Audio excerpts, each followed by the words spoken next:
Hello everyone, if you're new to my channel, consider liking and subscribing. It will make me feel wonderful if you do that. Thanks. By the way, I also have another Naruto and Luffy fanfiction channel. If you are interested, link is in the description. Legion of the Pirate King Mugiwara no ADHD. With a larger crew come unique challenges and obstacles they must overcome together, including conflicting personalities and different wants and needs to have an enjoyable and sustainable journey. The story covers canon arcs and how they are handled given the expanded roster, but also includes a heavier emphasis on the slice-of-life moments between major arcs at sea. Adios. As Jin makes his way to the center of the platform to announce the next match, they hear a roar from outside. Turning to look at the gap in the wall, the crew sees a massive eyeball peering at them. "Get down!" shouts Luffy. The others obediently drop to the ground, leaving the captain alone standing against the massive creature.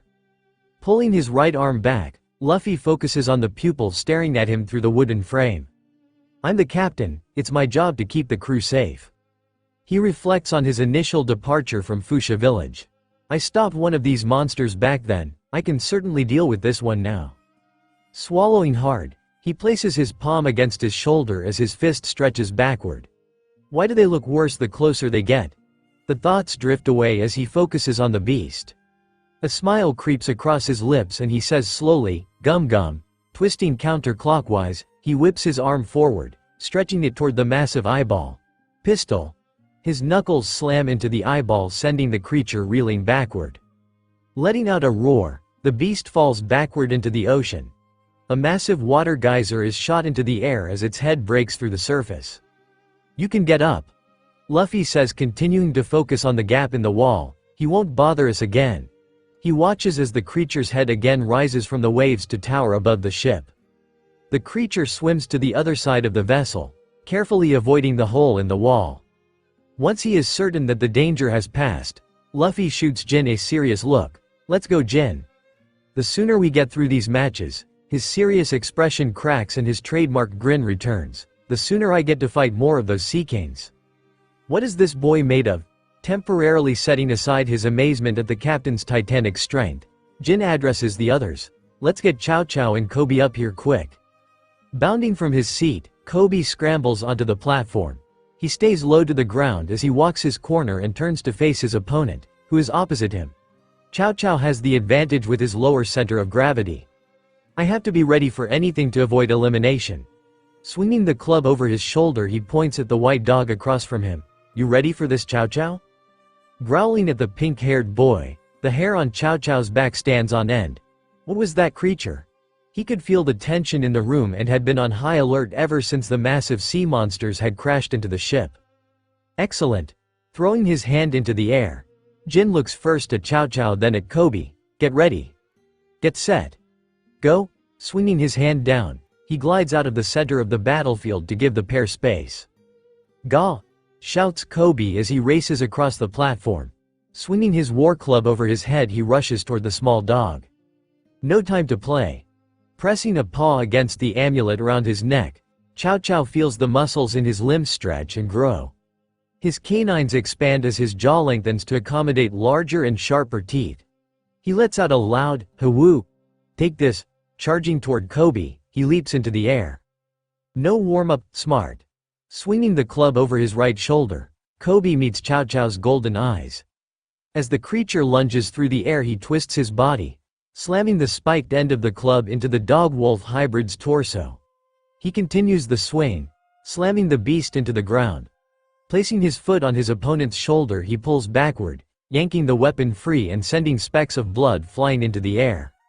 Snarling, Chow Chow twists his head to the side and sinks his teeth into Kobe's ankle, earning a scream of pain from the boy. Releasing his jaws, he gives his opponent a moment to step backward before springing to his feet. His golden eyes are fixed on Kobe and blood drips from his mouth. He begins to circle his prey. Through gritted teeth, Kobe gingerly presses his wounded foot against the wooden platform. It's not broken or fractured, but damn, that hurt. He meets Chow Chow's eyes as the creature circles him and slowly rotates his body to ensure the beast doesn't have an opportunity to strike from behind. "We both know how this is going to end, Chow Chow." Lips pull back to reveal a row of razor-sharp teeth as Chow Chow lets out a gravelly noise from the back of his throat. Grr. Watch your tongue. Something slams into the ship, rocking the room. Both combatants stumble for a moment but quickly recover and continue to circle one another. Keep it up, pirate. You'll bleed out long before I do. Chow Chow lets out a low growl. Blood continues to ooze from the wound on his side as he circles his opponents.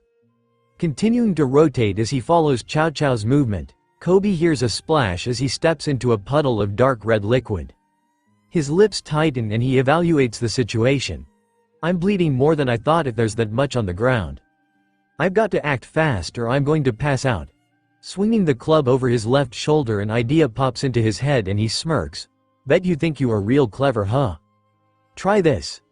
Dashing toward the creature, he stops just short of running into him and twists his body clockwise. Feint.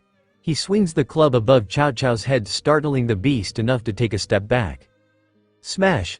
Taking a step forward with his left foot, he swings the club in a half circle before twisting his hips counterclockwise and slamming the weapon into the creature's head. He had carefully aimed so that the wooden center of the club rather than the spikes would collide with the creature's skull. Chow Chow's head is whipped to the side with the force of the blow and he immediately loses consciousness. Dropping to the ground, his body reverts to its original state. Mouth hanging open, the dog's chest slowly rises and falls, the only indication that he survived the attack. "Oh my God!" shouts Jin, rushing over to the fallen creature. Placing his hand in front of Chow Chow's mouth, he feels warm air against his palm and sighs in relief. He's alive. Eyes narrowing, he glares at the pink-haired boy. Kobe, first Nami and now Chow Chow? You have to stop trying to kill everyone in this tournament? Does he though?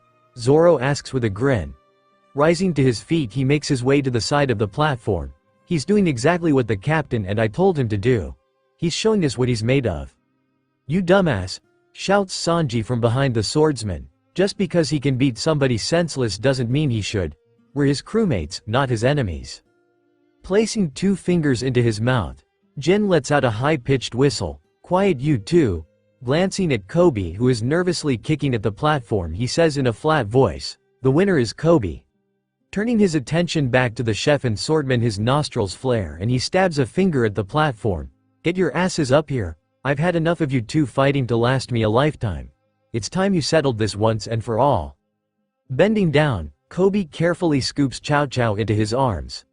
Making his way to the side of the platform, he sits with his legs dangling over the edge before carefully lowering himself to the ground. I have to be careful not to jostle him. Making his way to Kaya, he gingerly hands her to the dog. Biting his lip, a tear runs down his cheek. "I'm sorry, Kaya. I didn't realize it would hurt him so badly." Pursing her lips, Kaya gently rests the dog on the chair beside her. "It's not your fault." She avoids eye contact with the pink-haired man as she digs through her first aid kit for an ice pack. Something like this was bound to happen. But Jin is right, you need to be more careful. Finding what she is looking for, she finally meets Kobe's gaze. "We're your crew, Kobe. More than that, we're a family." This is not how why. But, forcing his mouth closed, Kobe watches as Kaya applies the ice pack to Chow Chow's neck. She's right. So is Jin. I've been so focused on showing that I'm strong that I haven't considered the damage I'm doing to my friends. Glancing down at the club dangling from his hand, his eyes lock, the blood continuing to drip from the spikes. A shiver runs down his spine as he considers the damage he might have done if it had been a spike hitting the dog's skull. Taking a deep breath, he changes course. "I'll do better, I promise." Kaya replies quickly, "Good." She continues in a much warmer tone, "Now sit down. I need to bandage that ankle of yours." She pats the chair beside her and Kobe obediently sits. Glaring at one another, Sanji and Zoro pull themselves onto the platform. Retreating to their opposing corners, sparks fly between them. The ship is again slammed into by the creatures outside, causing the room to rock. The pair remain focused on one another, subtly shifting their positions to account for the ground beneath their feet rolling back and forth without breaking eye contact. Tension lays like a heavy blanket over the crew as every eye is glued to the combatants. Rolling his shoulders and neck, Sanji keeps his eyes trained on the swordsman as he loosens his joints. "Do I have time for a smoke?" For a moment he considers the idea before thinking better of it. "No, I need to focus on this fight." Dropping his left foot back slightly, he bends his legs. A faint twinge of pain reminds him of the bite he received from Chow Chow in the first round. "Alright, you arrogant son of a bitch. Let's see what happens when you fight a real man." He smirks at the swordsman while waiting for Jin to give the signal. Taking hold of Wado Ichimonji, Zoro draws the blade from its sheath. The sound of steel raking against steel as it passes over the locket brings him back to his childhood. Training in the Ishin Dojo in Shimotsuki village, "Kuina, I swore on your grave that I would be the world's strongest swordsman. Lend me your fire so that I can stop this arrogant prick from standing between us and our dream." Swinging the blade through the air, he opens his mouth and carefully places the handle between his teeth. His hands drop to either side and rest on Sandai Kitetsu's and Yubashiri's handles. Wrapping his fingers around the leather straps, he pulls them both free. A voice within his head that sounds distinctly unlike his shouts, blood, lips curling into a grin. The swordsman narrows his eyes. "I hear you, Sandai Kitetsu, now is." Zoro's thoughts are broken as Jin shouts, "Hey, eyes over here guys." He walks to the center of the platform. "I need to get out of the way quickly or I might end up in the crossfire." Snapping his fingers to get Sanji and Zoro's attention has seemingly little effect as they continue to glare at one another. Rolling his eyes, he decides to push forward. Raising his hand into the air, he calls out, "Get ready, get set." "Wait," shouts Luffy, leaping to his feet. A grin is spread across his face and he points at Jin. "I want to do it this time. If you delay this fight, it doesn't matter how strong you are, Straw Hat, either I'm going to murder you or these two will." Craning his neck slowly to face the captain, Jin drops his hand to his side. "Fine." Not getting a response from the young man, he waves his hand at him. "Do it already, Captain."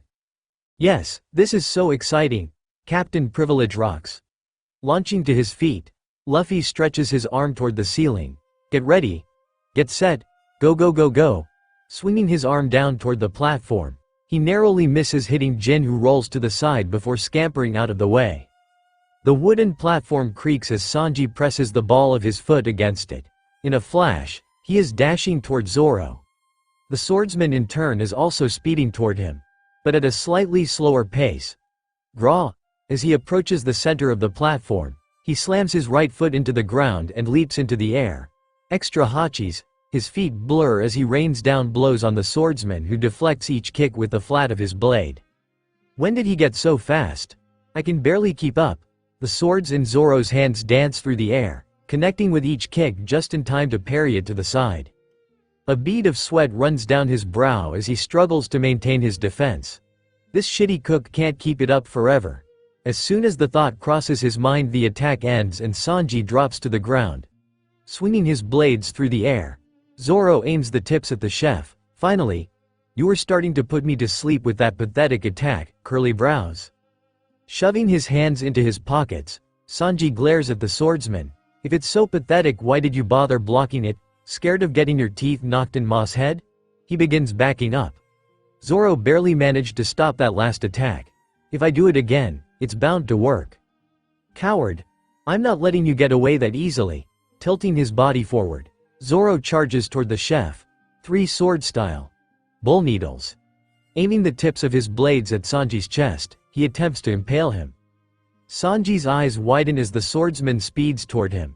Crouching down, he leaps into the air, somersaulting over his opponent. Spinning in the air, he slams his foot into Zoro's back. "Take that, you oaf!" Landing on the ground, he sprints forward. Overtaking his opponent, who was stumbling forward after the first attack, he sweeps at Zoro's ankle. Graw! Unbalanced by the strike to his back, Zoro barely has time to recover as he hears Sanji chasing after him. Anticipating the leg sweep, he leaps into the air, twisting to face his opponent before landing safely on the wooden platform. Glaring at the chef, he crosses his arms, angling both blades upward. "Cheap tricks like that won't work on me." Tipping forward, he again charges toward the chef, Onigiri. Not having enough time to jump out of the way due to their proximity, Sanji feels the blades slice across his chest. The suit coat he wore over his white shirt splits open as a bloody X forms across his chest, while a third slash cuts through the tie around his neck. The thin strip of cloth slides down his torso before landing in a heap on the platform. Hunching forward, Sanji yanks his hands from his pockets and wraps them around his chest. A thought passes through his mind. My nipples are exposed. The thought vanishes as anger courses through his body. You asshole! Do you know how expensive this shirt was?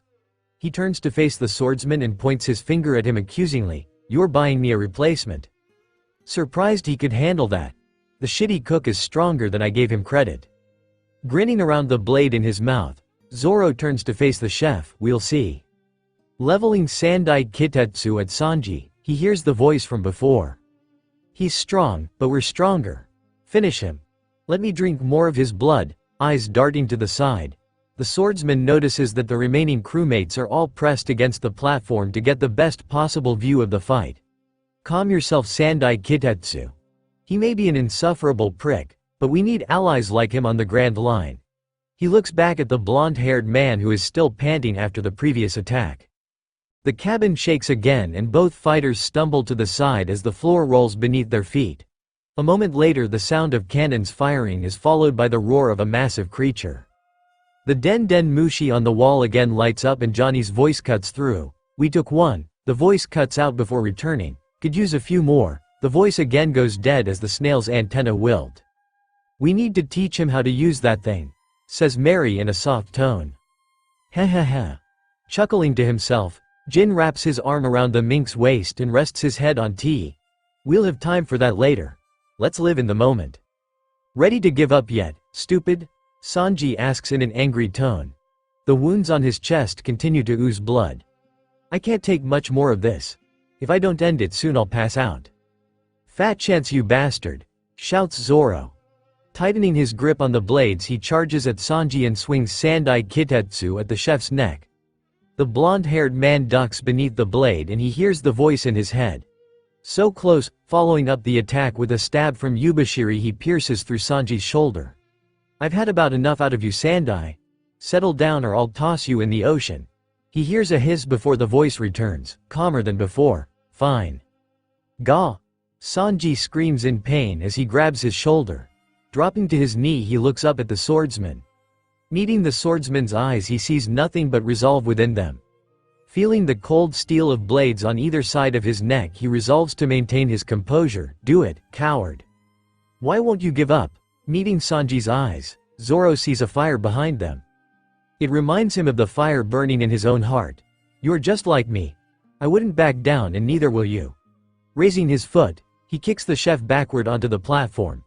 Stepping over him, he stabs his blades into the wooden surface on either side of Sanji's head. In a cold voice, he calls out, I win. Looking to the side, he catches Jin's eyes. Either you call it now or I'll kill him, your choice. Krieg would have killed him. Swallowing hard, Jin tightly squeezes Mary's side before pulling himself onto the platform. Making his way to Zoro, he places his hand on the swordman's shoulder. Turning to face the others, he declares, Zoro wins. Cowards. Sanji calls out in a weak voice from the floor. You could have. He struggles with his words as his vision blurs. Could have at least. His head rolls to the side and rests against the cold steel of Tubashiri. One last thought floats through his mind before he loses consciousness. Why didn't he kill me? Shrugging off Jin's hand, Zoro yanks his blades from the wooden floor and quickly sheaths them. Pulling Wado Ichimonji from his mouth, he carefully returns her to her matching white sheath beside the others. He's faster than me. But I'm still stronger. Get stronger, shitty cook. I need my rival in top form. Bending over, he lifts Sanji off the ground and tosses his limp body over his shoulder. Scanning the room, he mumbles, where did that mattress go? Spotting it near the door to the locker room, he starts walking toward it. Somebody must have moved it. Taking her first aid kit with her, Kaya follows after the swordsman. As he carefully places Sanji onto the mattress, she opens the kit and digs through it for bandages. You did a number on him, Zoro. The room shakes as something slams into the side of the boat. Zoro instinctively places his hand on Sanji's chest, preventing him from being thrown into the air. Pulling his hand away, he sees it coated in dark red blood. Can you fix it? After what you just, snapping her mouth shut, Kaya resists her urge to chastise the swordsman. Yes. He'll survive. Pulling a tube of ointment out, she squirts a dollop onto Sanji's chest before carefully wrapping the bandage around his wounds. At least I think he will. These wounds are deep. Good. Rising to his feet, Zoro turns his back on the blonde-haired woman. An evil grin spreads across his face. He better recover fast for his next match.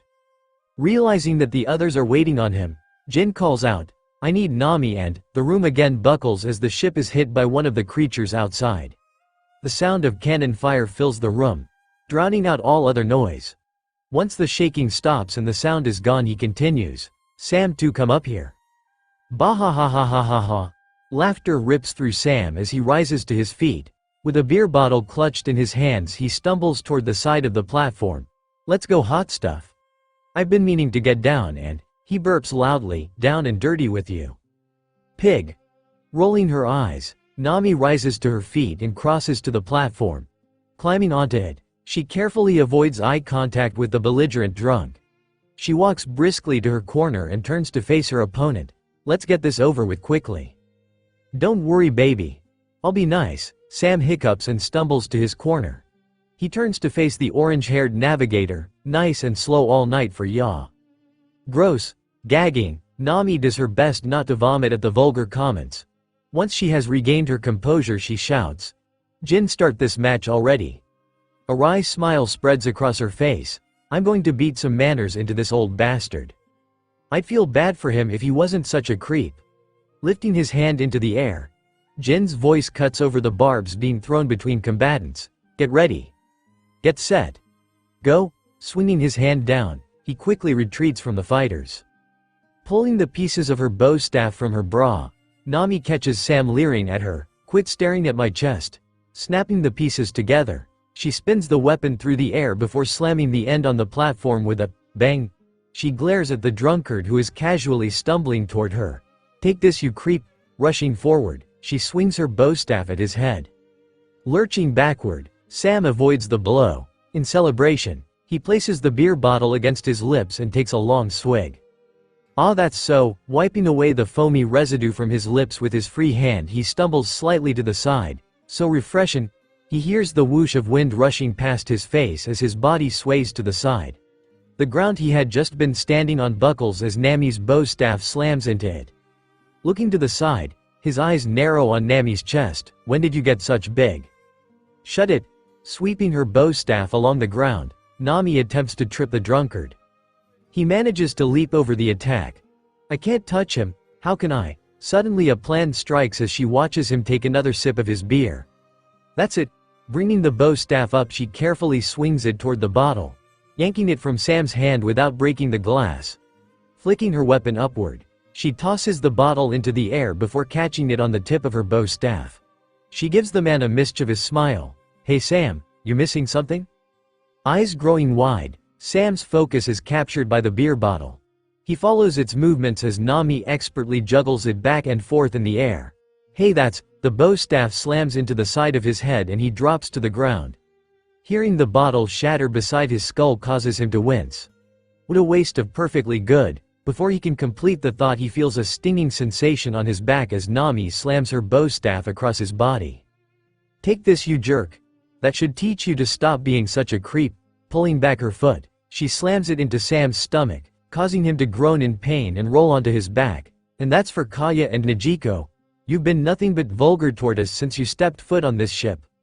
Lifting the bow staff in the air, she aims for his groin. "Give up now or you'll regret." "I surrender." Covering his crotch with his hands, Sam looks up in panic at the angry woman. "Please stop, I'm sorry."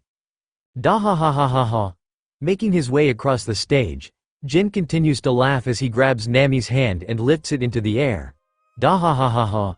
The winner is Nami. The rest of the crew cheers loudly for the navigator. Pushing himself to his feet, Sam looks forlornly at the shattered bottle. "You didn't have to hurt the beer. Quit being an idiot." Nami the platform and takes a bottle of beer that Ninjin is waving at her. She tosses it to Sam, who catches it with a look of glee. "We've got enough booze on this ship for a crew 10 times our size." "Oh." Sam pops off the cap and takes a sip. "I forgot about that." A goofy grin spreads across his face as he walks to the side of the platform. Suddenly the room shakes and he holds tightly to his beer, willing it not to spill. Looking through the hole, he sees several sea kings approaching the ship. "I should go help on the deck."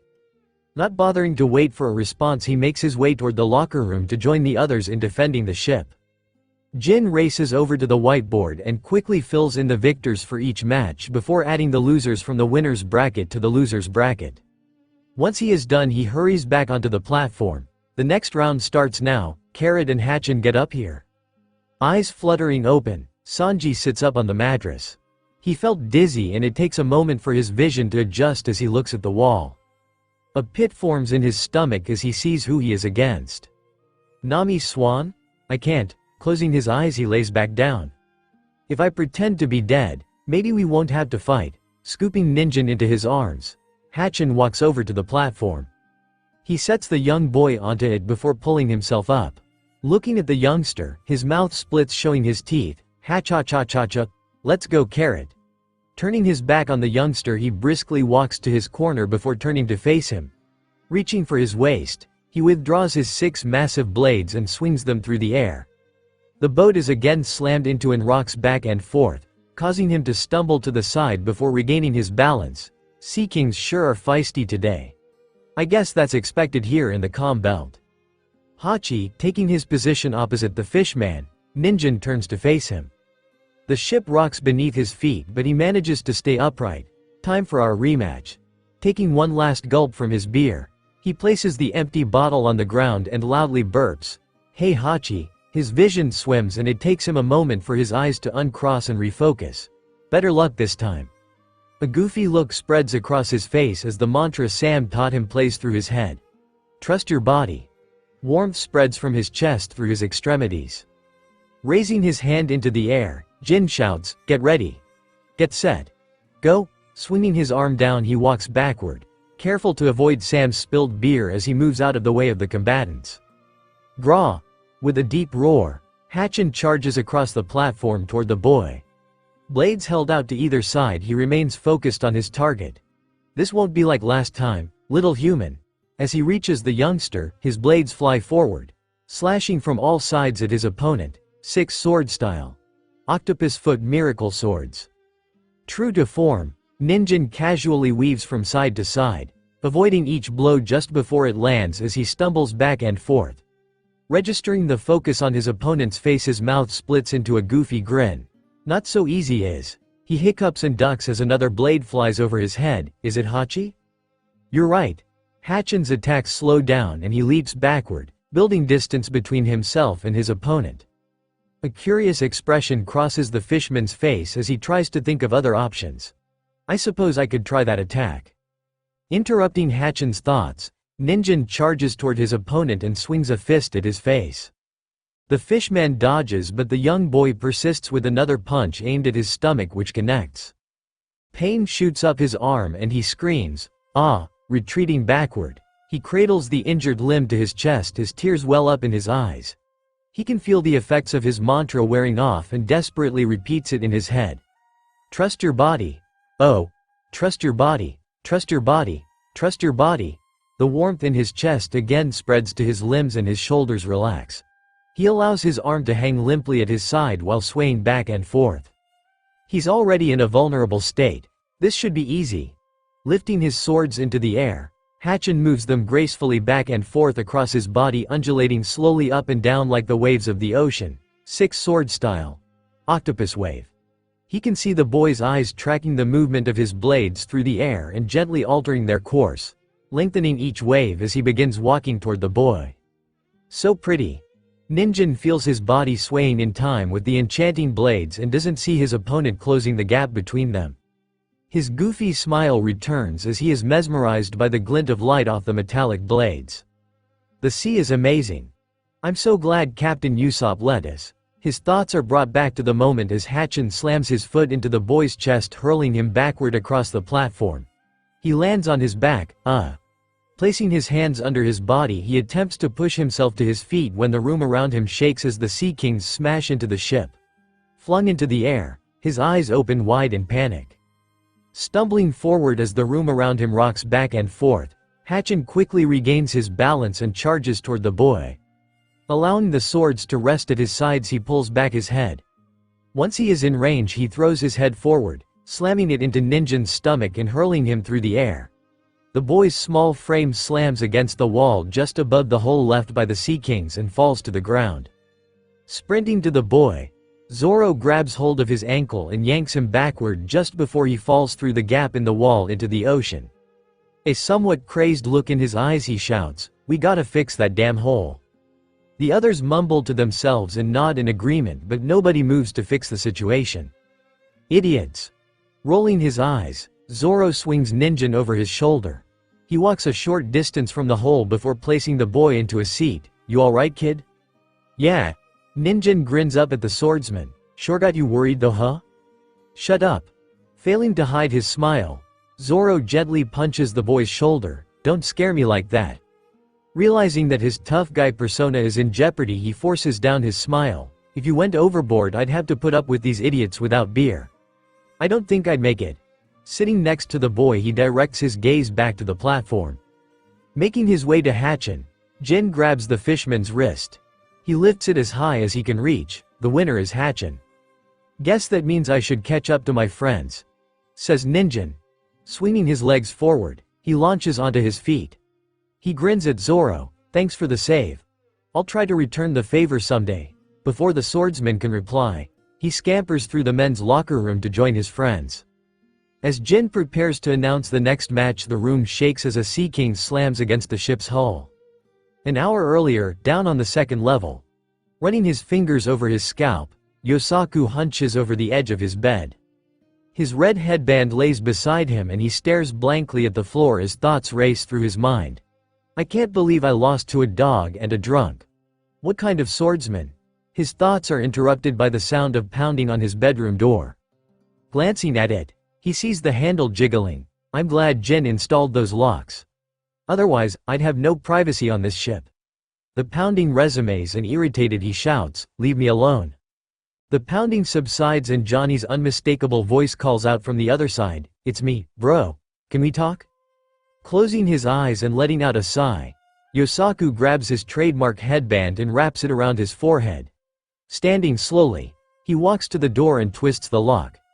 A moment later, his friend bursts through the entrance, slamming into him. The pair stumble backward together before Yosaku shoves Johnny off of him. Crossing his arms, he glares at the black-haired man.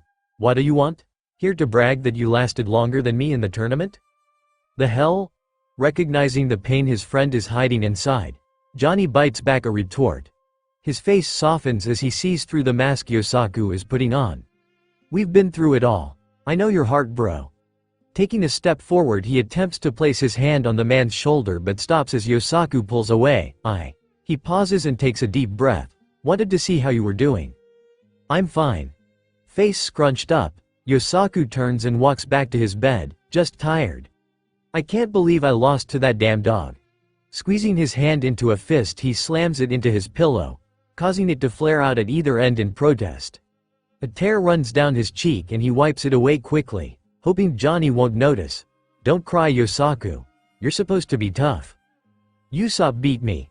Twice," Johnny says in a matter-of-fact tone. He sees his friend freeze and continues, "It wasn't even a contest. He took me down in a single shot." Yosaku slowly turns to face G at the corner of his eyes. Johnny continues, "What happened to us, bro? We used to hunt pirates for a living, now we can barely hold our own. There are freaking kids on this crew who fight harder than us." Slamming his fist into the wall beside him, he winces in pain as the wood fails to yield to his strike. "It's not fair." The tears break through and stream down Yosaku's face. He looks at the floor and mumbles, "Sorry for not." His words are broken up as he sniffles, "Staying to cheer you on." He lifts his gaze to meet Johnny's eyes and sees the usually stone-faced man also crying. Crossing the room, he grabs his friend and hugs him tightly. "What's wrong with us? Even Rika lasted longer than we did and she's a freaking." His words trail off as he sees Johnny's sword glowing bright blue. "Why is?" Glancing down, he sees that his sword is also glowing. The moment is broken as they hear a roar from outside the room. "Should we?" Johnny leaves the question hanging. Yosaku nods and the duo sprints out of the room into the hallway. They hear another roar that sounds like it is coming from the stairwell. The pair race for the stairs and ascend them quickly. Darting for the doors, they toss them open and step onto the main deck. "Is that Yosaku's pupils dilate as he takes in the massive creature towering over the ship. The Sea King's eel-like body is covered in smooth blue and green scales. The head is adorned with what appears to be a crown made of yellow coral. It has large round eyes that hold a curious expression, contrasting the rows of sharp needle-like teeth protruding from its mouth. Locking eyes with the swordsman, the creature lets loose an ear-splitting scream. Turning his head to the Going Merry, he spots two more monsters closing in on the smaller ship. Shit. His eyes widen as he sees Johnny racing across the deck toward the makeshift gangplank leading to the Going Merry. Damn it! Grabbing his sword by the hilt, Yosaku chases after his friend. Wait up! Ignoring Yosaku's cries, Johnny leaps from the gangplank onto the deck of the Going Merry. Turning to face the Going Shopping, he cups his hands around his mouth. Man the cannons! I'll alert the others. Not waiting for a response, he bolts for the stairs leading to the bridge. Crossing the gangplank quickly, Yosaku's body is thrown onto the deck of the Going Merry as one of the Sea Kings slams his body against the hull of the ship. Pushing himself up, he glances at his sword. His eyes grow wide as he sees glowing blue runes along the side of the blade that pulse like a heartbeat. Aiming his weapon at one of the creatures with dark blue scales adorned with orbs that give off a faint bioluminescent glow. He is shocked as the runes pulse quicker before blue flames engulf the sword. What the fuck? Inside the bridge, Johnny races for the Den Den Mushi. Grabbing it off the table littered with Nami's maps, he desperately stabs at its midsection. Damn it, why didn't anybody teach me how to use this thing? He keeps jabbing his finger at the snail as he speaks. We're under attack. I dunno how many there are, but they are hit in both ships. The ship is hit again and he stumbles to the side, holding tightly to the Den Den Mushi. Once he is stable, he resumes pressing the device. Need all hands on deck. This ain't a drill, we're under attack by Sea Kings. Johnny stabs at the Den Den Mushi again and drops it on the table beside him. The snail gives him a dirty look before crawling into the corner and closing its eyes. Adrenaline continues to pump through Johnny's body and he pants for breath. What are we supposed to do? This is nuts. Making his way to the window overlooking the ship, he sees several more creatures in the distance moving toward them. Surprise and disbelief are painted on Yosaku's face as the Sea King begins retreating from him. His attention is drawn by the roar of another of the monsters. Turning, he points his flaming sword at a smaller red Sea King whose eyes dilate. He takes a step toward the creature and it swims backward in response. Are they scared of me? I have to tell Johnny. Shifting his focus to the bridge, he sheaths his blade and races across the deck. Once Yosaku's focus has been diverted, the Sea King's resume advancing on the ship. Throwing open the door to the bridge, Yosaku sees Johnny staring blankly out the window. Panting, he catches his breath before shouting, "What the hell are ya doing?" "What am I?" Shaking his head to clear the mental fog, Johnny turns to his friend and points at the Den Den Mushi, told the others about the attack. His gaze returns to the window, watching the massive beasts descend upon their ships. We're all gonna die. Great, Johnny's no help. Walking briskly to the desk, Yosaku picks up the snail and presses the button connecting it to the intercom system. Johnny and I got the Going Merry. Johnny whines in protest and Yosaku raises a finger to silence him. We need somebody on the cannons on the Going Shopping. Placing the snail carefully on the desk, he walks to his friend and gently touches his shoulders. Startled by the touch, Johnny flinches. Turning to his friend, he asks angrily, "What do you mean we got the Going Merry? Are you blind? Those things will rip us limb from limb." Johnny stabs his finger at the massive creatures outside the ship. He doesn't know, it's okay. Drawing his blade, Yosaku runs his finger across the glowing runes. It's time for us to prove what we're made of, bro. What are you talking about? Johnny looks at the runes and back to his friends in confusion. Why are you messing with your sword? This isn't the time to play around. The weird glowing doesn't make us any. Johnny's eyes grow wide and his mouth hangs open as Yosaku aims his sword at the window and it again ignites. Blue flames stretch from the tip to the handle, illuminating the room with its calming glow. Stronger? Yosaku says calmly as he swings the blade through the air. The flames dance along its edge. Maybe not, but it's worth a try. Holy shit. Drawing his blade, Johnny aims it at the window. Matching blue flames erupt across its surface. What the hell? Glancing back at his friend, he notices the Den Den Mushi on the table's antenna are glowing. A grin spreads across his lips and he raises his eyebrow. The snail thing's supposed to be doing that? Shit, I forgot to disconnect. Rushing to the table, Yosaku picks up the mollusk and presses a button on its underbelly, disconnecting the line. He turns back to his partner, a smile on his face. Ready kick some seeking ass? Johnny nods and begins marching toward the exit. Hell yeah. Let's show them who's boss. Grabbing the handle, he twists it hard and throws the wooden door open. He feels the fading rays of the afternoon sun against his cheeks and takes a deep breath. Either this works, or we all die here together. Raising his sword above his head and grasping it with both hands, he charges down the stairs to the main deck. Gra. Following his friend, Yosaku glances at the going shopping and sees Najiko, Piemon and Tamanegi exit onto the main deck. The trio sprints up the stairs to the cannons on the flying bridge to the cannons and begins to load them. Back in the present in the combat training room. Once the shaking has subsided, Jin looks at his crewmates. I don't know how much more of this we can take. Pointing at Nami and Sanji, he barks. Nami and Sanji, get up here. Hurry. No, groaning, Sanji rolls to his side, feigning sleep. His eyes snap open as he feels strong hands take hold of his feet and he desperately attempts to grab onto the mattress as he is dragged backward. Knock it off, yanking his feet free from the offending grip. He leaps up and searches for the perpetrator. He finds the answery blue eyes meet Zoro's. Damn it, Mosshead, can't you see I was sleeping? Sure you were, shithead. Grinning, Zoro points at the platform. Quit wasting everybody's time and go kick the witch's ass. Then you can get your precious beauty sleep. Gra, you are insufferable. Shoving his hands into his pockets, he angrily marches toward the platform. Leaping into the air, he lands on it gracefully and casually strolls toward his corner. What in the hell am I supposed to do now? I can't fight my Nami Swan. Why does that moss-headed idiot have to be so stubborn? Turning to look across the platform, he sees Nami in her position. Having already assembled her bow staff, she smiles and winks at the chef. Nami, my sweet, I know you'll win. Huh? A puzzled look crosses Nami's face and she tilts her head to the side. What do you mean? Aren't you even going to try to fight me? She tightens her grip on the weapon in her hand. Don't let him get into your head. He's probably trying to trick you. Sanji, letting out a sigh. Jin closes his eyes. Placing his fingertips against his temple, he rubs it in slow circles to relieve pressure before continuing. You can't root for your opponent. That doesn't make any sense. Do I have to fight her? Crossing his arms, Sanji taps his foot impatiently against the platform. He tries to puzzle through a solution to his dilemma. I can't kick a woman. It's not right, you can't make me fight.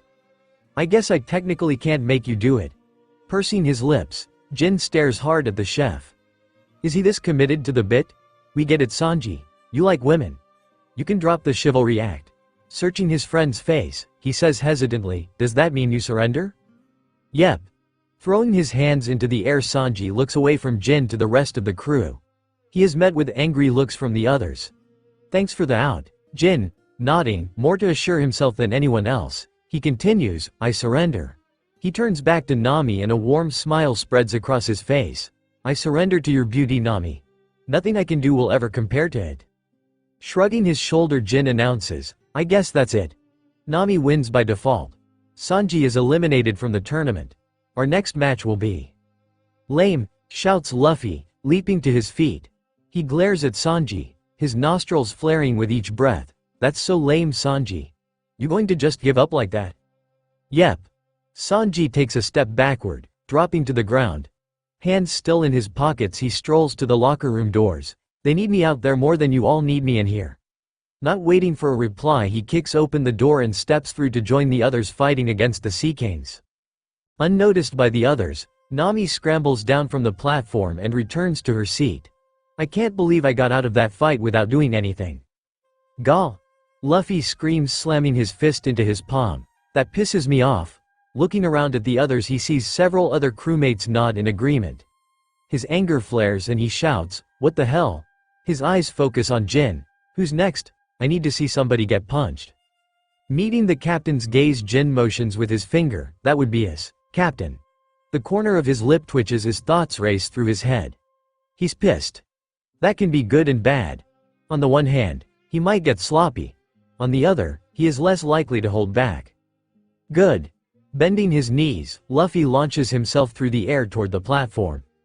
He lands hard on the surface, does a quick somersault and hops to his feet.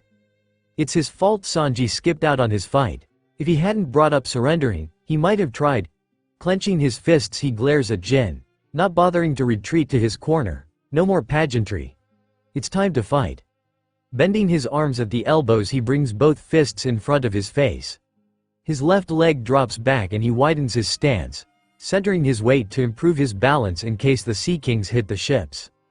Oh, I don't like that look in his eyes. This is going to get ugly. Jin swallows around the lump in his throat as he meets the captain's gaze. Reaching behind his back, he takes hold of the handle of his battle axe with his right hand while unhooking it with his left. As the leather button holding it in place pops free he swings the axe forward and levels it at Luffy. Let's do this. Eyes unblinking, he says in a steady tone, get ready, get set, go. Pressing the ball of his foot against the wooden floor, Luffy feels it strain and crack under the pressure. He launches forward, kicking up flecks of wood behind him as he races toward the master at arms. His eyes remain locked on Jin's jet black pupils as he races towards the man. Clenching his right hand into a fist, he pulls back his elbow readying a strike. Leaping into the air at the last second he swings his fist forward at Jin's head. I've never seen him move this fast. Jin's eyes dilate as he focuses on the human-shaped force of nature rushing toward him. Tightening his grip on the axe he swings it in front of his face just in time to block Luffy's punch. The captain's knuckles crash against the steel causing it to vibrate under the force of his attack. The vibrations run from the axe head down through the metallic handle before meeting Jin's hands. His muscles tighten as he fights to maintain his grip on the weapon. Impossible. How is he this strong? Instinct kicks in as he sees Luffy choreograph a follow-up attack with his left hand. Swinging the battle axe in a downward arc he slashes at the young pirate's midsection, interrupting the impending attack and forcing his opponent to jump backward to avoid being sliced. Putting some distance between himself and his opponent, Luffy assesses the situation. As adrenaline pumped through his veins he found it easier to focus on the situation. It'll take too long to break that stupid axe and if he keeps using it like a shield I won't be able to land a shot. I need to figure out how to hit him from an angle he doesn't. His thoughts are interrupted as Jin charges toward him. Better strike fast or he'll flatten me. Spinning the weapon in a circle, Jin feels a gust of wind blow back his hair as the massive axe head passes his face. He continues spinning the axe picking up speed with each step. Spittle flies from his lips as he screams, Hurricane Blade. Digging his heels into the wooden board, Luffy attempts to fight the vacuum formed by the spinning weapon. Eyes bulging, he clenches his jaw while leaning backward in an attempt to hold his torso away from the incoming weapon. Not good. He'll dice me into a million pieces. An idea pops into his head and he pulls his right fist back. He opens his mouth and tries to shout but the sound of the spinning axe drowns him out. Snapping his lips closed he aims at the knuckles holding the blade and throws his fist forward. Seeing the incoming fist too late, Jin fails to dodge out of the way as Luffy's hand smashes into his knuckles sending needles of pain down his arm. Gah! Feeling his grip loosen he fights through the discomfort and forces his fingers to tighten around the handle of the weapon. No longer having the stamina to keep spinning his axe he holds it in front of him and prepares for the next attack. He's too fast and too strong. I need to figure out a way to throw him off his game. A cruel smile spreads across his lips and he says in a deep voice, That all you got, Straw Hat? Just some cheap tricks? Every instinct tells him to stand still and maintain his distance, but he ignores them and channeling his former captain's undeserved confidence begins marching toward the pirate. Maybe I can intimidate him enough to quit? Cheap trick? I hit you fair and square, Jin. Taking a step back, a bead of S brow as he watches the man march toward him. Is he really this strong? He can't be, can he? Retreating another step Luffy's attention is drawn to the ceiling and his lips curl into a devilish grin. That could work. But what should I call the technique? Bending his knees, he lowers his buttock until it is almost touching the ground. An idea for a name pops into his head and he shouts, Gum Gum Pinball. Leaping into the air, he extends his legs just before leaving the ground to propel him upward before allowing them to contract back into place. Just before he slams into the ceiling, he twists his body and lands with his knees bent before extending his legs to again launch himself back at the platform. He continues to bounce between the ceiling, walls and platform, picking up speed each time his body comes in contact with a solid surface. As he flies around the room, his body becomes a blur of motion. The rest of the crew drop to the ground, not wanting to be inadvertently hit by the captain as he ricochets wildly around. Luffy's lips spread across his face as the air caught against them. His roars of laughter echo around the room, seemingly emanating from everywhere at once. She. Eyes wide, Jin desperately holds onto the handle of his axe as his opponent bounces wildly around the room. He can hardly follow his movements and gives up trying, instead holding onto his weapon for dear life. Why didn't I pick the shield? At least I could have hidden under that.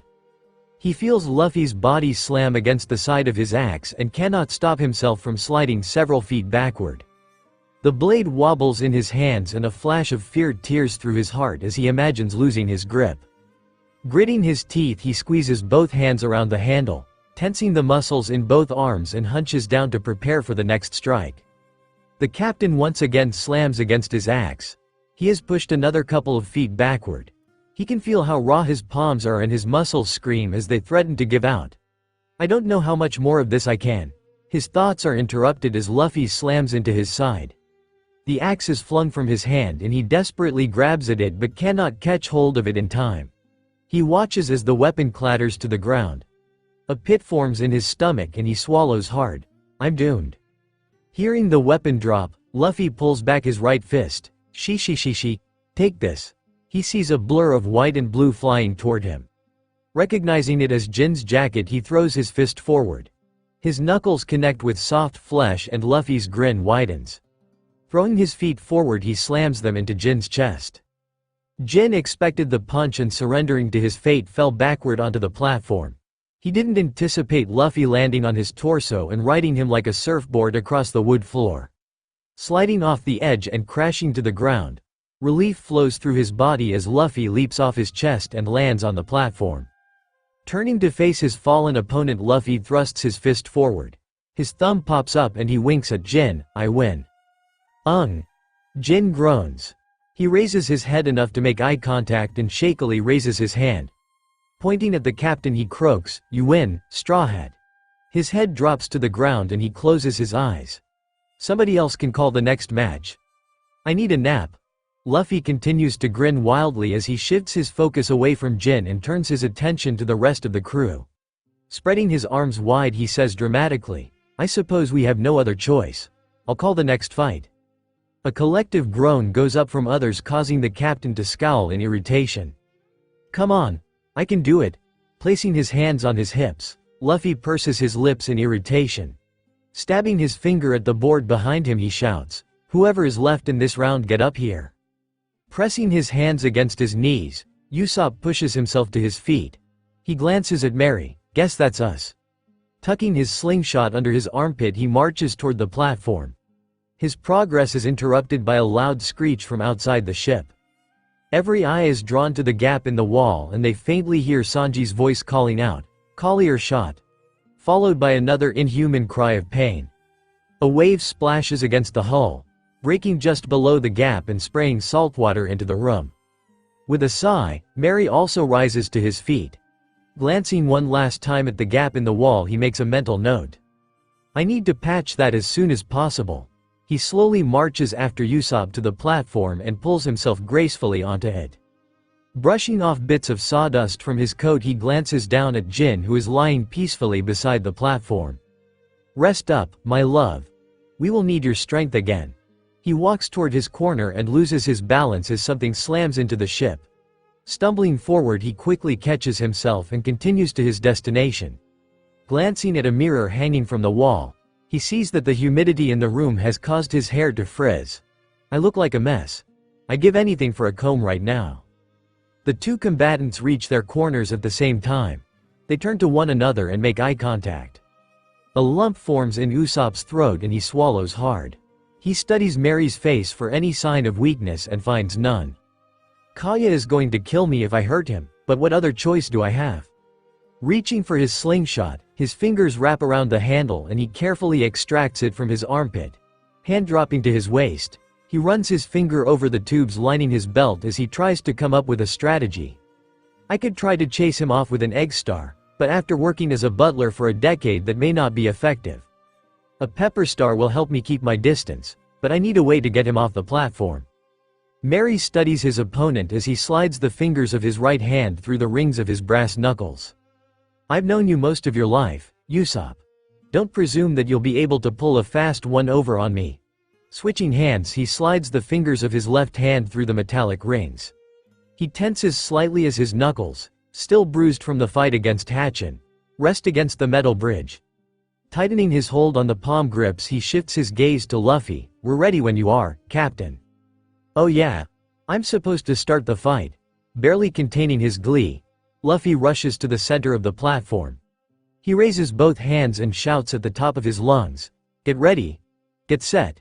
He pauses and looks first at Usopp then Mary before swinging both hands downward. Go, grinning wildly. It takes him a beat before he realizes he's blocking the combatants' view of one another and scampers out of the way. I'll have to do it this way. Mary won't like it, but it's my best option. Cupping his hand beneath the belt, Usopp presses his finger against a button. A spring uncoils, sending a black and white orb into the air.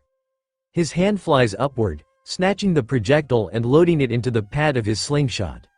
A moment later he has drawn the rubber band back behind his ear and aimed at his opponent. Charging across the platform, Mary clenches his fists around the brass knuckles. Each thunderous step brings him closer to the snipper. He notices a distinct lack of electricity flowing through his hair.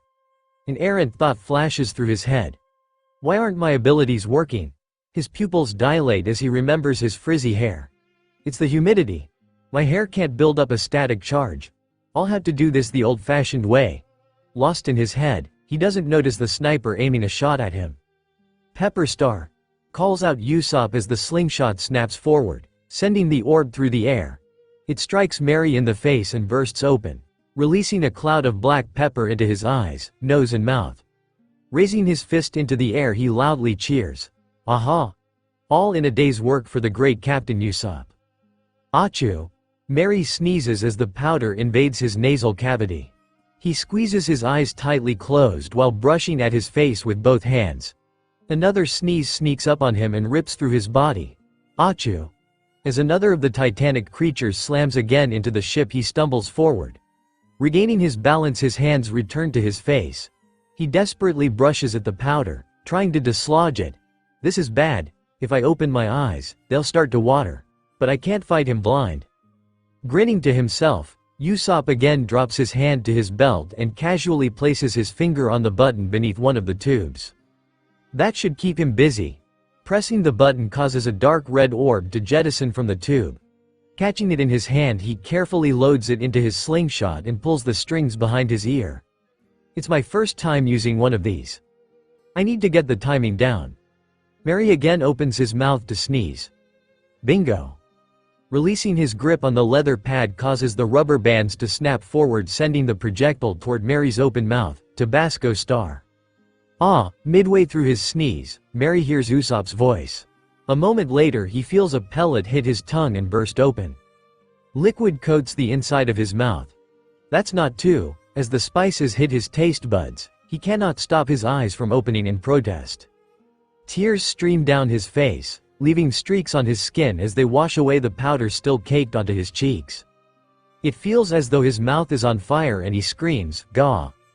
His eyes immediately begin to burn as well and he feels his legs moving of their own accord pulling him to the side of the platform nearest the beverages. Water! He cries out as he leaps to the ground and races to the table. Taking hold of a water pitcher he dumps it onto his face, washing away the last traces of pepper. He paws at the table, desperate for more and finds a second pitcher. Tipping back his head he presses the rim to his lips and begins gulping down water, desperate to be rid of the burning liquid. She. Rolling back and forth on the platform, Luffy places his hands on his stomach as his body shakes. His head flung back he lets loose another roar of laughter. She. Rocking to his side he sees Usopp staring back at him. Oh yeah? I have to call the match. springing to his feet. Luffy's shoulders bounce with each giggle as he walks toward the sniper. She. Taking hold of his friend's hand, he lifts it into the air and loudly declares, "The winner is Usopp." Placing his hands against the ground, Jin pushes himself to his feet with a groan. His head was screaming and he could feel tightness in his shoulders. "Damn, Captain, you sure pack a punch." He glances at the locker room door as it shuts behind Mary. A smile touches the edge of his lips. "Good luck out there, stud." He begins to shuffle toward the wall when a wave of nausea rolls through him. He reaches a hand out to brace against the platform and takes several shallow breaths before recovering enough to continue walking. "You can do it, Jin. Just take one step at a time." "Need some help?" calls out Kobe as he appears beside the master-at-arms. Taking his nod as consent, he wraps his arm around Jin's cape together to the board. Once they have arrived, Kobe picks up the chalk. Looking at Jin, he points at the only empty box in the loser's bracket. "Me." Jin croaks out. His mouth twists into a wry smile as the young man writes his name in and fills in the other boxes with their respective winners. Once the information has been written down, he says in a low voice, "Thanks." He meets Kobe's gaze and he hopes the pink-haired pirate can see the sincerity in his eyes. The Krieg pirates wouldn't have. He stops and bites his lip, dispelling the errant thought. "I can't keep obsessing over my old crew. I'm a straw hat now." He feels energy returning to his beaten body and carefully reads through the remaining matches in his head. Nodding to himself, he places his hand on Kobe's shoulder. "First match is you and Nami." Panic fills Kobe's eyes and he swallows hard. He stumbles over his words, "But what if?" "You'll be fine." Jin squeezes the young man's shoulder and gives what he hopes is a reassuring smile. A thought flashes through Kobe's mind and his mouth splits into a smile. "I know." He dashes out of the room, much to the confusion of his fellow crewmates. Making her way onto the platform, Nami walks to her corner. Her heart pounds as she remembers her previous fight against the pink-haired man. "Be gentle." Not seeing Kobe, she raises her eyebrow. "Is he coming or?" "I'm back." Using his shoulder to push open the door, Kobe enters carrying a board with black and white tiles. Hurrying over to the platform, he places the board onto it before scrambling up. Turning to Jin, he says in a calm tone, "Can you pass us a table and some chairs?" "What on earth are you doing?" Walking with a pronounced limp, Jin collects a pair of chairs and a folding table and carefully places them onto the platform before pulling himself up. He winces as the muscles in his legs stretch but manages to fight through the pain and right himself. Kobe directs him to help set up the table in the center of the platform with chairs on either side, and he does so without complaint. "Perfect." Setting the board in the center of the table, Kobe sits in one of the chairs. Reaching into his pocket, he pulls out a collection of pieces and begins arranging them on both sides. Glancing up, he raises his eyebrow at Nami, who is staring dumbfounded at him from her corner. "Nami, are you planning on joining me?" "I guess so." Sauntering across the platform, Nami takes the seat opposite Kobe. Resting her elbows on the table, she makes a bridge with her fingertips and presses her chin against them. "Where did you find a chess set?" Not making eye contact as he continues to arrange the pieces, Kobe replies, "It's one of the game's Tamanegi brought with him." The board and pieces are magnetic, which means when the room again rocks as one of the Sea Kings slams into the ship. The board bounces several times before coming to a rest. Seeing that none of the pieces have been disturbed, he grins. "That happens, we should be fine." "Boring," calls out Luffy in disgust.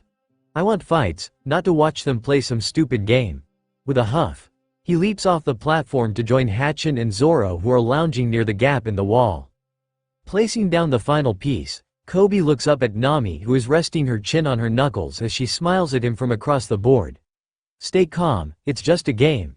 He feels a knot in his stomach as his eyes travel back down to the white pieces on his side. "I suppose it's my turn first." Placing his fingers around the head of a pawn, he slides it forward 2 spaces. Pawn to e4. King's pawn opening. That's an aggressive first play. Reaching forward, Nami rests her index finger against a pawn as she purses her lips. Shaking her head, she moves her hand to the left. Picking up the pawn, she slides it forward 2 spaces and sets it down. Pawn to e5. Her eyes flick up and she studies her opponent's face as he prepares his next move. Interesting counter. Time to apply some pressure. Taking hold of the knight, he lifts it over the pawns and places it one column to the left. Keeping his fingers on the piece, he considers the strategy. Deciding to commit, he lets go of the piece. Knight to f3. Your move. A smile spreads across his lips and he leans back in his chair. What will you do now that your pawn is in danger? Smirking, Nami slides one of her pawns forward. If you want to scare me, you have to do better than that. She glances at Kobe. What do you take me for, an amateur? Pawn to d6. Oh Nami, you must think you're so clever. I'm sure that would have worked on the fishmen from your last crew, but not on me. Placing his fingertip against a pawn, Kobe slides it forward and grins back. Pawn to d4. He basked in the advantage, knowing that with an opponent as cunning as Nami it could vanish in a moment. A bead of sweat runs down Nami's brow. Her pupils dilate as she studies the board. He has such an aggressive style. It'll take a big play to throw him off.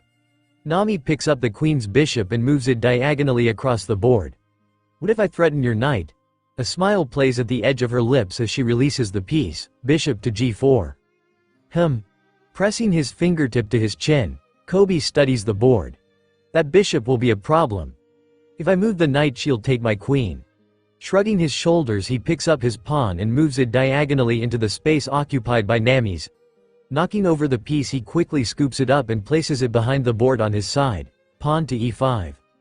Ha! Shouts Nami. Grabbing her bishop, she moves it into the knight. Picking up her opponent's piece, she places it onto her side and says with a grin, bishop to f3. Bet you didn't see that coming. Her smile slowly fades and is replaced with a look of horror. Oh no, he'll take my bishop with the queen. Dang it. Fell right into my trap. Taking the queen between his thumb and index finger, he slides it diagonally across the board and knocks over the bishop before scooping up the piece and placing it beside the pawn. His eyes meet Nami's and he says with a half smile, queen to f3. Grr. Taking hold of her pawn, Nami knocks over one of Kobe's and scoops up the offending piece. At least I can take another of yours. She glares at the pink-haired man across from her. Pawn to e5. Crossing her arms beneath her chest, she leans back in her chair. Pushing her tongue against her cheek, she stares daggers at her opponent. You overconfident jerk. Running his fingertips across the pieces, Kobe considers his next move. The more pressure I apply, the more mistakes she makes, but I still have to remain careful. Picking up the king's bishop, he slides it diagonally across the board, bishop to c4. Aren't we feeling brave? Picking up her king's knight, Nami lifts it over the row of pawns and places it 2 rows ahead of the bishop, knight to f6. This is so boring. Luffy leaps to his feet. Looking at the snack table, he sees a container of chopsticks and grins mischievously. Let's play a game. What did Ya have in mind? Asks Zoro. Stretching his arms above his head, he lets out a loud yawn. I wonder if the captain would notice if I snuck out. I need a nap. I'm in. Joining Luffy at the table, Usopp grabs several chopsticks of his own and follows the captain back to the small group. He watches the captain hand the utensils to the others. What are we playing? Nose chopsticks. Shoving the base of a chopstick into each nostril, Luffy places the tips into his mouth and begins dancing back and forth. Bah-ha-ha-ha-ha-ha. Zoro roars with laughter as he watches the captain's wild dance. You're too much sometimes, captain. He imitates the captain, placing the bottom of the chopsticks into his nostrils and the tips into his mouth. Hatchin and Usopp follow suit and the quartet begins dancing around the room. Placing her hand against her face, Kaya peeks through her fingers at the group.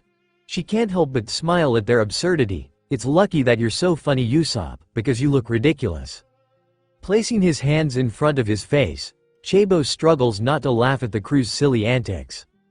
Temporarily distracted by the others, Kobe's attention is broken as a loud boom precedes the room shaking. Grabbing hold of the chessboard, he manages to prevent it from falling to the ground before carefully placing it back on the table. Once the shaking stops, he places his finger against his queen and pushes it across the board. Queen to b3. His eyes again meet Nami's and he sees a dangerous intensity behind her stare. It's just a game, right? Why is she looking at me like that? Not breaking eye contact with the pink-haired man, Nami slides the queen in front of her king. I need to regain some control. I'll try to scare him into making a mistake. In a cold and emotionless tone, she says, Queen to e7. There's not a lot of good options. Pressing his fingertip against his forehead, he contemplates the board. Picking up the queen's knight, he places it beside the queen, knight to c3. That was a weird move. Sliding a pawn forward, Nami maintains her icy glare, pawn to c6. Spotting a move, Kobe smirks. The last time I threatened her like this, I gained an easy advantage. He carefully drags the queen's bishop across the board. Good luck developing your knight. Bishop to g5. Clenching her jaw, Nami's eyes flick around the board looking for a move. He's right. Sneaky bastard. With a grimace, she pushes a pawn 2 spaces forward. Pawn to b5. Thank you. Picking up his knight, Kobe knocks over the newly moved pawn. Scooping it up, he adds it to the collection on his side of the table. Knight to b5. Ha, what a waste. Picking up the pawn diagonal from the knight, she knocks it over and adds the piece to her collection. Her smile returns and she says in a mocking tone, hope that pawn was worth it. Pawn to b5. Oh Nami, sliding his bishop into the pawn and collecting it, he grins at the orange-haired navigator. You fell right into another trap. Bishop to b5, and that's a check. What? Eyes wide, Nami scans the board a moment before seeing the attack. Damn you. Picking up her queen's knight, she places it between the bishop and her king, knight to d7. Picking up his queen's castle and king, he sweeps the king to the left and places the castle on its right, long castle. Wait, Nami turns to Jin. She asks in confusion, is that move even legal? Nodding slowly, Jin points at the pieces. As long as neither the castle nor king has moved and the king isn't in check, it's a perfectly legal move. Huh. Licking her lips, Nami attempts to devise a plan. He's going to do something soon. I need to keep my king safe. Hooking her fingers around her castle, she slides it toward the king, castle to d8. Too easy. Pushing his castle across the table, Kobe knocks over the knight and adds it to his collection. He grins at Nami, who is becoming more flustered by the moment. Castle to d7. Placing her finger on the queen, Nami contemplates her next move. I can take him with the queen, knight or castle. But his bishop still threatens that spot. I need to choose carefully. Picking up her finger onto the castle and pushes it forward 1 square. Knocking over Kobe's castle and adding it to her collection, she says tentatively, castle to d7. This game is already won. Kobe slowly shakes his head as he slides his remaining castle across the board until it is beside the king. He says in a calm voice, castle to d1. Shit. I need a way to keep my queen safe if I'm going to have any shot at a win. Pushing her queen forward 1 space, Nami nods slowly, reassuring herself of the move, queen to e6. Bad move. Sliding his bishop toward Nami's castle, he retrieves the piece and places it with the others. The corners of his mouth lift into a half-hearted smile. Bishop to d7. Check. This is bad. Heart sinking, Nami scans the board for her options. Her lips tighten as she realizes there are no good plays left. At least I can break the check without sacrificing my queen. Picking up her knight, she uses it to capture the bishop. She adds the captured piece to her collection, knight to d7. I'll have checkmate in the next turn, Kobe says in a calm tone. Nami's eyebrows raise and he slides his queen across the table, queen to b8, check. Huh? What am I missing? I can take his queen easily. Placing her finger on her knight, Nami scans the board trying to figure out what Kobe is talking about. Shrugging her shoulders, she slides it to the queen and takes the captured piece back to her side. Prove it. Knight to b8. Picking up his castle, Kobe slides it across the table until it is beside Nami's king, castle to d8. That's checkmate. Rising to his feet, he offers his hand to Nami. What? But how? Nami scans the board. This can't be possible. Can none of my pieces stop him? She mentally walks through each piece and feels her heart sink as she discovers they won't work. Pushing herself tentatively to her feet, she stares at Kobe's hand a moment before taking hold of it and shaking it gently. You played well, Kobe. Thank you, that was a lot of fun. Forcing a smile, she breaks her hand free and turning quickly scampers off the platform and through the locker room doors to join the others on the deck. I'd have thought Nami would win that easily. Jin places his hand on Kobe's shoulder and leans close to the young man. You did well. Pulling back, he declares loudly, Kobe wins. Dropping their chopsticks to the ground, Hatchin, Luffy, Usopp and Zoro let out a loud, hurrah. It's hard to believe they are all adults. Rolling his eyes, Jin suppresses a smile. He points at the group. Get up here, Hachi. It's our turn. Whomie? Hatchin points at his chest. No, the other Hachi. He's standing behind you, Jin replies sarcastically. Where? Spinning around, Hatchin searches desperately for the alleged doppelganger. He hears laughter from the other crewmates. Did he lie to me? A flush runs up his neck and his cheeks turn bright red. He turns back to face Jin and shouts, "Not cool, I thought we were friends." Jin snorts, causing his shoulders to rise slightly as he chokes back laughter. Waving for the fishman to join him, he croaks, "Get up here, Hachi." He snaps his mouth shut, stifling the laughter building within his chest. It's okay. They don't mean anything by it.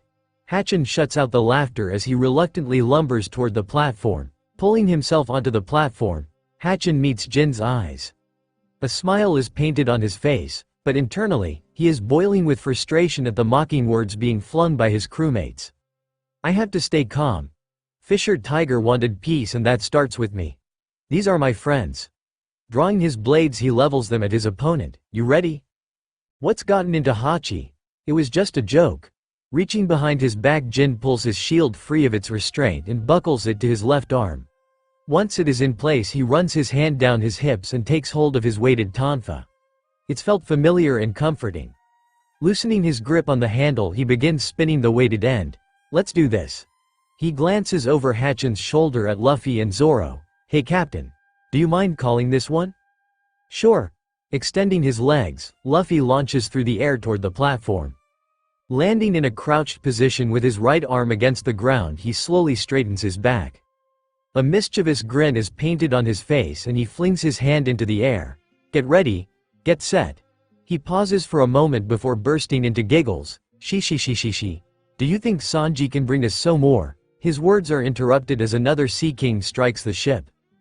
The sound of cannon fire can be heard through the gap in the wall and there is a loud splash as the massive creature falls backward into the water. Captain, please be serious, begs Jin.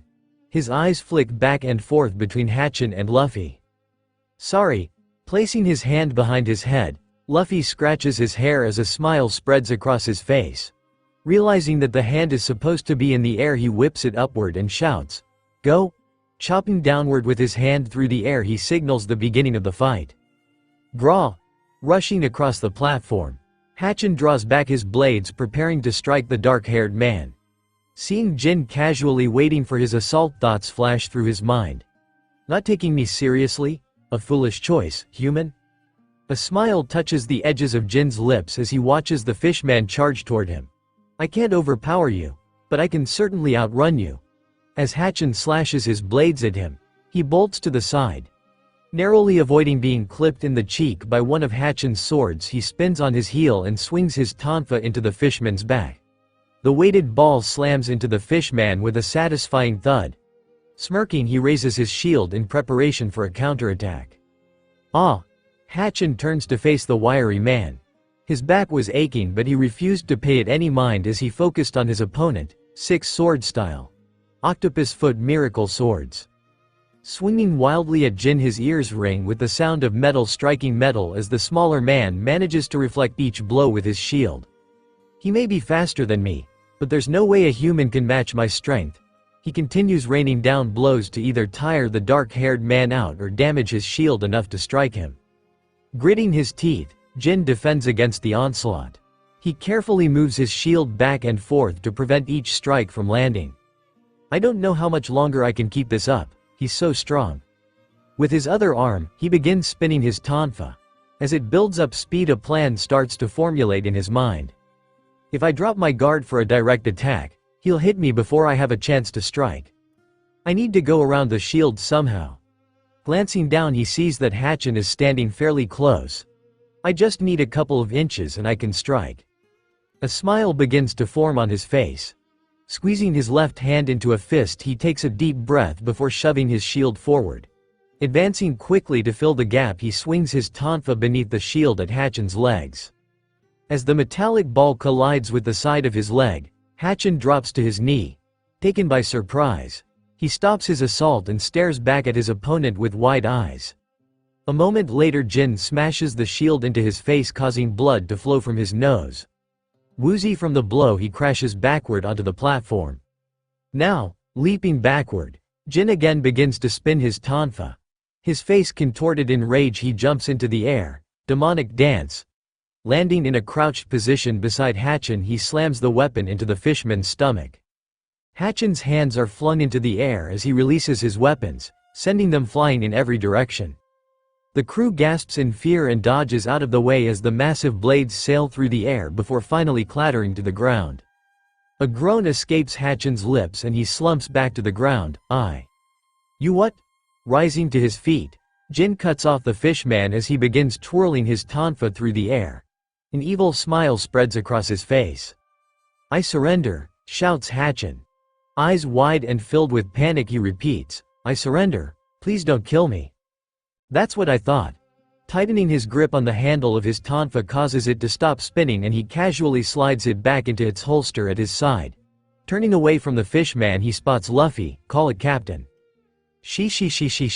Roaring with laughter, Luffy again launches onto the platform and races over to Jin. Grabbing the man's hand, he throws it into the air. The winner is Jin.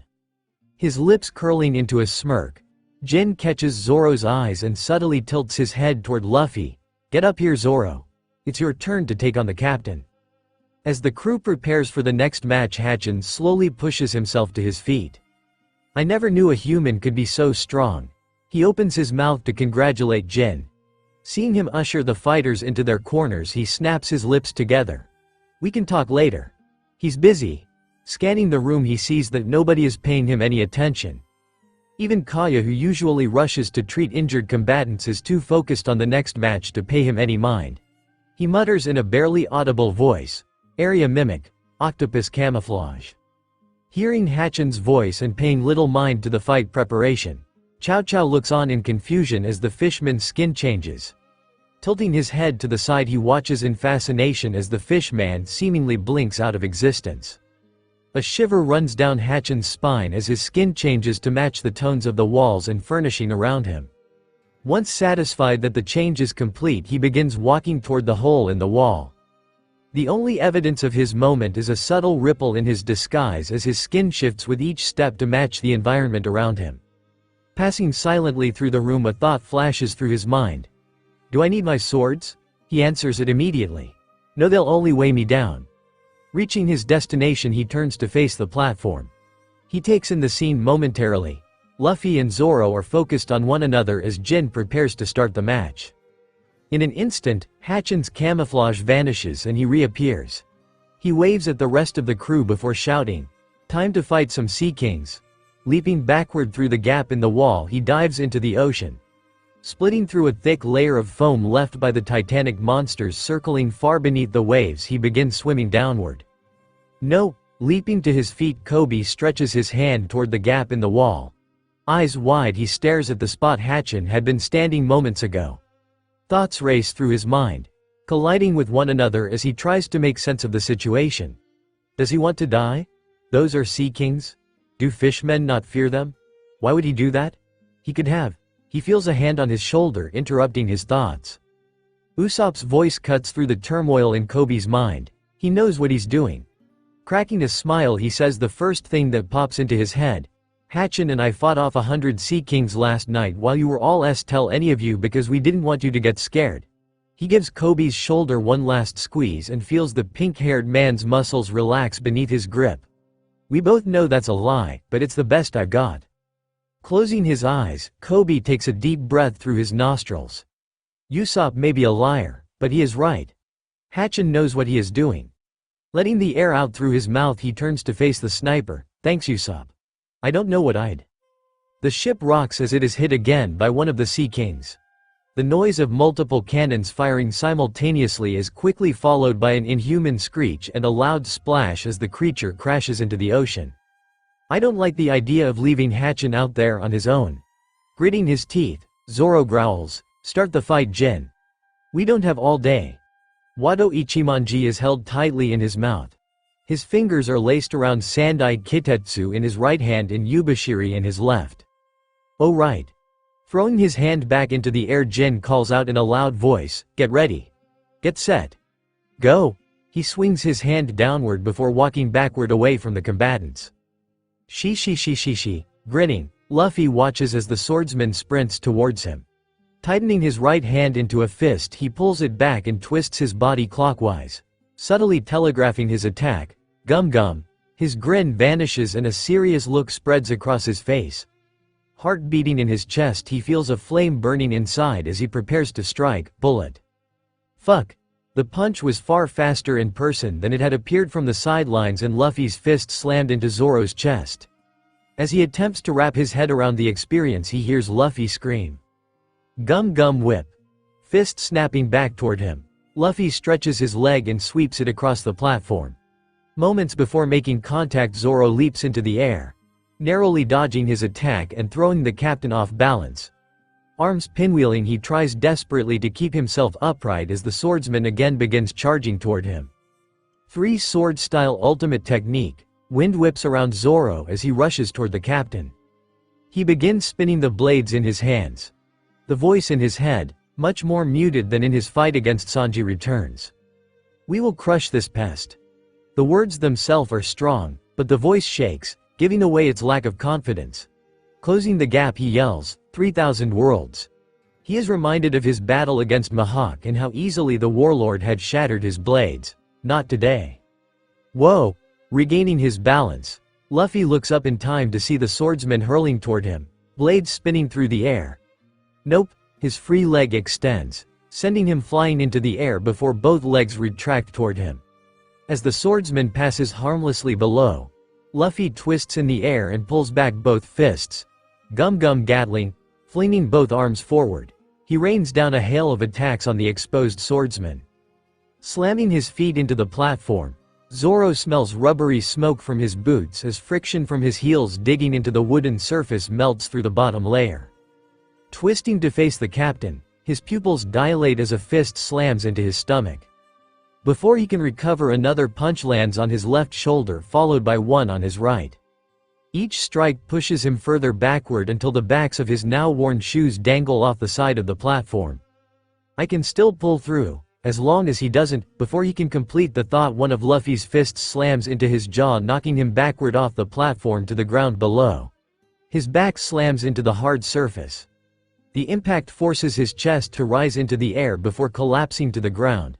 He lays there dazed, barely registering the sound of footsteps rushing toward him. "Zoro? Can you hear me, Zoro?" Pulling a tiny flashlight from her pocket, Kaya shines it toward the swordsman's eyes. "I need you to follow this light for me." She slowly rocks the light back and forth, and Zoro's eyes follow the movement without issue. "Good. No concussion this time, but I still need to check him for more injuries." Placing her hand on his chest, she sees him wince in pain at the touch. "I just need to check if." "Kaya, I'm fine," Zoro declares through gritted teeth. The room is still spinning but has begun to slow down as his heart rate returns to normal. Placing his knuckles against the cold floor, he struggles to push himself upright. Noting that he has managed to hold onto all 3 swords causes him to swell with pride. "I may have lost, but he couldn't make me drop my blades." The voice from before returns, sounding much more angry than before. "Weakling, to think I trusted you." Rising unsteadily to his feet, aided by Kaya's hand on his elbow, he sheaths Yubashiri. Taking a step backward, he shifts his focus to Sandai Kitetsu. "Shut it. The captain is a monster. I feel no shame in that fight." "You should. If you want my respect, you need to earn it, swordsman. Get strong or die." Swinging the blade downward, he slides the cursed blade toward its sheath on his waist. For a moment he feels a pull to stab his side, but manages to resist the urge and slides the sword into place. Taking Wado Ichimonji from his mouth, his lips curl into a smile. "At least you aren't biting my head off, old friend." He swings the sword through the air before sheathing it beside the others. Staring at the swordsman, who seems to be wrestling with something within himself, Kaya's brows pinch together and a scowl spreads across her lips. "Are you fine though?" Reaching into her pocket, she fishes out a cigarette. Placing it between her lips, she carefully lights the tip and breathes in the smoke. Her nerves calm and she feels her heart rate slow to a normal rhythm. Blowing out a gray cloud, she visually scans the swordsman. He doesn't look too hurt. Maybe he's telling the truth. Pulling the cigarette from her lips, she says dryly, "If you change your mind, you know where to find me." Turning away from Zoro before he can respond, she returns to her seat. "I didn't know you smoked," says Chabo in a calm tone. He didn't enjoy the smell and subtly scooted his chair away from Kaya's. Taking another lungful, Kaya allows it to escape from her open mouth. Not making eye contact with the boy, she replies, "There's a lot you don't know about me." Hearing the sound of boots approaching, she smiles to herself. Stopping behind Kaya, Usopp places his hands on her shoulders and gently massages them. Kaya only smokes when she's stressed. This tournament must be getting to her. Good thing it's almost over. Taking hold of Luffy's hand, Jin raises it into the air. "The winner is our captain, Monkey D. Luffy. That's it for the winner's bracket." Wahoo! Leaping into the air, Luffy begins excitedly pumping his hands into the air. "I did it! I won! I'm the best!" He stops and turns to Jin, a confused look on his face. Pointing at the board, he says in a curious tone, "If I won, why are there still people who haven't been eliminated?" Taking the captain by the hand, Jin leads him to the wall. While writing in the winners and adding Zoro's name to the loser's bracket, he explains, "That was the winner's bracket. You can still fight the winner of the loser's bracket if you want, but based on who's left in the tournament, it will probably just be repeating a fight you've already won." "That's lame," shouts Luffy. His expression droops before an idea springs into his head. "What if I fight 2 versus 1 against the last 2 fighters? I'll let them have their match first, but I want to see if I can beat 2 of you together. If you weren't so strong, I'd think you were overconfident." A grin spreads across Jin's lips and he mentally notes the captain's request. "I think that can be arranged." First, next round. Turning back to the rest of the crew, he makes eye contact with Zoro. "Hey swordsman, you ready for another fight so soon after that beating from the captain?" "Hey." Glancing at the names behind Jin, Zoro grins seeing Usopp paired against him. "I think I'll manage." He glances at the sniper, standing behind Kaya, rubbing her shoulders. "Ready for a rematch, long nose? I won't be as easy to trick this time." "Ha!" Removing his hands from Kaya's soft shoulders, Usopp faces the swordsman. "It wasn't a trick. I beat you with my brilliant planning and legendary sniper skills." "Sure you did." Grin still plastered on his face, Zoro makes his way to the platform. His chest and arms were still sore from the captain's attack. "If I make this quick, I might be able to get in a nap before the next round." Jin, Usopp and Zoro make their way onto the platform.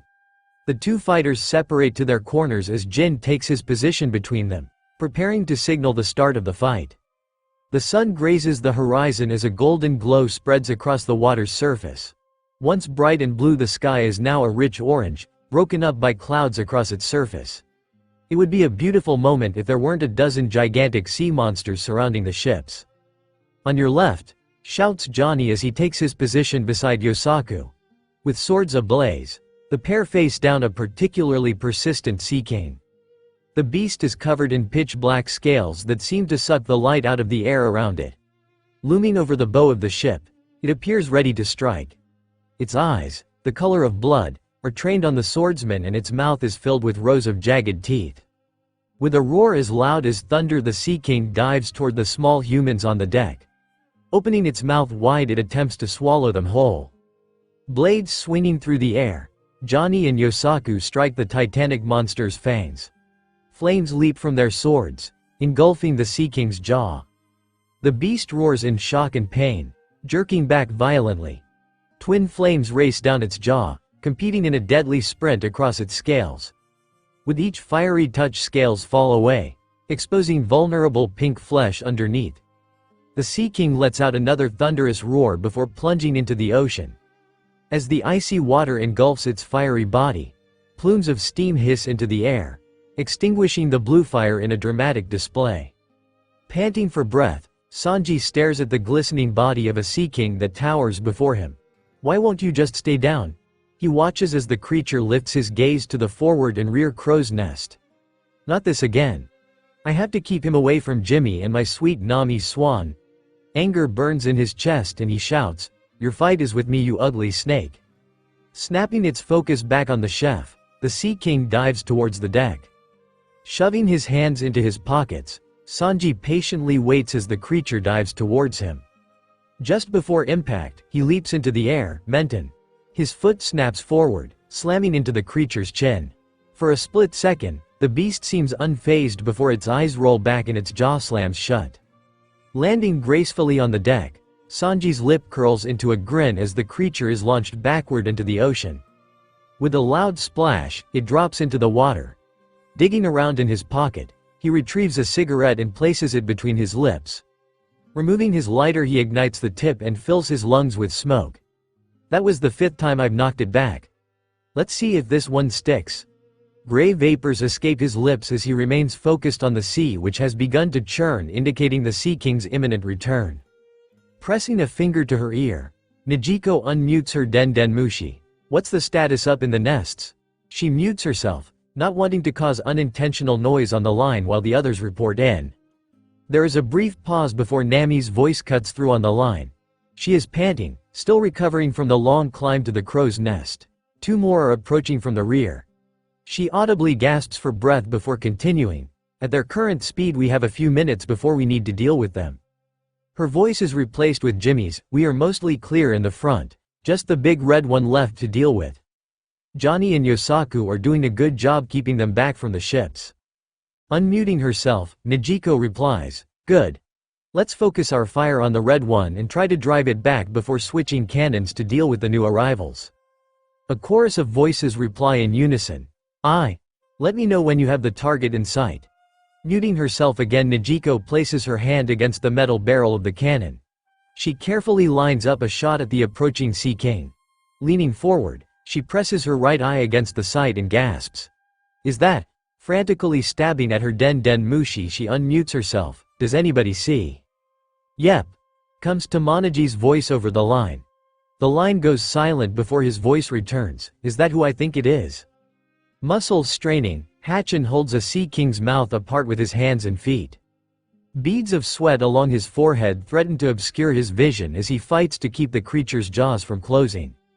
Hot air that smells of rotted fish and salt whips around him with each breath the beast takes. The Sea King's tongue flicks toward him, attempting to wrap around his torso and drag him down the creature's throat. His middle right fist slams into the wet organ, swatting it harmlessly away. "Not sure how much more of this I can take." A thought flashes through his mind and he grimaces in disgust. It's time to use that technique. Relaxing the muscles in his arms, he allows the jaws to slowly close around his top 2 arms as he carefully extracts the rest of his body, leaving it dangling outside the creature's mouth. Searing pain rips through his body as the razor-sharp teeth pierce flesh and dig into his muscles. Gritting his teeth, he carefully climbs up the monster's face until he is crouching on its lip. Tightening his muscles, he yanks at the trapped limbs in a fruitless effort to free them from the monster's grip. Legs tensing, he builds up energy like a spring ready for release. Suddenly the fishman shouts, "Decoy limb. Evasive release." The Sea King grins in victory as the fishman stops struggling against him. It takes a moment to realize that the prey has launched away, leaving 2 flailing limbs in its mouth. Flying through the air at the going shopping, Hatchin twists to face the ship as he slams into the hull. Octopus Hachi suckers. He slides downward several inches before the suckers on his 6 remaining limbs attach to the wall. Blood oozes from the stumps where his former limbs had once been and the wounds quickly seal themselves shut. Glancing up, he sees that he isn't far from the main deck. The sounds of cannons firing over his head result in a roar of anger as the Sea King he had been battling is driven away from the vessel. A loud popping sound accompanies him pulling one arm free of the wall and placing it further up as he begins to scale the side of the ship. Jin's focus is drawn to the gap Hatchin had jumped through in the wall. He wanted to believe that the fishman was alright, but doubt continued to creep into his mind. His mind wandered to the rest of the crew fighting to keep their vessels safe. "Hold on guys, I promise we're coming." Resting his hand on the tubes that line his waist, Usopp meets Zoro's eyes across the platform. "Why am I still in this tournament? He'll slice me into a million pieces the second Jin starts the match. This was such a stupid idea." A bead of sweat runs down his brow and he swallows around the lump that has formed in his throat. With Wado Ichimonji in his right hand and Yubashiri in his left, Zoro's eyes linger on the dark hilt of Sandai Kitetsu for a moment. "I need a break from you. Your sisters will fight this battle." A muted scream in the back of his head answers the thought, and he closes his eyes to block out the noise. Opening them slowly, he raises his gaze to meet Usopp's. Wado was strong and swift, just like her previous owner, and Yubashiri was surprisingly light despite its sharp edge. Against a sniper like Usopp, what I need is speed, not power. Sensing tension between the pair, Jin raises his hand into the air. He takes in a deep breath and slowly exhales through his mouth. "Get ready. Get set. Go." Swinging his arm downward, he steps out of the center of the ring and retreats to a far corner to avoid being caught between the pair. Pressing his index finger against a button beneath one of the tubes attached to his waist catapults a light gray projectile into the air. Usopp snatches the round ball quickly and loads it into the leather pad of his slingshot. Seeing Zoro charging across the battlefield, he quickly pulls the rubber bands behind his ear. Smoke Star, releasing the pad causes it to whip forward toward the oncoming swordsman. Reacting in a flash, Zoro slashes Wado Ichimonji through the air, bisecting the pellet before it can make contact. Unfortunately, this releases a cloud of smoke obscuring his vision. Damn it! This is exactly what he did last time.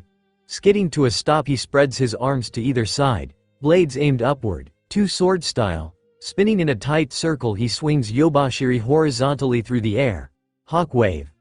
A gust of wind whips forward, pushing away the smoke and clearing a path between himself and the startled sniper. How did, holding a red projectile between his fingers, Usopp stares dumbstruck as the smoke is blown to either side of the room. "You do that?" Eyes growing wide, he quickly loads the projectile into his sling and pulls it back. "I was sure he'd fall for the same trick a second time. Zoro might not be as dumb as I thought." Closing his left eye, he aims with his right as the swordsman again begins running toward him. Releasing the pad sends the projectile through the air. Gunpowder Star. This won't be like last time. Dodging to the side, Zoro's sleeve ripples as the projectile passes through the air beside him. Continuing to race toward Usopp, he doesn't bother to look around as the attack hits the wall far behind him and explodes. He lines both swords parallel to the ground and points them to his left. Two-sword style. Two-cutter. As he reaches his opponent, he shouts, "Climbing tower," slashing upward. Waves of energy surge forward and knock Usopp into the air. Jumping after his target, Zoro raises the blades above his head. He swings them downward at his opponent. Reply climbing tower. Another pair of waves emanate from the blades. Ah! Still spinning from the first attack, Usopp feels the second attack connect with his chest and is flung down onto the platform. Slamming into it, he hears the wood bending and cracking beneath him. His slingshot is ripped from his hand. The momentum of the blow causes him to roll off the side of the platform and he falls to the ground with a loud crash. Breathing hard, Usopp carefully assesses his body. That hurt. Luckily, I don't think anything is broken. A smile spreads across his lips and he gingerly places his hands on the ground and pushes himself to his feet. Brushing off the dust and wood particles, he flashes a toothy smile at Zoro before giving him a thumbs up. "I knew you could do it. All the training finally paid off and you defeated the great Captain Usopp." Bravado swells through him and he locks eyes with the swordsman. "Of course. I went easy on you, but I'm still proud." Rolling his eyes, Zoro walks to the side of the platform. "I guess I'll let him have his moment." Sheathing his blades, he grins at Usopp. "I'm glad I could make you proud. Now get your ass on the deck and fight off those damn sea canes." On it, slapping his hand to his forehead, Usopp salutes the swordsman before racing out of the room to join the others defending the ships. Making his way to Zoro, Jin places his hand on the swordsman's shoulder to get his attention. Feeling the swordsman instinctively try to pull away, he tightens his grip. Leaning in close, he whispers, "I can't wait to kick your ass after I finish with 4 eyes." Releasing his hold, he takes a half step back before shouting, "The winner is Roronoa Zoro." His eyes scan the room. They lock on Kobe standing in front of the tournament bracket, carefully writing in Zoro's name. As the pink-haired man turns to face him, an evil grin spreads across Jin's face. "Get on up here, Kobe." Reaching to his waist, he pulls out his morning star and aims it at the pink-haired boy. Pressing his back against the wall, Kobe's eyes grow wide. "Do I have to fight him?" Swallowing hard, he tries to will his legs to carry him forward. The stubborn limbs instead shake as fear courses through his small frame. I'm a pirate. I can do this. I don't have to be afraid any longer. Balling his hand into a fist, he pushes off the wall. The first step was the hardest, and each subsequent step came with more determination than the last. In short order, he climbed onto the platform and marched to his corner to square off against the dark-haired master-at-arms. Cracking his neck, Jin's lip curls into a grin as he squeezes his hand around the metallic handle of his morning star. A devilish look enters his eyes. It was kind of you to go easy on Nami in the last round. But if you value your life, his voice grows cold, you won't hold back with me.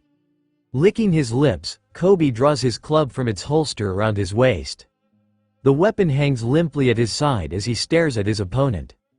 This is where I die. In a stupid tournament against a madman while monsters tear apart our ships. He scans the room. First, he sees Luffy bouncing excitedly while staring at the platform. Beside him, Chabo is staring lazily up at the platform with a dazed expression on his face, clearly disassociating from the events around him. Kaya is sitting in the chair Nami had previously occupied, poring over her spreadsheet and verifying that the math checks out. How can they stay so calm when his attention is drawn back to Jin when he lets loose a loud whistle? Welcome back to Earth, Kobe. Grinning, Jin swings his weapon over his shoulder. He can see signs of defeat telegraphed in his opponent's body language and posture. Cheer up, kid. You made it to the semifinals. Most people got eliminated ages ago. His cheery tone is replaced with a serious one. I'll call it since so few of us left. Get ready. Get set. Go. Muscles tightening, Jin dashes across the platform toward Kobe. The young pink-haired appears distracted and he plans to capitalize on the distraction. Leaping into the air, he lifts the morning star over his head. Gah! Swinging at the mop of hair on his opponent's head, he swings downward. Shit. Gotta focus. Whipping his club clockwise through the air, Kobe catches the morning star before it splits his skull open and deflects it to the side. Twisting his torso counterclockwise, he grips tightly and slams his club into Jin's side. The sharp spikes embed themselves into the master-at-arms ribcage. Gritting his teeth, Kobe attempts to free his weapon but is stopped as Jin wraps his hand around the handle. Grinning like a madman, Jin tightens his grip on Kobe's club. It wasn't challenging to overpower the young man, and he held firm as the pink-haired pirate desperately fought to free his weapon. Raising his morning star into the air, he casually flicks his wrist, spinning the metallic end in a circle counterclockwise above his head. Recalling the young man's insult during his chess match against Nami, he attempts to mimic Kobe's smug voice. Fell right into my trap. He releases his grip on the club while swinging his weapon downward into Kobe's shoulder. The muscles of Kobe's left arm spasm as the round head of Jin's morning star collides with his shoulder blade. Blood gushes from the wound, running down his arm before dripping from the tips of his fingers to the wooden floor below. Pain radiates from the wound down his arm and across his chest, and Kobe's face contorts into a grimace. He forces himself to look up into the Jin's piercing blue eyes. He's in a completely different league. Tightening the muscles of his right arm, Kobe rips his club free from Jin's side. The metal spikes are coated in fresh blood and the dark-haired man's white undershirt is immediately stained dark crimson, but he doesn't visibly react to the pain. Still got some fight in ya? Tightening his grip on the morning star, Jin pulls it from Kobe's shoulder. Crimson droplets are flung into the air and more blood runs down the young man's arm. A cruel smile spreads across his face and he steps backward. That's fine. I'll enjoy beating it out of you. He swings his weapon at Kobe's midsection. No. Kobe slaps the morning star away with his club. His eyes narrow into slits as he glares at the master-at-arms. I don't care who you are or what happens to me. I'm not going down easy. Left arm still hanging limply at his side, he swings the club over his right shoulder. You may be a man-demon, but if I want to fulfill my dream of ending the Marines' corruption and becoming an admiral, I have to be ready to travel to the gates of hell and back to stop pirates like you. His dream is absurd, but his head's in the right place. This one is ready for the grand line. His smile slowly fades. Jin bends his knees, preparing for his next attack. You're right. I am a demon. Let me show you just how demonic I can be. Launching forward, he slams his forehead into Kobe's chest, knocking him backward. Before the young man can react, he swings his morning star upward, slamming into his opponent's stomach and knocking him into the air. Leaping after the pink-haired boy, he delivers a roundhouse kick to the side of his head, whipping his small frame to the right. Kobe slams into the platform and rolls several times before collapsing on his back. Dropping to the ground, Jin lets go of the handle of his morning star. The heavy weapon falls to the ground, spikes embedding into the wooden floor. With his left hand, he pulls his weighted tonfa from the strap, holding it to his side as he slowly walks toward Kobe. Still gasping for air, Kobe uses his good arm to push himself into a sitting position. The lens of his glasses was shattered, creating a kaleidoscope effect of a dozen Jins walking toward him. I need to get another pair of. Before he can finish the thought, his chest caves in as the weighted ball at the end of Jin's tonfa slams into it. His body buckles against the ground and he is again flung into the air. He can do little more than pray that he will safely land in bounds. This is still salvageable. His prayers are answered and he collides with the wooden surface on his side. Attempting to roll onto his back, the last vestige of hope drains from his body as he feels nothing but air beneath him. Shit! Thinking fast, he drops his club and stretches out to grab the edge with his fingertips. His torso slams into the side of the platform. He hears the steady crunch of Jin's boots against wood as the man approaches. Jin peers over the edge. He sees Kobe's feet dangling inches above the ground. The pink-haired man looks up at him, his eyes begging for a savior but acknowledging what is coming. Jin's lip curls into a smile. He raises his right foot above Kobe's hand. Sorry about this. He stomps on Kobe's fingers, causing the young man to let out a squeal of pain before dropping to the ground. Placing his left hand on his side, Jin feels blood oozing from the wound Kobe had inflicted squish between his fingers. Damn it, he ruined my favorite shirt. Glancing at Kaya, he sees her racing toward Kobe holding her emergency kit. Taking a deep breath, he announces, "I win." Jin leaps to the ground beside his defeated opponent. He glances at the wall, missing the result of his match against Kobe. Suddenly the room shakes as one of the Sea Kings slams into the hull. Instinct takes over and Jin wraps his arms around Kobe, stopping the injured man from being thrown around the room. As the shaking subsides, he releases the pink-haired man and steps back. He makes eye contact with Chabo, who still seems to be struggling with the reality of the situation around him. "Hey Turnip. Do me a favor and write my win on the board, will ya?" "Huh?" Chabo slowly turns to look at Jin, who is staring intensely back at him. "You want me to?" The request sinks in and he obediently rises to his feet and slowly walks over to the wall. Picking up a piece of chalk, he writes Jin's name before turning to face the man. "I did it. Good job, kid." Shifting his attention to Kaya, who is bandaging Kobe's shoulder, Jin asks calmly, "When you are done with him, do you mind?" He lifts his shirt, revealing the still bleeding wound left by Kobe's attack. "Wait your turn, Jin." Kaya scowls at the man. She feels Kobe wince as she wraps gauze around the gaping wound on his shoulder. "You know you could have shattered his collar, right? That would have knocked him out of commission for a month." She carefully pins the gauze together before reaching into her first aid kit and pulling out the antiseptic gel and several bandages. "I'll patch every hole you put in this, kid, before I fix your side. Maybe that will teach you a lesson, mister. Let's have a beat up our friends tournament." Shaking her head, she squirts a dollop of the gel onto a cut under Kobe's left eye where Jin's boot had snagged against his skin. Shifting her focus lower, she shifts into her sugary bedside manner voice. "This might hurt a bit." Placing her hands on Kobe's shirt, she carefully rolls it upward, exposing more puncture wounds on his stomach. Wincing in pain, Kobe tries not to let tears escape as Kaya begins to treat and bandage his stomach. Glancing at Jin, he feels a flush run up his neck and his cheeks grow red. "Sorry this is taking so long." "It's fine." Crossing his arms, Jin impatiently taps his foot as he waits for the blonde-haired woman to finish bandaging Kobe's wounds. He meets Kobe's eyes and grins. "She's just pissed that I suggested this tournament." He glances at the woman diligently bandaging his crewmate. "Isn't that right, blonde?" "It's not." Pausing for a moment, Kaya looks up at Jin. The anger painted on her face slowly softens as she stares into his eyes. She closes her eyes and lets out a slow breath. Opening her brown eyes, she meets his steel gaze. "Yes.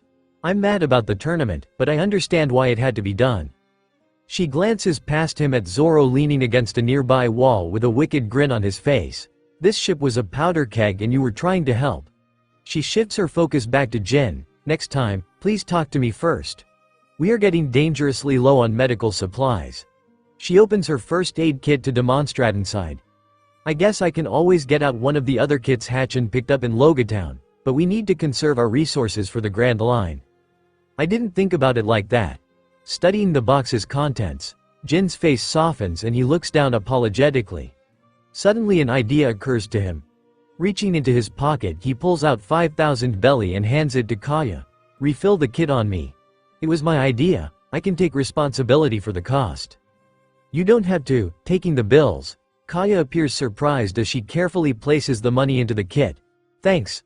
A smile spreads across her face as she finishes bandaging Kobe's wound. It means a lot. Placing her hands on Kobe's hips, she carefully turns him around so she can inspect him for any more wounds. Satisfied, she pats his back. All patched up, Kobe. Thanks. Grabbing his club off the ground, Kobe buckles it to his waist. He waves at the others. I'm going to beat up some sea monsters. See you soon. Sprints out of the room. He joins the others defending the ships. Thanks for being patient, Jin. Kaya smiles warmly at the dark-haired man. I suppose I should go easy on you. If you won over Mary, I could have guessed you had a kind heart underneath your tough outer shell. Grinning back at Kaya, Jin waits patiently as she carefully bandages his side. He winces as the antiseptic gel is squirted onto his wound but quickly forces down the pain and grits his teeth. Once everything is done, he says calmly, "Thanks for patching me up."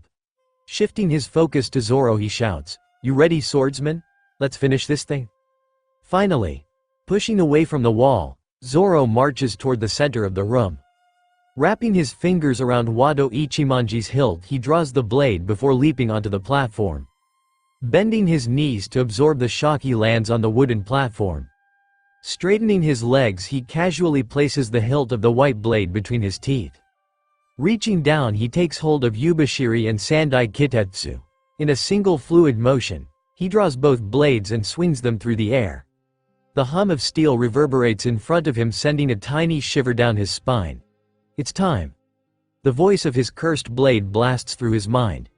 Show me your worth, swordsman. Don't let me down again. The corner of his lip curls into a smile. I won't. Let's end this together. Approaching the side of the platform, Jin quickly pulls himself onto it. As he walks to his corner, he considers his options.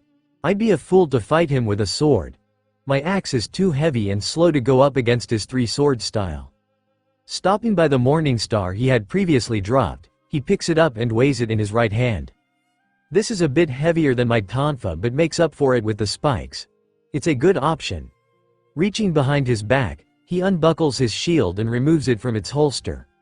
Placing it on his left arm, he carefully tightens the straps around his wrist and elbow. I'll need something to defend with. This should do nicely. Turning to face his opponent, he grins. Suddenly he bangs the morning star into his shield to get Zoro's attention. You ready? I was born ready. Slashing through the air with Yubashiri, Zoro appreciates how light and versatile the blade is. He grins back at Jin. Let's do this, raccoon eyes. Tisk. Sneering, Jin aims his morning star at the swordsman. I'll make you regret calling me names. His eyes lock onto Zoro's and he announces the start of the battle. Get ready. Get set. Go. The instant Jin says, go, Zoro launches across the platform toward the master at arms.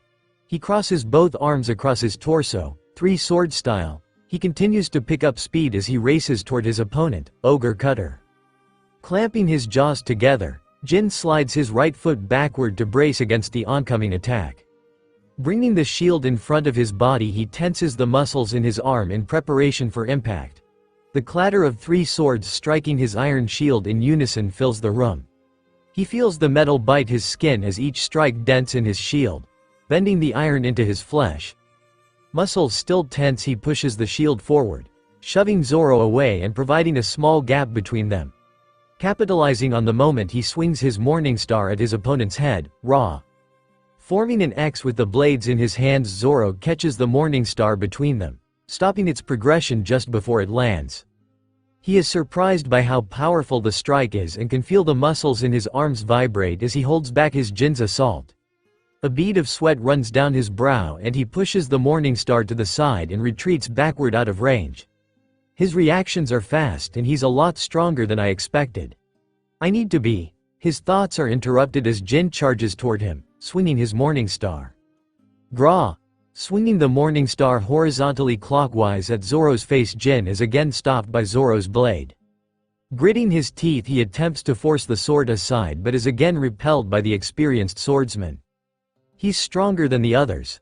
A lot stronger. Eyes locked on Zoro as he swings the morning star over his shoulder. I see why Mihawk was impressed on the Bharati. You're tougher than I thought. With a grin, he again swings his weapon horizontally through the air, counterclockwise this time, hoping to find a weaker blade in the swordsman's non-dominant hand. His attack is again repelled. Much faster than before but with less force. So the sword in his right hand is stronger and the left is faster. I wonder if I can. Before he can finish the thought, Zoro slashes at his chest. Bringing Mihawk into this, I'll make you pay. Seeing red, Zoro hardly registers as Jin parries Yubashiri to the side. He'll pay for this. Seeing a momentary opening as his opponent's shield is used to push his blade aside, he slices diagonally across his opponent's chest with Sandai Kitetsu. Continuing to grip Wado Ichimonji in his mouth, he angles his head downward, sending a second slash down the master at arm's chest. Ga! Fabric falls to the floor as two perpendicular lines appear across Jin's chest. Blood oozes from the wounds, coating his chest, and his mind screams as pain rips through his body. Instinct takes over and he shuts off the part of his brain that wants to go into shock. Gritting his teeth, he twists his body and slams the metallic spikes of his morning star into Zoro's side. Bad move. Mouth splitting into a wicked grin, Zoro ignores the weapon embedded into his side and places his hands at his waist with the blades aimed at Jin's stomach. Pain is for later. For now, we dance. He thrusts both blades forward, driving them through his opponent's midsection. He lets go of the swords and watches as the master at arms sinks to his knees. The metallic blades protrude from the man's back. Blood rolls down the razor-sharp edge, forming droplets that collect on the tip before dripping to the wooden floor. Still grinning like a madman, Zoro takes hold of the morning star and rips it free. Tossing it to the side, the weapon clatters against the wood as blood flows from his wound. Ready to surrender? Jin stammers as he tries to force out the words. He looks up into Zoro's cold eyes, pleading with his own for mercy. Sir. He swallows around a lump that has formed in his stomach. Say it. Staring daggers into the man, Zoro taps his foot impatiently. Don't play the weak card, Jin. I've seen what you're capable of. I surrender. Tears form in Jin's eyes and he attempts to blink them away. Will he let me live after this weakness? He turns his head to look around Zoro and catches sight of Luffy, who is grinning mischievously. The wild captain's arms lay against the wooden platform and his chin rests on back to Zoro. Jin forces a smile onto his lips. You. He gasps for breath, fighting against the pain still coursing through his body. When? You're damn right I do. Grabbing hold of his swords, he smoothly pulls them out of Jin's torso. Placing the guard of the blades against his sleeves, he carefully runs them across the cloth, removing Jin's blood so that they can be stored without fear of rust. Once satisfied that both swords are clean, he slides them into their hilts before taking Wado Ichimonji from his mouth and returning her to her hilt beside the others. Jin. Kaya leaps onto the platform and rushes to the man who has collapsed from shock and pain. Tossing her first aid kit on the ground, she empties its contents onto the ground. Turning to chastise Zoro, she sees that the swordsman has vanished alongside the captain. Damn him. When I get a hold of that bastard, I'll give him a piece of my mind. Shifting her focus back to Jin, she begins to bandage his wounds. It's going to be okay. I promise you'll make it through this. Her stomach churns and her mind is filled with doubt. Is he going to die? Why? She pushes the negative thoughts away to focus on her patient. Without being asked, Chabo makes his way to the back wall and writes Zoro's name into the final box for the tournament. Making their way through the men's locker room, Zoro glances at his companion. Are you sure you're okay skipping the fight against me and Jin? Yeah. Wouldn't be much fun after the ass-whopping you gave him. Smirking, Luffy slams his shoulder into the door leading to the hallway. It flings open and the pair pass through. His smirk slowly turns into a smile as he looks through the glass windows at the massive sea kings surrounding the ships. Besides, I want a chance to kick those sea kings' asses, don't you? You know it. Can't let the others have all the fun. Zoro replies as the pair walk beside one another down the hallway. Reaching to his sides, he withdraws and places Wado Ichimonji's white handle into his mouth before drawing the other blades. The pair bump fists before Zoro lifts his left foot and kicks the door to the deck. It bursts open and they are hit with the sounds of battle raging around them. With a roar, the pair charge into the fray. The battle against the Sea Kings lasted for another hour. Once the crew had driven off the last of the creatures, they gathered together on the deck of the Going Shopping. The carcasses of dead monsters were scattered around the ships, illuminated by the moon's glow. "Well, we did it," Usopp announces in an excited voice. He raises 5 fingers. "I took care of 5. Seeing looks of exhaustion and irritation on the faces of his comrades, he curls 4 fingers toward his palm. "I mean one of them myself." "I got 2, shouts Luffy, proudly stabbing 2 fingers into the air. "I got 1. Sanji and Zoro say at the same time. Sparks fly through the air as they glare at one another. Cracking a smile, Hatchin volunteers. "I managed to take 1 out before." He points his middle arms at the missing appendages at the top of his torso. "One of them got a bit hungry." "Oh my gosh, I forgot to ask." Rika studies the wounds. "Did it hurt? Will you ever be able to?" A tear forms at the corner of her eyes. "Recover?" "Recover?" Tilting his head to the side, Hatchin stares skeptically at the young girl. She must not know. A smile spreads across his face and he begins laughing. "Ha-cha-cha-cha. Of course. My new arms should start regrowing sometime tonight and I'll be as good as new within a week." He wraps his center arms around the girl's shoulders and smiles warmly at her. "And it didn't hurt a bit. As fishmen are strong." "Good to know." Shifting his focus from Zoro to Hatchin, a sly smile spreads across Sanji's lips. "If we run out of food, I know where to get more." 5, Yosaku says, interrupting the conversation. The others turn to him and his eyes dart to Johnny, who nods approvingly. "My bro and I took down 5 of him." Eyes narrowing to slits, Zoro glares at the swordsman. "Bullshit. Prove it." "It's true." Jimmy Scoops pulls the camera from around his neck and hands it to the swordsman. "I have pictures." Placing his finger against the screen, Zoro casually swipes through an array of action shots. He shakes his head in astonishment. "Well, I'll be damned." He hands the camera back to the former Marine with a sly smile as he looks back at Yosaku. "Where was that passion during the tournament?" Speaking of the tournament, Kobe butts in. "Who ended up winning? And what happened to Jin?" "Me," shouts Luffy, a grin spread across his face. He hooks his thumb at Zoro. "And this guy won the losers tournament." He emphasizes the word losers, causing the swordsman to roll his eyes. "And Jin?" presses Mary, a worried look in his eyes. "Please tell me he's okay?" Zoro carefully avoids the mink's eyes. "Fine. I think he's just resting off the last fight." "And trying not to bleed out," shouts Luffy. He wears a carefree grin, oblivious to Zoro's intentional subtlety. Pushing roughly past the pair, Mary sprints for the door to check on Jin. An awkward silence falls over the crew, broken only by yawns from some of the younger members present. Catching Ninjin trying to stifle another yawn, Nijiko clicks her tongue against the roof of her mouth. "I think it's time for the little ones to get off too." Her words trail off as the children obediently walk toward the doors leading to the lower decks. "I thought they'd at least fight a little." Shrugging her shoulders, she follows after them. "Good night, everybody." As the crew starts to disperse, Luffy whispers something into several of their ears. In silence, they nod and make their way to the training room. Entering the training room last, Luffy allows the door to slam shut behind him, causing every head to turn in his direction. He quickly scans the assembled group. Kobe, Kaya, Jin, Sanji, Nami and Zoro. That's everybody. He sees Mary kneeling beside Jin, who is lying near the others on a mattress. "Sorry Mary, I need to talk to." "No, right now I need to be with Jin." Taking hold of Jin's hand, Mary gives it a gentle squeeze. His eyes remain focused on the wounded man and he says in a low voice, "I'm here, don't worry." "Fine." Shifting his attention to the others, Luffy addresses them directly. "I'm sure you all know why I gathered you here." Kobe's eyes dart to the others. They all appear confused at Luffy's assumption. "I don't think we do, Captain. Care to enlighten us?" Huh. I thought. Shaking his head, Luffy lets the thought go. He smiles at the pink-haired man. It's a senior officers meeting. Why is he here? Shouts Sanji while stabbing his finger through the air at Zoro. Senior officer, Moss Head can barely remember how to get to the dining room. Why on earth would the captain care about his opinion? Sanji, Jin groans and winces as he carefully pushes himself up, assisted by Mary's hand on his back. He meets the chef's eyes. I'm sure the captain has his reasons.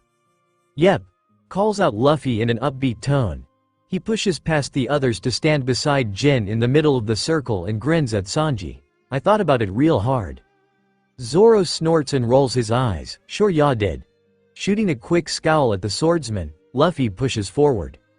Like I said, I thought about it long and hard, and you were all in charge of something important. He stabs Zoro's chest with his finger. You train the crew and keep them strong so I don't have to protect everybody. He glances down at Jin and points at the dark-haired man. You keep us and our things safe. Turning clockwise, he points at Kobe. You keep the ships clean and working. He takes a half step to the side and points at Nami. You make sure we get where we are going. He continues, turning and points at Kaya. You make sure we have the money and enough supplies to make it there. Finally completing the circle, he faces Sanji and points at the chef. And you make sure we have food in our bellies. Spreading his arms apart, he addresses the group. You are all important, and that's why you're my senior officers. Huh. It makes some sense. Nami says. She glances at Kaya, who shrugs and nods. I don't know if I'd have picked an idiot like Zoro, but strangely I get it. Grabbing a chair, she pulls it up behind her and takes a seat. The others follow suit, forming a half circle in front of the captain except for Jin, who continues to sit on the mattress, supported by Mary. Placing a finger against her lips, Nami waits for the captain to speak. Realizing he isn't saying anything, she attempts to spark conversation. So what is the purpose of this meeting? Her eyes remain focused on Luffy. I'm exhausted. If you kept me awake for no reason, I'll wring your neck, Straw Hat. I dunno. Shrugging his shoulders, Luffy lifts his hands into the air.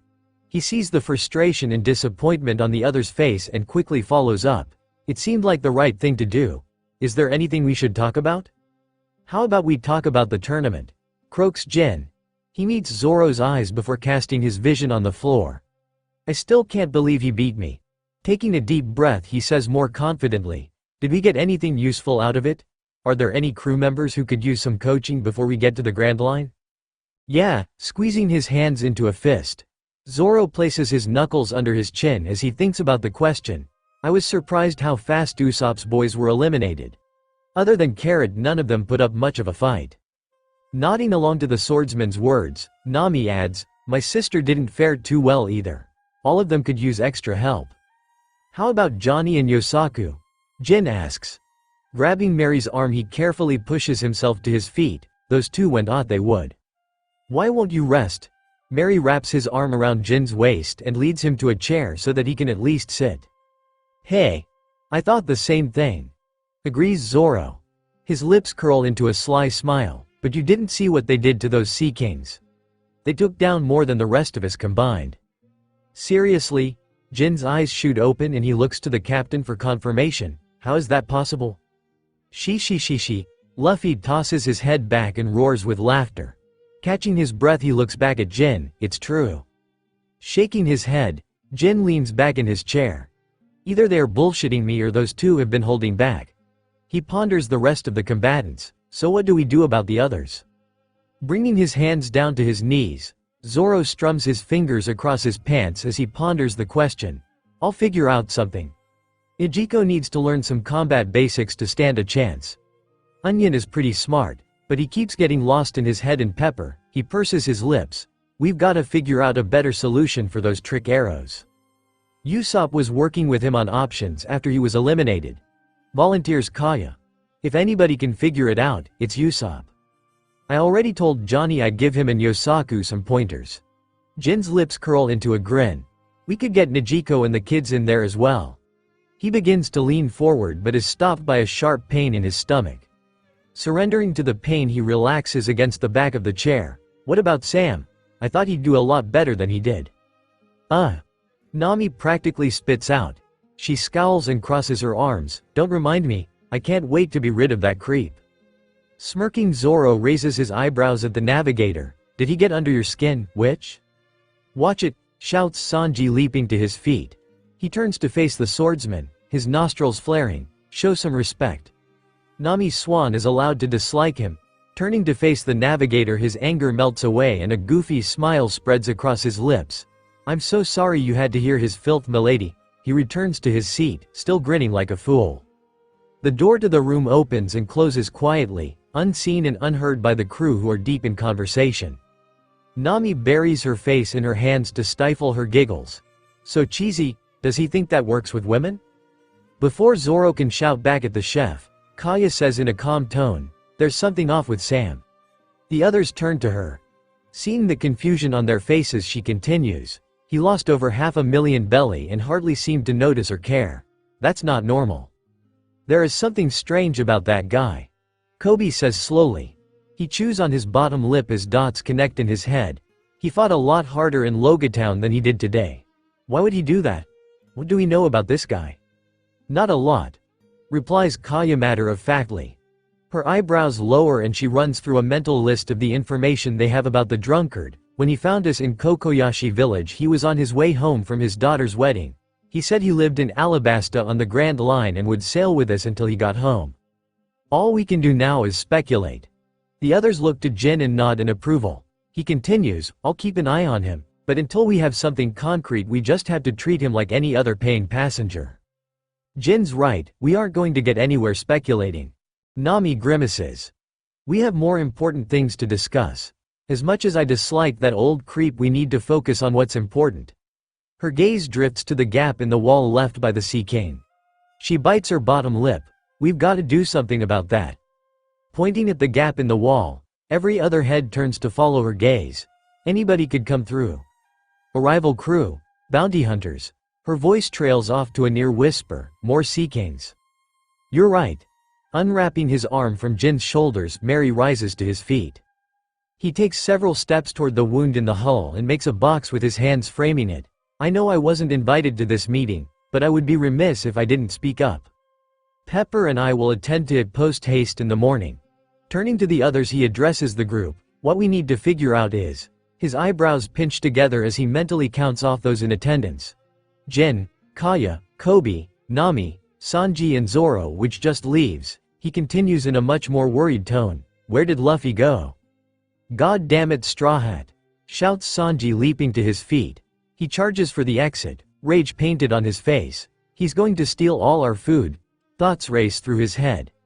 This whole thing was a setup. When I get my hands on him he's going to regret it. Shit! Shout Kobe and Zoro in unison as they jump from their chairs and chase after Sanji. The trio exits the room in a rush, leaving Jin, Kaya, Nami and Mary alone.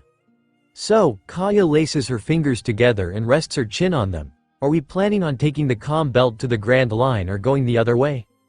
There's another way? Asks Nami, curiosity painted on her face. She thinks back on the map she had stolen from Buggy. We've been going south since Polestar Island.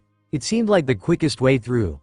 Glancing around, she sees the others nodding and her cheeks flush with embarrassment. I thought we had to go through the comm belt to get to the Grand Line. Are you telling me that there is a different path? Yes, but, Kaya purses her lips and glances at Jin, who nods in approval. It comes with its own set of dangers. As we saw today, the comm belt is full of Sea Kings who would like nothing more than to rip our ships apart.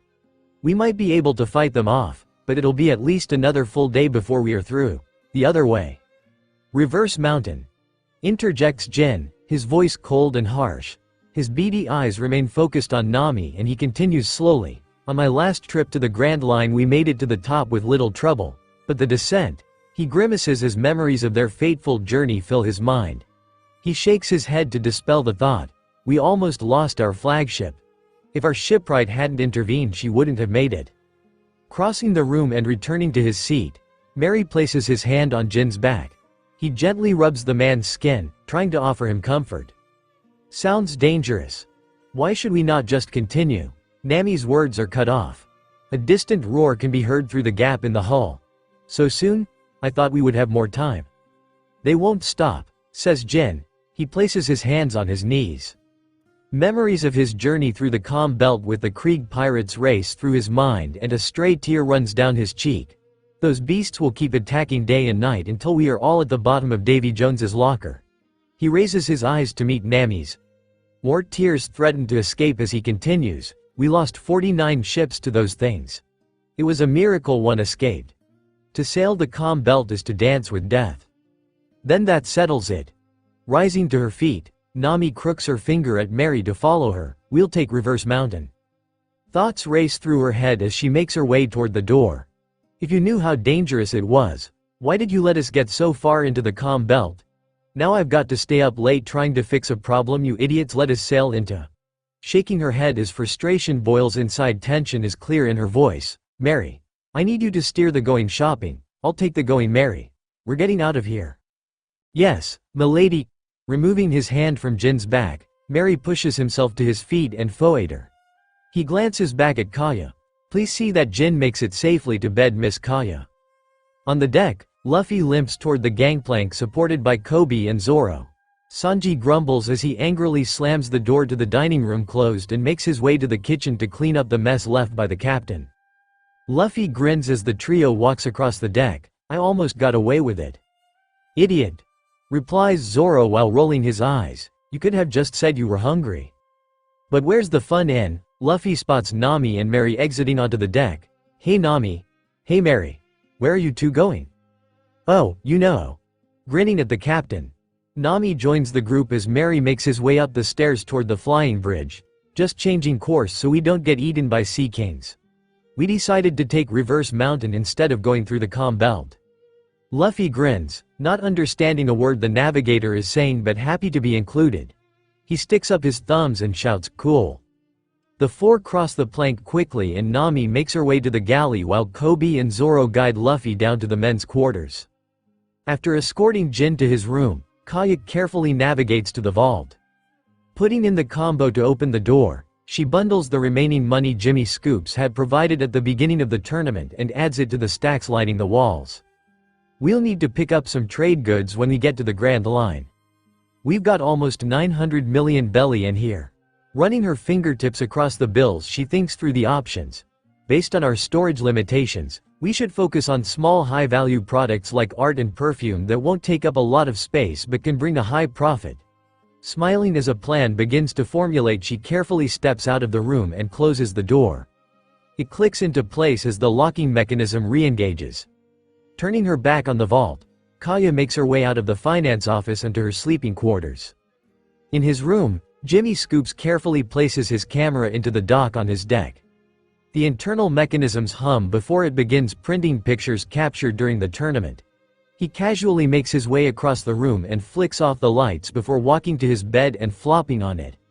The dull blue glow of the camera reflects off the wall, illuminating the room while it continues to print sheet after sheet of glossy images and distribute them into a pile on his desk.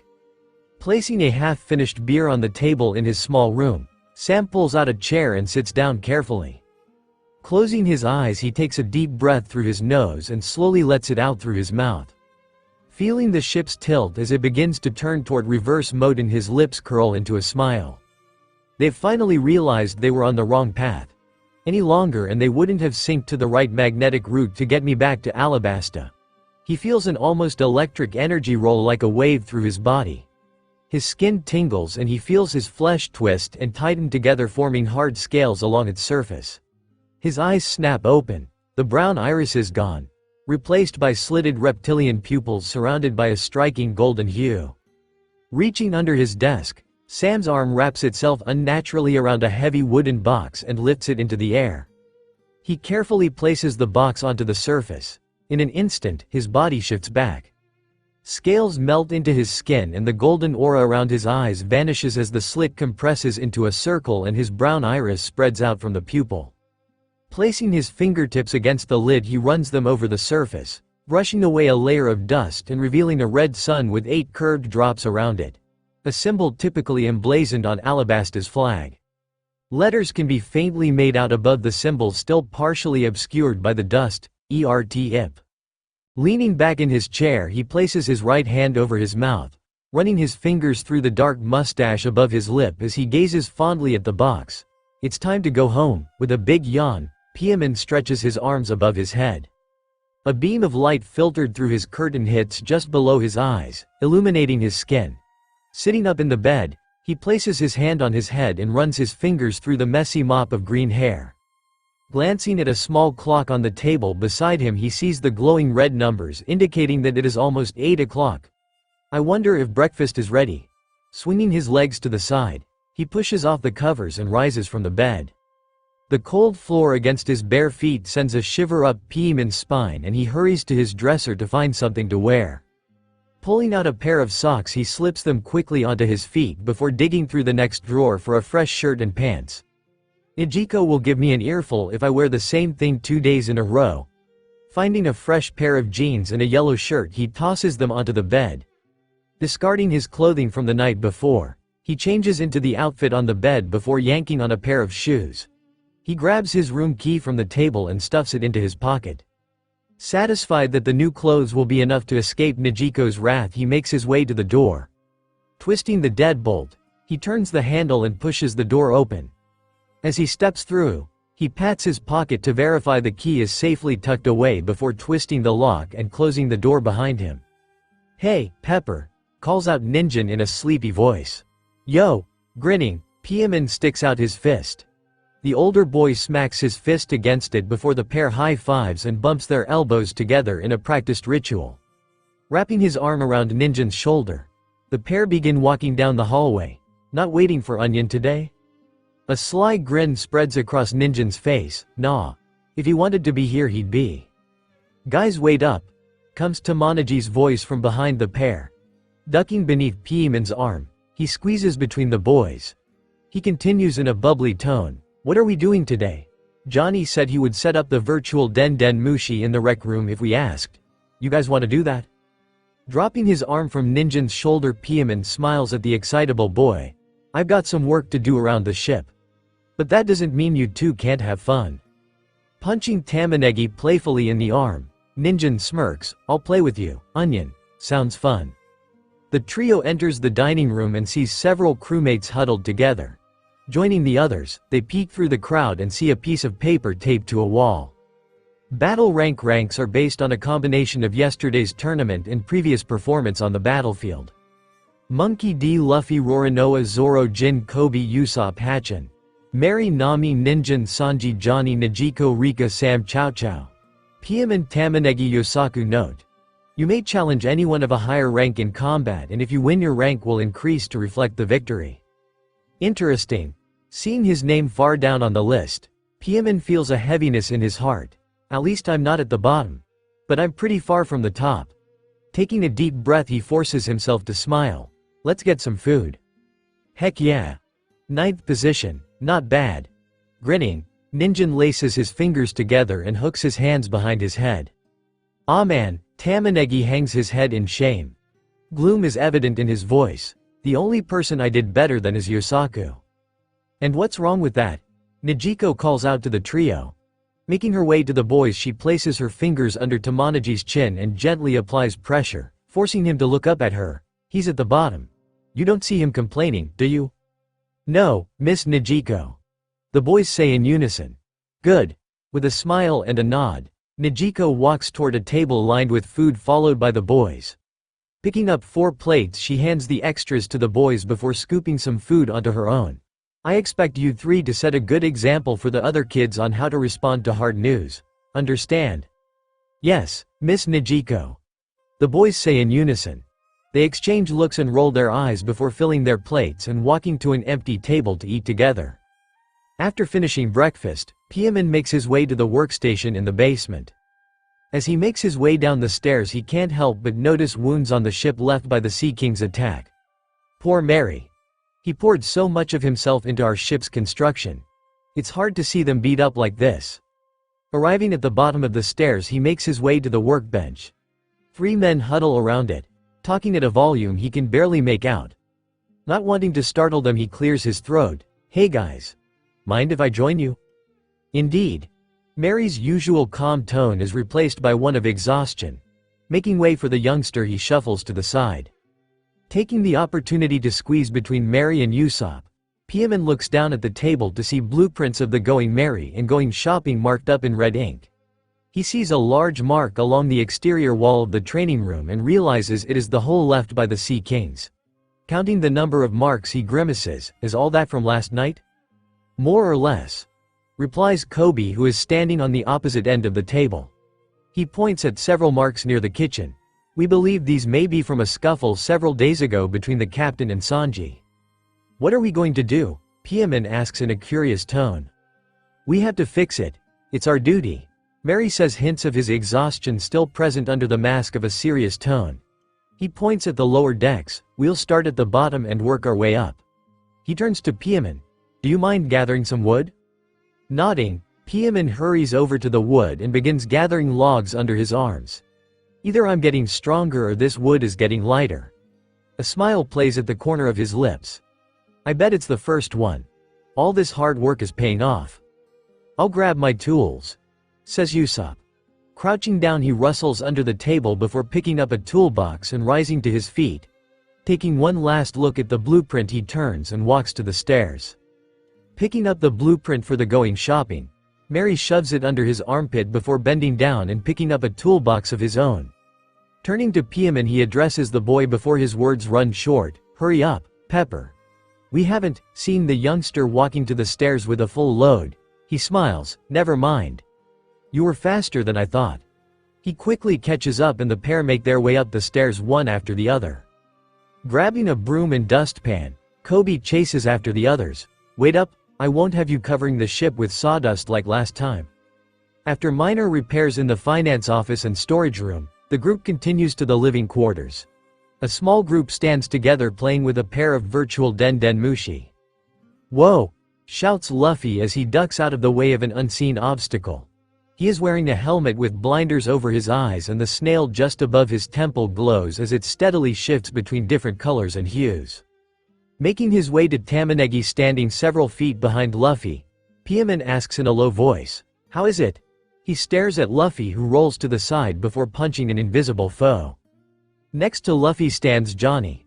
He is also wearing one of the helmets and is dancing awkwardly in place while Ninjin and Yosaku roll on the ground laughing. I dunno. Tamanegi shrugs his shoulders and lifts his hands into the air. He glances at Johnny, who is removing his helmet and handing it to Yosaku. Gritting his teeth, his eyes snap back to Luffy, who is still punching the air. The captain isn't very good at sharing. Everybody in the other group has already gone, but I still haven't had a chance. Pepper, Merry calls out, interrupting Tamanegi's boys to jump in fear like kids caught stealing from a cookie jar. He points at a fracture in the wall. There's time for games later. I need you to bring me the wood. Hey, guess I better go. Giving his friend a sheepish smile, Piaman hurries over to Merry. Taking care not to slap anybody with the wood he is carrying, he stops in front of Merry. Sorry about that. Placing a gloved hand on Piaman's head, Merry ruffles the boy's hair. I understand. It's hard to focus when your friends are having fun. Turning back to the splintered wood, he takes pity on the youngster. Let's finish up this floor, then we can take a break to play with your friends. Deal? You mean it? Looking up hopefully at Merry, Piaman sees the sincerity on his face. Yes, sir. Dropping the wood into a pile on the ground, he quickly pulls out 2 boards that will cover the damage and places them against the wall. Usopp hammers on one side while Merry hammers the other as Kobe desperately darts between them, sweeping up sawdust and muttering to himself. After patching several more spots, the group heads over to the group playing with a virtual Den Den Mushi. Usopp manages to force Luffy to hand over his device to Tamanegi, who finally gets to play while the others watch and cheer him on. It's my ship, Luffy says with a huff, crossing his arms in front of his chest as he glares at the back of Tamanegi's head. I don't see why I have to share. Luffy, you can't just hog all the fun, says Kobe as he places his hand on the captain's shoulder. He feels Luffy attempt to pull away and responds by tightening his grip. Besides, the kids go to bed early. You can always play while they are asleep. Oh yeah. Uncrossing his arms, Luffy's scowl is replaced with a grin. He begins rocking forward and backward on the balls of his feet in excitement.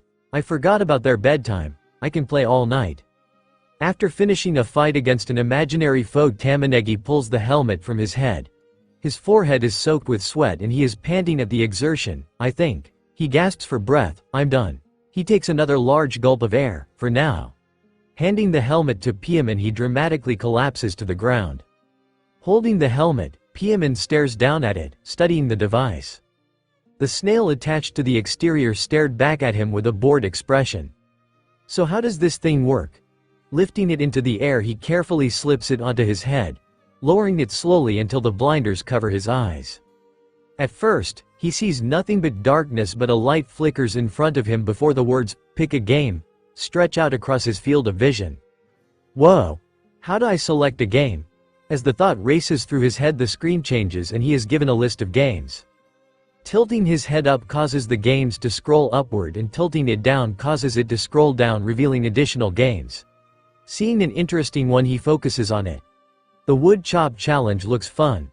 The thought barely has time to pass through his mind before the screen shifts and he sees a screen that says, "Confirm the wood chop challenge." With a smile, he shouts, "Yes."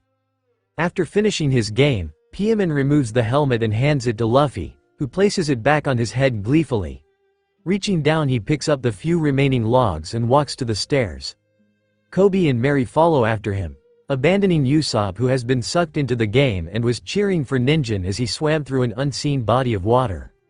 Making their way up to the next floor, Piaman points at the doors leading to the training room. Mary shakes his head and points instead at the deck. "We don't have enough wood to patch that room. Let's use what we have on the deck, then load up in the basement." "Good point."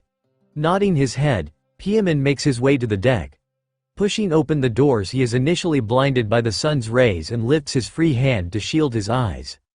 As his pupils adjust to the light and contract, he slowly puts down his hand and looks across the deck. He spots Jimmy Scoops running towards him, chased by Nami and Nijiko clad in two-piece swimsuits. "Move, move, move," shouts Jimmy as he speeds through the open door and launches himself down the stairs. Nami and Nijiko slow to a stop as Kobe and Mary exit through the door, blocking their path. Shaking with rage, Nami shakes her fist in the air and shouts after the photographer, "Get back here and delete those pictures, attach." "You didn't even get my good side," Nijiko shouts from beside her sister, earning her an eye roll from the orange-haired navigator. "Seriously, sis?" Placing her hand on her hip, Nami gives the older woman an incredulous look. "Is that all you care about? You're not bothered that he was taking pictures of us in our bathing suits?" "Why would I be?" Flashing a smile at her sister, Nijiko turns and saunters towards several chairs on the deck where Rika and Kaya are tanning in the sun. "When you've got it, flaunt it." "So what are you guys?" Spotting the wood under Piaman's arm and the toolbox in Mary's hands, Nami pieces together what's going on. She points at the greenhouse. "Most of the damage is in there. Be gentle with Chabo, he's been working hard all morning to save his plants."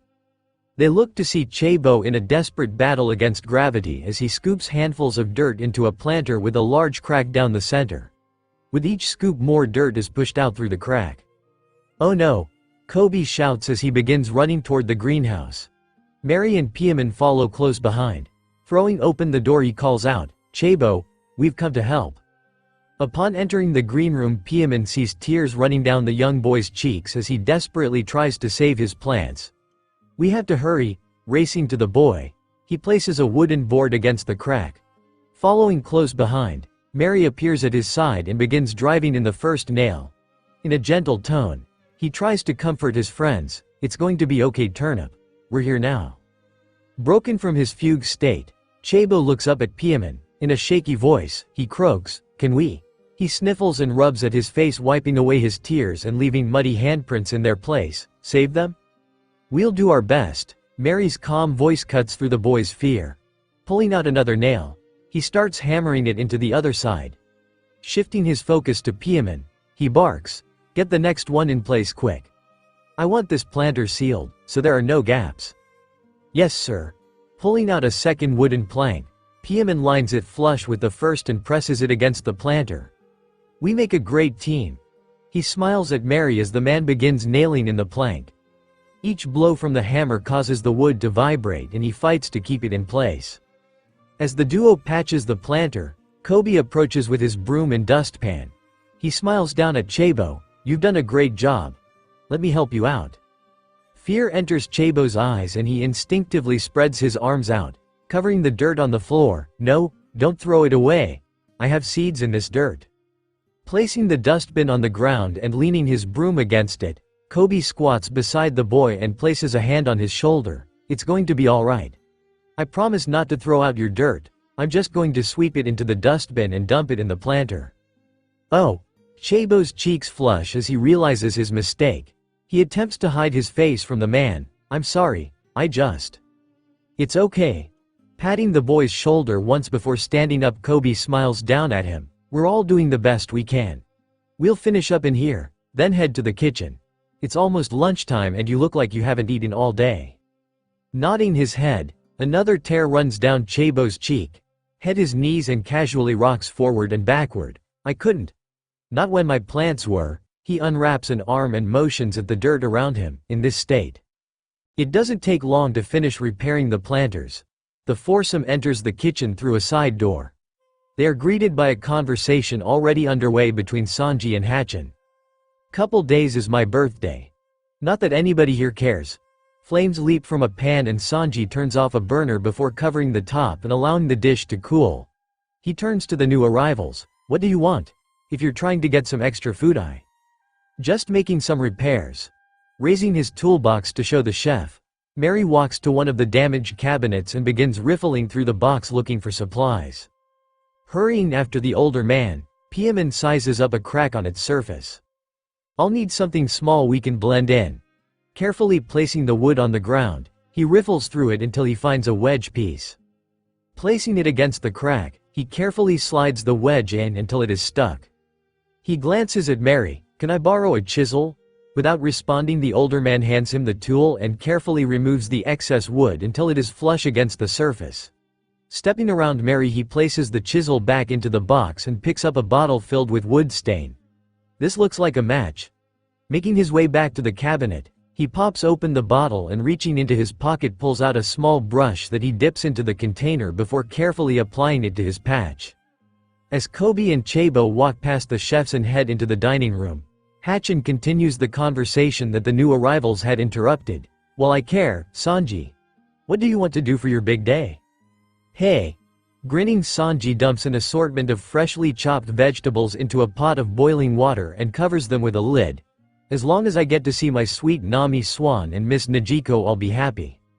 Quickly finishing their repair work in the kitchen, Mary and Piaman enter the dining room and enjoy lunch with a large gathering of their crewmates.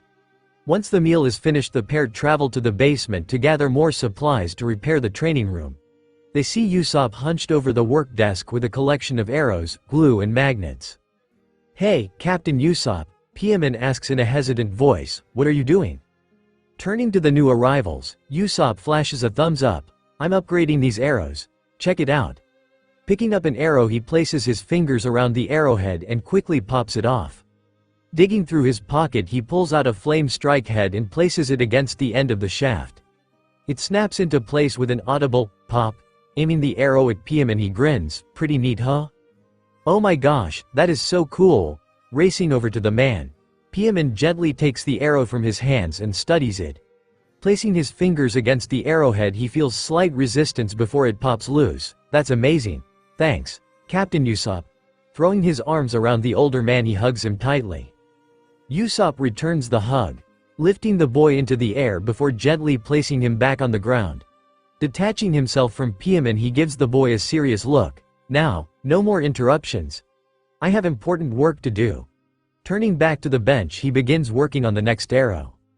Pepper, Mary calls out from the wood pile. Would you mind giving me a hand? Oops, sorry. Racing over to the man, Piaman quickly scoops up a bundle of wood under his arm. A blush runs up his neck. I got so distracted. I almost forgot why we came down here. He uses his free arm to help Mary gather more logs before the pair begin their journey up the stairs to the training room. Making their way through the locker room and into the training room, they are hit with an odd mixture of body odor and salt. Jin uses wooden practice swords to teach Johnny and Yosaku. At the other end of the room, Zoro is coaching Najiko and Tamanegi, aided by a punching bag suspended from the ceiling. Pausing momentarily when Mary and Piaman enter the room, Zoro quickly resumes his instructions. As I was saying, Nijiko. Every movement counts in a combat situation. You need to make sure to plan out every strike. Yesterday you were flailing all over the place. She gives him an irritated look which he ignores. Try punching the Hiya. Nijiko slams her fist into the punching bag as hard as he can, sending it rocking away from her. She turns and grins at Zoro. Like that, she is cut off as the punching bag swings back, knocking her to the ground. Not even close. Shaking his head and rolling his eyes, Zoro shifts his focus to Tamanegi. Onion, you have the opposite problem. Instead of analyzing the best attack every time, you should develop go-to attacks that will work in most situations. Yes sir. Tamanegi beams as he nods his head. He turns to face the punching bag and prepares to strike. Across the room, Jin yells out, "No no no, you're doing it all wrong." The two swordsmen step back. Confusion is evident on their faces. "What do ya mean, big bro?" asks Yosaku, before scratching his head. "We did just what ya told us," Johnny barks, irritating evident in his voice. "What part of working together as a team do you not understand?" Leveling his training sword at the pair, Jin grits his teeth. "Try it again. But this time think about what your partner is doing." The white bandages protruded from the bottom of his shirt, hinting at the wound he had received the evening before. "Huh. No wonder it stinks in here. Jin and Zoro have been setting this up all morning." Turning to Mary, Piaman raises his eyebrow. "Ready?" Nodding slowly, Mary replies to the youngster, "Whenever you are." The pair traverses to the gaping hole on the far side of the room and begin making their repairs. The sound of practice swords clashing together is drowned out by the hammering of nails driven into the wall. On the other side of the ship, Kobe and Nami approach Hatchin. They motion the fishman to join them at a table in the otherwise empty dining room. Confusion evident on his face, Hatchin looks first at Kobe and then at Nami before finally asking, "What is this about?" His mind races. What do the two smartest people in the crew want with me? Leaning toward the fishman, Nami laces her fingers together and rests her chin on them. "I'm sure you've noticed we are no longer headed through the comm belt." Huh. Looking around at the windows surrounding the dining room, Hatchin takes in the peaceful ocean view. "I guess so. Kinda expected more sea kings this morning." His eyebrows lower and a confused look spreads across his face. "I thought we were going to the Grand Line?" Glancing at Nami, who nods at him, Kobe shifts his focus back to the fishman. "There's another way Jin told us about last night. Reverse Mountain." "Reverse Mountain?" Tilting his head to the side, Hatchin glances up at the ceiling and racks his brain. "I don't know if I've ever heard of a reverse mountain. I've heard of plenty of other mountains. Mount Kintoki, Mount Colombo, but never a reverse mountain." His eyes dart between the pair looking for answers. "Never heard of it." "Neither had I," admits Kobe. He glances at Nami, who grins back. "It's on the maps, but I thought it was a mistake." Anyways. Realizing that Kobe is immediately getting lost in the details and knowing Hatchin's attention span, Nami takes over. She meets the fishman's eyes. "It's a lot safer than going through the comm belt, but there isn't enough space for the ships to go up side by side. Mary said we can detach the ships, but we'll need a helmsman and navigator here on the Going Shopping and the Going Merry to make it up safely." Nodding along, Hatchin taken the information. "Yep. Detach the ships. Got it." Seeing that the fishman is struggling to keep up, Nami reaches across the table and places her hands over Hatchin's. She slows down. "You and I will be here in the Going Shopping."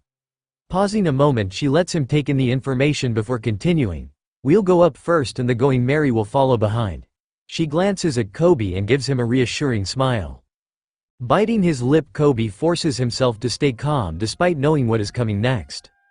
"Kobe," Nami nods at the pink-haired boy, "will be navigating the Going Merry and Mary will be steering her." She waits for the information to sink in before continuing. "We'll be in contact over Den Den Mushi the whole way up. Once we reach the top, we won't have long before the current pulls us into the Grand Line. We'll need to be ready for anything."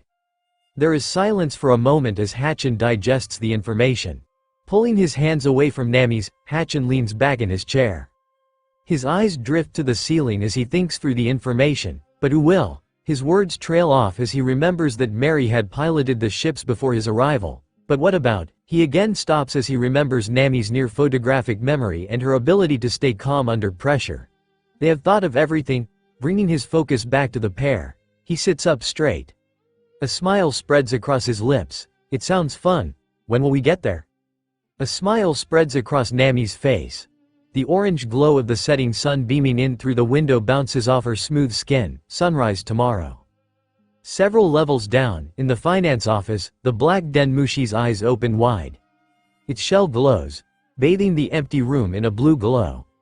A formal voice projects through its small mouth. We've spotted the ships, sir.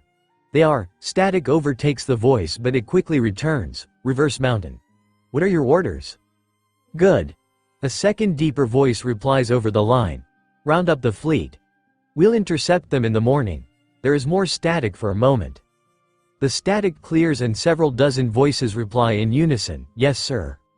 The glowing shell fades back to brown as the antenna previously raised high in the air sags on either side of its head.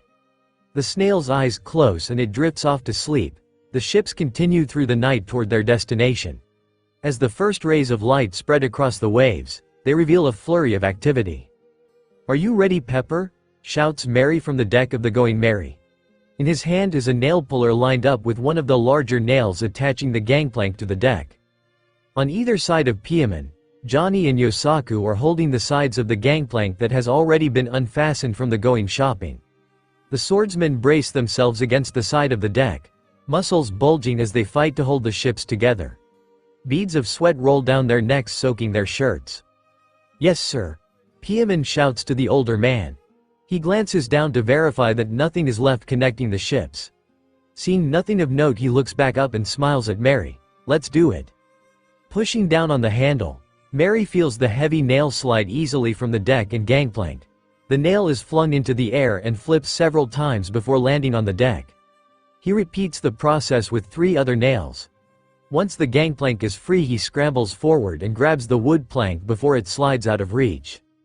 Zoro races over to Mary's side and takes hold of the gangplank, relieving some of the weight from the mink. They begin pulling it onto their ship, helped by Hatchin, who expertly guides the Going Shopping toward the Going Merry until the 2 vessels are almost touching. Make sure it's secure, says Mary to Zoro in a calm but stern voice. Confident that the swordsman can handle things, he makes his way to the bridge. Once inside the small room, he joins Kobe, who is desperately wrestling the whipstaff into place. Stick to navigating, leave this to me. The mink clears his throat to make his presence known. Hey Kobe. I'm here to take over.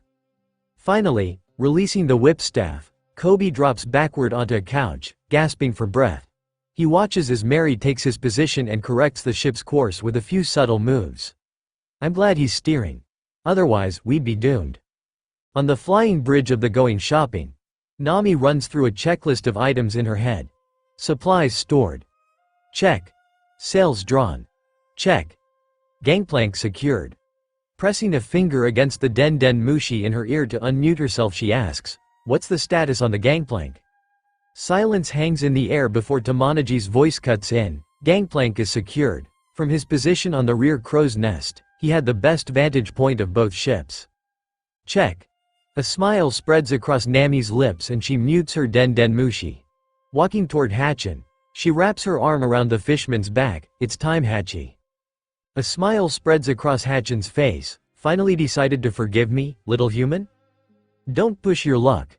Relaxing her body, Nami rests her head against Hatchin's side. After everything you did to protect me from Arlong and his goons, you knew I couldn't stay mad at you. As the ships approach the sheer wall of the red line, she can't help but feel a sense of wonder course through her body. Reverse Mountain loomed before them, its tip piercing the clouds and stretching far beyond into places unknown. It bore a massive river that against all odds was flowing up the side of the mountain. Falling in behind you. Kobe's voice came through the Denmushi in Nami's ear. The sound of something flying through the air precedes a cannonball slamming into the side of the Going Shopping. Wood flies in every direction as the projectile burrows through the hull, coming to a stop in the entertainment room. Eek! Shrieks Nami, climbing Hatchin's body and wrapping herself around his torso. Save me, Hachi. Waves of panic flood her mind as she clings to the fishman who desperately fights to regain control of the ship. Usopp's voice cuts through the Denmushi, Marines.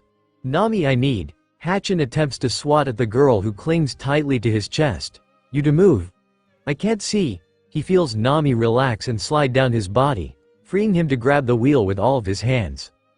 Her initial panic dissipates as her feet touch the ground. Nami feels an overwhelming sense of calm flow through her body. We've dealt with Marines before. After the Sea Kings, this is nothing. Extracting herself from Hatchin, she steps to the side and turns to face the approaching mountain. By her estimation, they were less than 2 minutes from their destination. I need to do this. For my friends. A smile crawls across her face and she says in a low voice, keep her steady, no matter what happens, Hatchin. Nodding his head, Hatchin tightens his grip on the wheel spokes. His eyes remain locked on the current at the base of the mountain. She. Luffy roars with laughter as he watches ship after ship emerges from the fog. He had lost count almost immediately and could only stare in wonder at the forces that the world government had brought to stop him and his crew. Cupping his hands on either side of his mouth, he laces his fingers together, forming a tunnel as he stretches his hands into the shape of a bullhorn. His voice booms across the waves, amplified by his hands, and bounces across the water. You'll never take us alive. There is an answering electronic hum before a projected voice from the marine vessels replies. Stop right there, straw hats. We have you surrounded. On the authority of the world government, you are under arrest. Grabbing Luffy's shoulder, Zoro hisses, knock it off, Captain. You're just going to piss them off.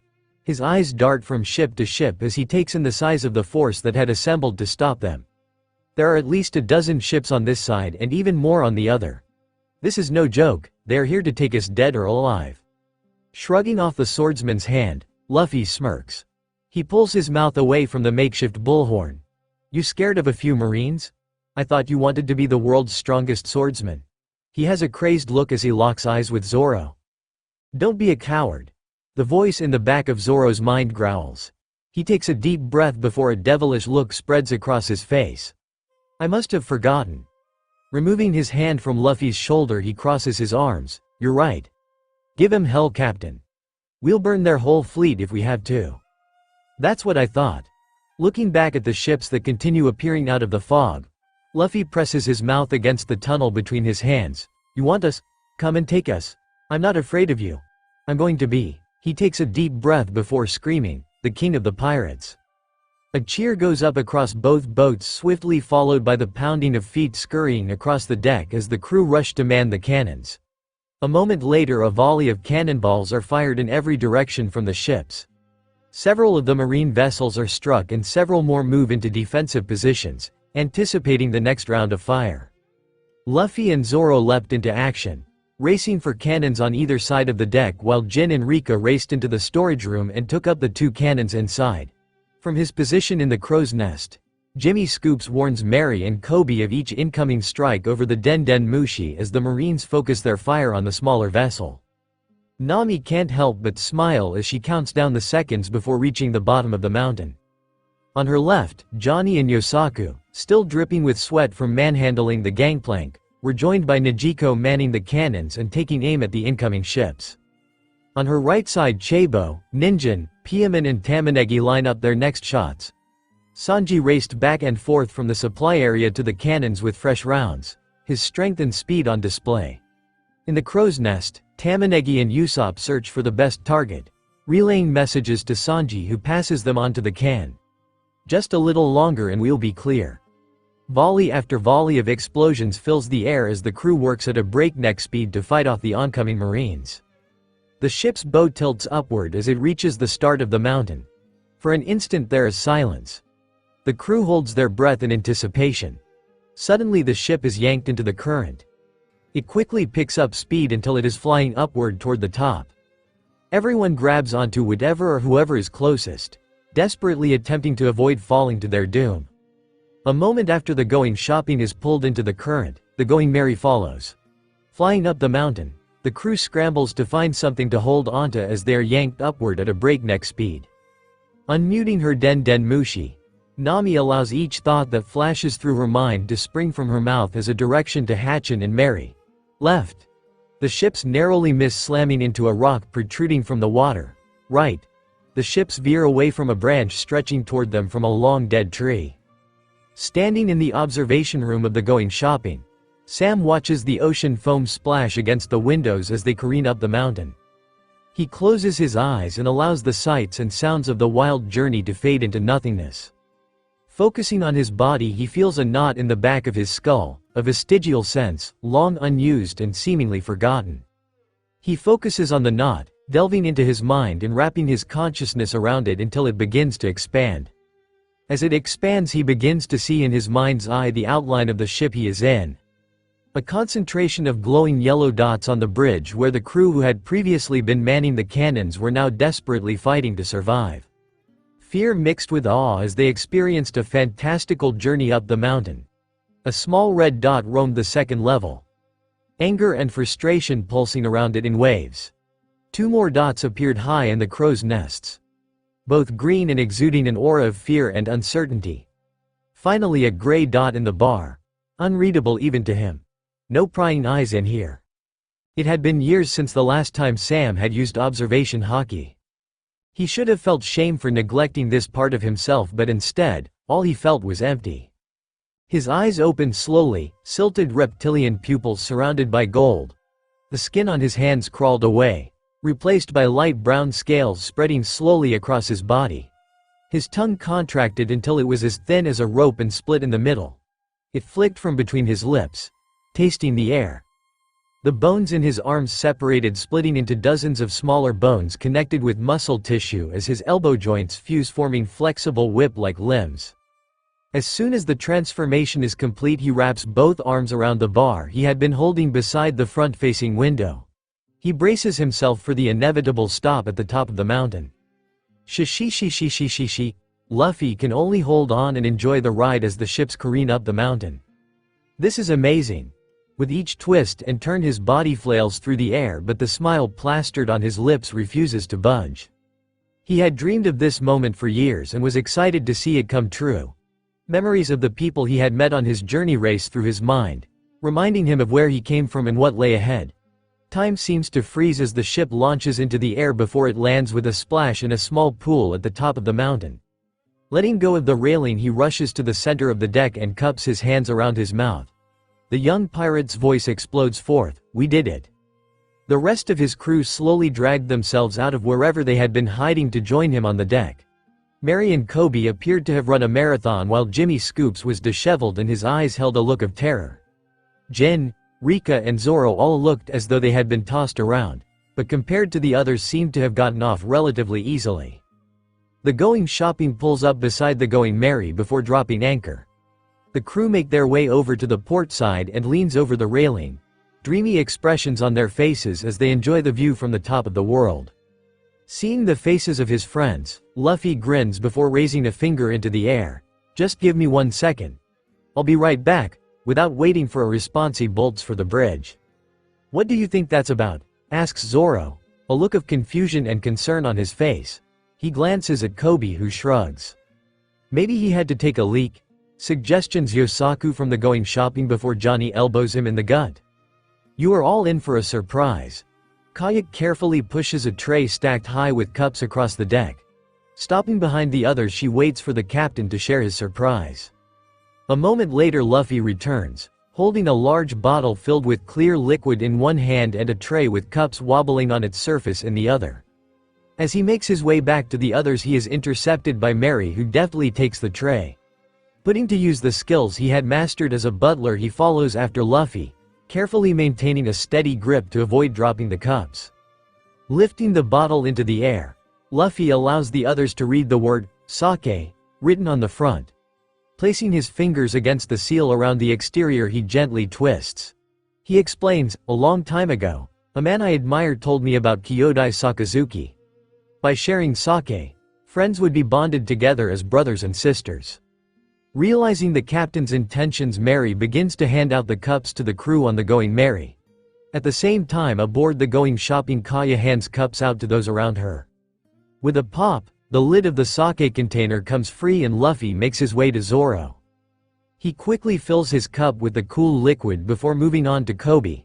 Traveling from person to person and filling their cups as he goes, the captain continues, "As we prepare to enter the Grand Line, it's time we share the bonds and dreams that brought us together." Filling Mary's cup last, he glances up at the Going Shopping, Here goes nothing. Legs stretching. Luffy places his hand over the bottle's opening as he sails through the air before landing on the merchant ship. Luffy, I don't. Nami's words trail off as the captain places a finger over his lips and walks toward her. Filling her cup first, he quickly walks around the group filling each of theirs before finally taking a cup of his own and handing the bottle to Kaya. Smiling at the captain, Kaya carefully tips the bottle forward, filling his cup before pulling out a rubber stopper and inserting it into the neck. Placing the mostly empty bottle onto the cart, she follows Luffy to the railing and rests her elbows against it. It's hard to imagine a man as wild as our captain could be this sentimental. She allows a moment of silence before calling out, I am Kaya from Syrup Village, and she raises the cup. I'm going to build a trade route that spans the whole world. What a clever idea. Jimmy's face splits into a smile and he raises his cup. I'm Jimmy Scoops and I'm going to capture the greatest story of all time. I think I get it. Raising her cup, Rika yells, I'm Rika and I'm going to protect the people I love. I'm looking at Usopp for assurance.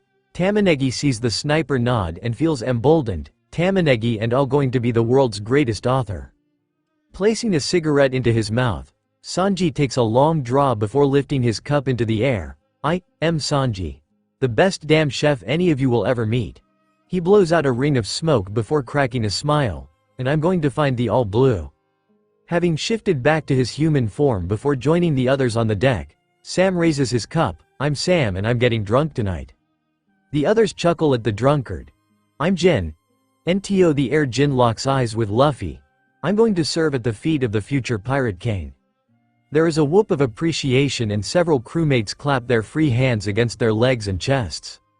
What if I can't? Biting her lip, Nami glances nervously at the captain before looking at the others staring at her in silence. These are your friends. They know your heart. You can trust them, Nami. She swallows the lump in her throat. I'm Nami. Her eyes harden as she reflects on the years that Arlong had stolen from her. I can do this. She raises her cup and shouts, and I'm going to make a map of the entire world. Yeah, you will, sis. Najiko winks at the orange-haired girl before raising her cup. I'm Najiko and I'm going to bring freedom to all the world's children.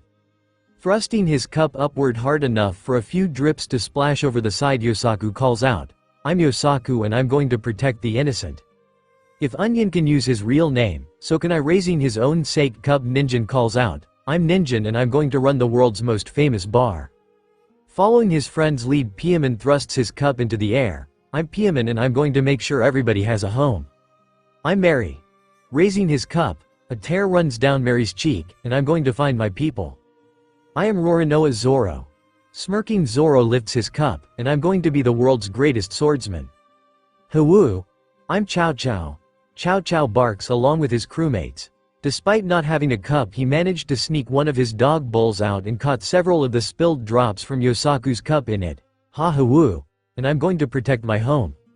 Lifting his cup, Chabo declares, I'm Chabo and I'm going to grow the world's greatest garden. I'm Kobe.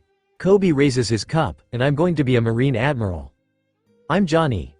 Glancing sideways at Kobe, Johnny lifts his cup as he thinks about how similar their dreams have become, and I'm going to bring justice to evildoers. Choking back tears, Hatchin runs the back of his hand across his face, wiping away snot. This is family.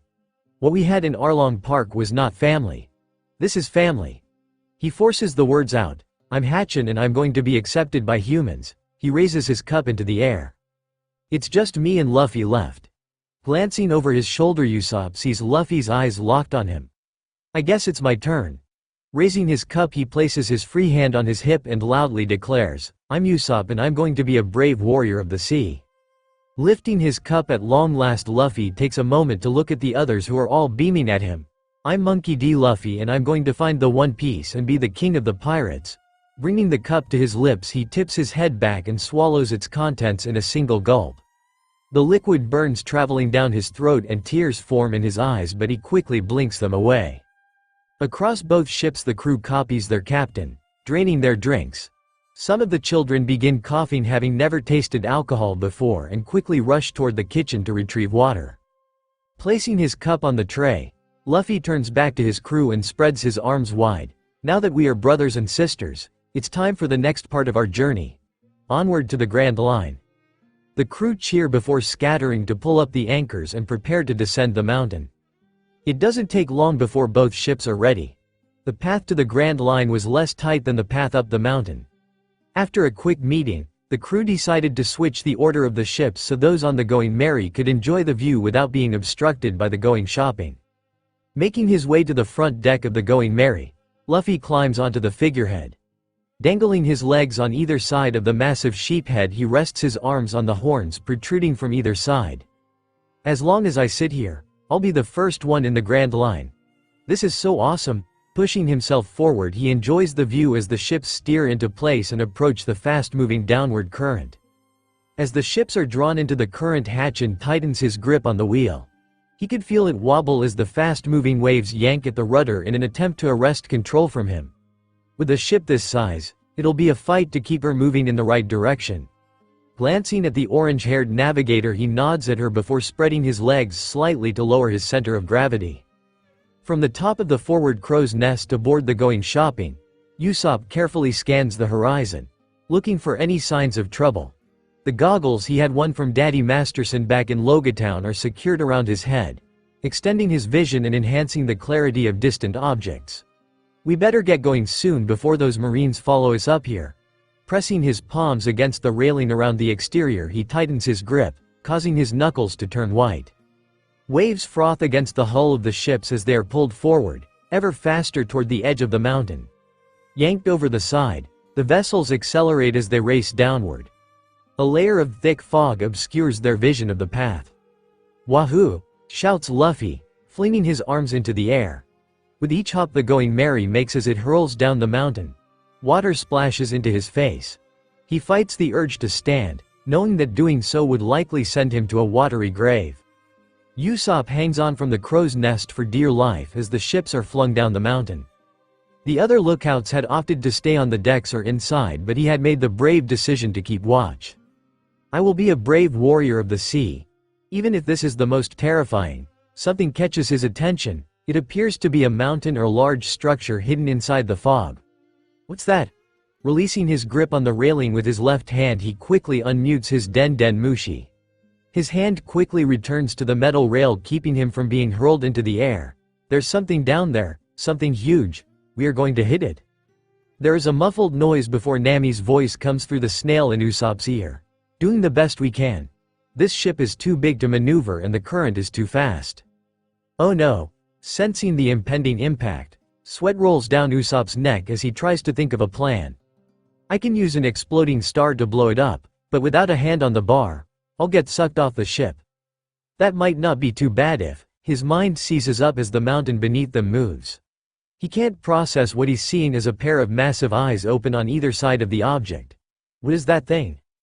Oh no! From his position at the front of the boat, Luffy can make out a shape moving through the fog. It's large, larger than should be possible. The ships were heading straight for it and at their current speed would be obliterated in a matter of seconds if he didn't do something quickly. Rising to his feet, he places his hands on the sheep antlers. "The others are only here because of me." His knees bend, like springs they tighten in anticipation. "It's my responsibility. I'm the captain. These are my ships and they are my friends." His legs extend, launching him into the air. He pulls back his right fist and stares at the creature that stares back at him through the fog. Gum Gum. Throwing this fist forward, he extends his arm down and away through the haze at the massive creature. Pistol. As Luffy's fist crashes into the monstrous beast, it releases a deafening roar that echoes against the walls of the Red Line. Its gaping maw hangs open in agony, a black abyss framed by razor-sharp teeth. The ships descended the mountain, cutting through the thick, ghostly fog like phantom shadows. In one horrifying gulp, them whole, its mouth snapping shut with a resounding finality, sealing them within the darkness, somewhere inside the mysterious creature. Darkness surrounded the ships. The vessels were moving at high speed but lacking light. It was impossible to identify how fast or far they traveled. "We aren't dead, right?" Reaching out, Nami grabs hold of Hatchin's arm. "I can't be dead if he's here with me." Suddenly they were jettisoned through a tube into a large lake. Clear blue skies above illuminated the surface of the green water. The ships glided across its undisturbed surface toward a small island. Outside the mysterious creature landing on top of the massive creature he had just attacked, Luffy glances around hoping to catch sight of the rest of his crew. He is about to give up hope when he hears coughing. The captain sprints across the creature's rubbery skin and sees Usopp lying prone, surrounded by debris from the crow's nest. Racing over to his crewmate, Luffy grabs him by the shoulders and shakes him, trying to wake the sniper. Usopp. It's me, Luffy. Wah. Head spinning, Usopp lifts himself into a sitting position. What just happened? Meeting the captain's frantic gaze, he feels relief flood through his body. Luffy's here. At least we're safe. Taking hold of Luffy's arm, he allows the rubber man to pull him to his feet. Where are we? I dunno. Shrugging his shoulders, Luffy turns and looks around. Spotting a strange-looking door, he points his finger at the peculiar sight. We should get inside before this thing decides to drag us underwater. This thing? Usopp's pupils dilate as he stares at the gray surface beneath his feet. Are you trying to tell me that we are standing on top of? Yep. Answers Luffy before the sniper can finish his question. Not wanting to waste time, he grabs Usopp's hand and the pair race toward the door.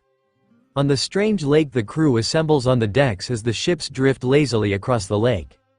The only ones missing are Sam and Usopp. Johnny calls out as he completes his head count of the crew aboard the Going Shopping. Grabbing at the swordsman's shirt, Ninjin pipes up. Sam told me he was taking a nap in his room before we went down the mountain. He glances up at the crow's nest where Usopp had been stationed and can feel a pit in his stomach. The structure was gone alongside a large chunk of the mast connecting it to the ship. Raising a shaky finger, he points at the remains. Is he? We don't know. Approaching from behind and wrapping her arms around Ninjin's chest, Kaya holds the boy against her as she follows his gaze. It was the first thing she had noticed upon reaching the deck, and she was desperately trying to hold on to hope. Please, Usopp, I need you to be okay. From the deck of the Going Merry, Jin's shaky voice calls out. Everybody is accounted for here other than Luffy. What's our next move? Kaya points at the island. We look for answers. As the pair head back to the flying bridge, Nami attempts to hide her rose-colored cheeks from the fishman. Once they arrive at their destination, she turns toward Hatchin. About earlier, There, Kishu Mikan. Hatchin cuts her off. He smiles before ruffling her orange hair. You were afraid, that's all. Blushing, Nami smacks the fishman's arm. It's been years since he's called me that. She sticks out her bottom lip. I'm not a kid anymore, Hachi. Ha-cha-cha-cha. Hatchin roars with laughter as he takes hold of the steering wheel. Looking forward, he tilts his head and points. What's that? It's an island. What do you? Turning to look in the direction Hatchin was pointing, Nami watches as a creature with a triangular head emerges from the water. Is that a squid? As the ship gets closer, she guesses that it is around the same length as the Going Merry. Is that what I think it is? The squid races toward the ships when a harpoon is launched from the island and slams into its side. Eyes crossed, the creature falls back into the water and is slowly dragged through the water. An older man with white hair adorned with yellow feathers pulls on a steel chain extending from the harpoon, drawing it toward him quickly. Whoa! Hatchin calls out before charging to the front of the ship. He leans over the side for a better view of the mysterious man on the island. Cupping his hands around his mouth, he calls out, Hello, who are you? Ignoring the fishman and the ships heading toward him, the strange man drags the squid to his island. Is he deaf? Asks Nami, stopping beside the fishman and staring at the man on shore. What is an old deaf man doing here in the middle of nowhere? And for that matter, where is here? What is going on? A short time later, the ships reach shore.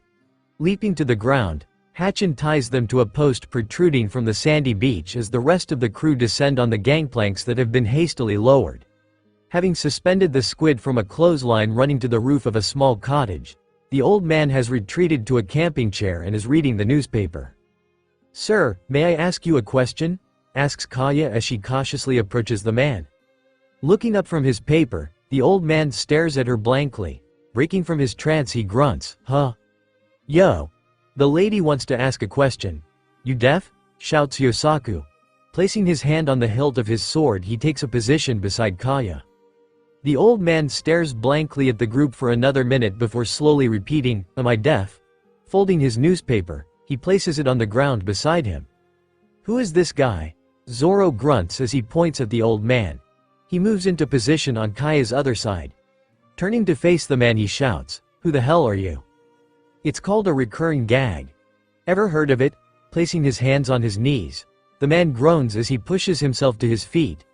Meeting Zoro's gaze, he says in a condescending tone, "If you want to know something about someone, it's only proper to introduce yourself first."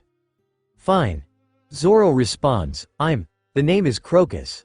I'm the keeper of the Twin Capes Lighthouse. I'm 71.5 years old. I'm a Gemini. My blood type is AB.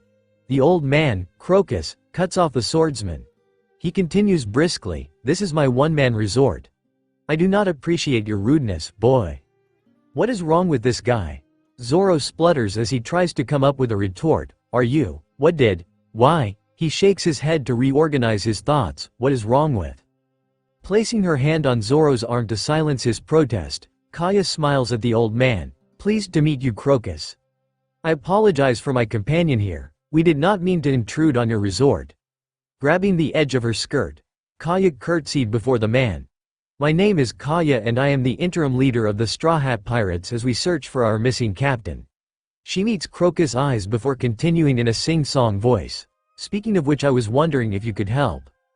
Crocus cuts her off, pointing at a doorway with the word, "Exit," emblazoned on it hovering high above his head. He says in a clipped tone, "Out there, probably." The others have begun to make their way toward the strange man and several look up at the door and gasp in astonishment. Wait. Kobe makes a stop motion with his hands as he tries to understand what he is seeing. He points at the sky and clouds around the door. Is that fake? Yep. Crocus grins as he looks up at his handiwork. "I painted it myself. Do you like it?" Before anyone can respond, the island shakes and the formerly still water starts to churn, sending waves crashing into the ships. "It started," shouts Crocus as the crew scrambles for cover. A sandcastle the kids had been working on tips over, causing them to flop dramatically to the ground beside it. "What started?" As he desperately holds onto a palm tree, trying not to topple to the ground. "It's the whale," shouts Crocus as he races toward the water. He's ramming the red line again. Nami hears a clinking sound from beneath the island. What did I just hear? Were those chains? Is that how he's keeping this island in place? Watching the old man dive into the water, she points at his retreating form. After him, Hatchin. Without hesitating, the fish man charges after the man, dives into the water and attempts to catch up. She turns to the others and yells, "He's trying to kill the whale. We can't let him get away." Ignoring Nami's plea, Zoro yells, "Let's get out of here." He attempts to race up the gangplank to the going shopping, only to be thrown back to the ground when the whale again collides with the red line. Damn it. It's just like when those stupid sea kings were attacking the ships. I can't keep my feet under me. Elsewhere inside the whale, making their way through a dark passage, Luffy and Usopp are thrown through the air and land in a puddle as the whale collides with the red line. "I don't know how much more of this I can take," Usopp shouts as he picks himself up and tries to wring out his clothes. She. Leaping to his feet, Luffy grabs Usopp's hand and drags him down the tunnel. "Quit being so scared. This is fun." Before he can respond, Usopp hears the pop of screws coming loose before the ground beneath his feet vanishes. Falling through the air, he desperately grabs Luffy, who cannot stop himself from roaring with laughter as the pair plunge downward. In the strange lake, keeping a respectable distance behind Crocus, Hatchin watches as the old man pulls himself from the water and begins climbing a ladder along the wall of the whale's stomach. Reaching the spot where the man had exited the water, he mumbles to himself, "Area mimic. Octopus camouflage." His body shimmers for a moment before fading from view. Reaching for the ladder, he slowly and carefully extracts himself from the water and quietly climbs after his target. "Please don't let him notice me." Reaching the top of the ladder, Crocus looks down and smirks before pulling himself onto a ledge. He waits a few moments for Hatchin to clear the ledge before picking up a syringe. Hatchin watches in fascination as Crocus presses the tip of the needle into the whale's stomach. Should I try to stop him? As soon as the thought crosses his mind, the old man presses the plunger, injecting the contents of the syringe into the whale. In an instant, the shaking stops. Pressing his hand against the whale's stomach, Crocus carefully extracts the needle and whispers, there, boy. No matter how hard you hit this wall, you won't break through. Rest your body." Hatchin starts before remembering he is invisible. The air shimmers before his body reappears. Are you helping him? That I am. Turning to face the fishman, Crocus wears a serious expression. What's it to yaw and why were you following me? In the dark tunnels within the whale. Ah! Screams Usopp as he drops from the dark tube into a well-lit room. He notices two shapes moving below him and futility attempts to swim out of the way before they collide. Slamming into the pair beneath them, Luffy and Usopp's arms and legs tangle with the strangers forming a ball with limbs protruding at odd angles. One of the strangers, with long blue hair, lets out an ear-piercing shriek. Yeek!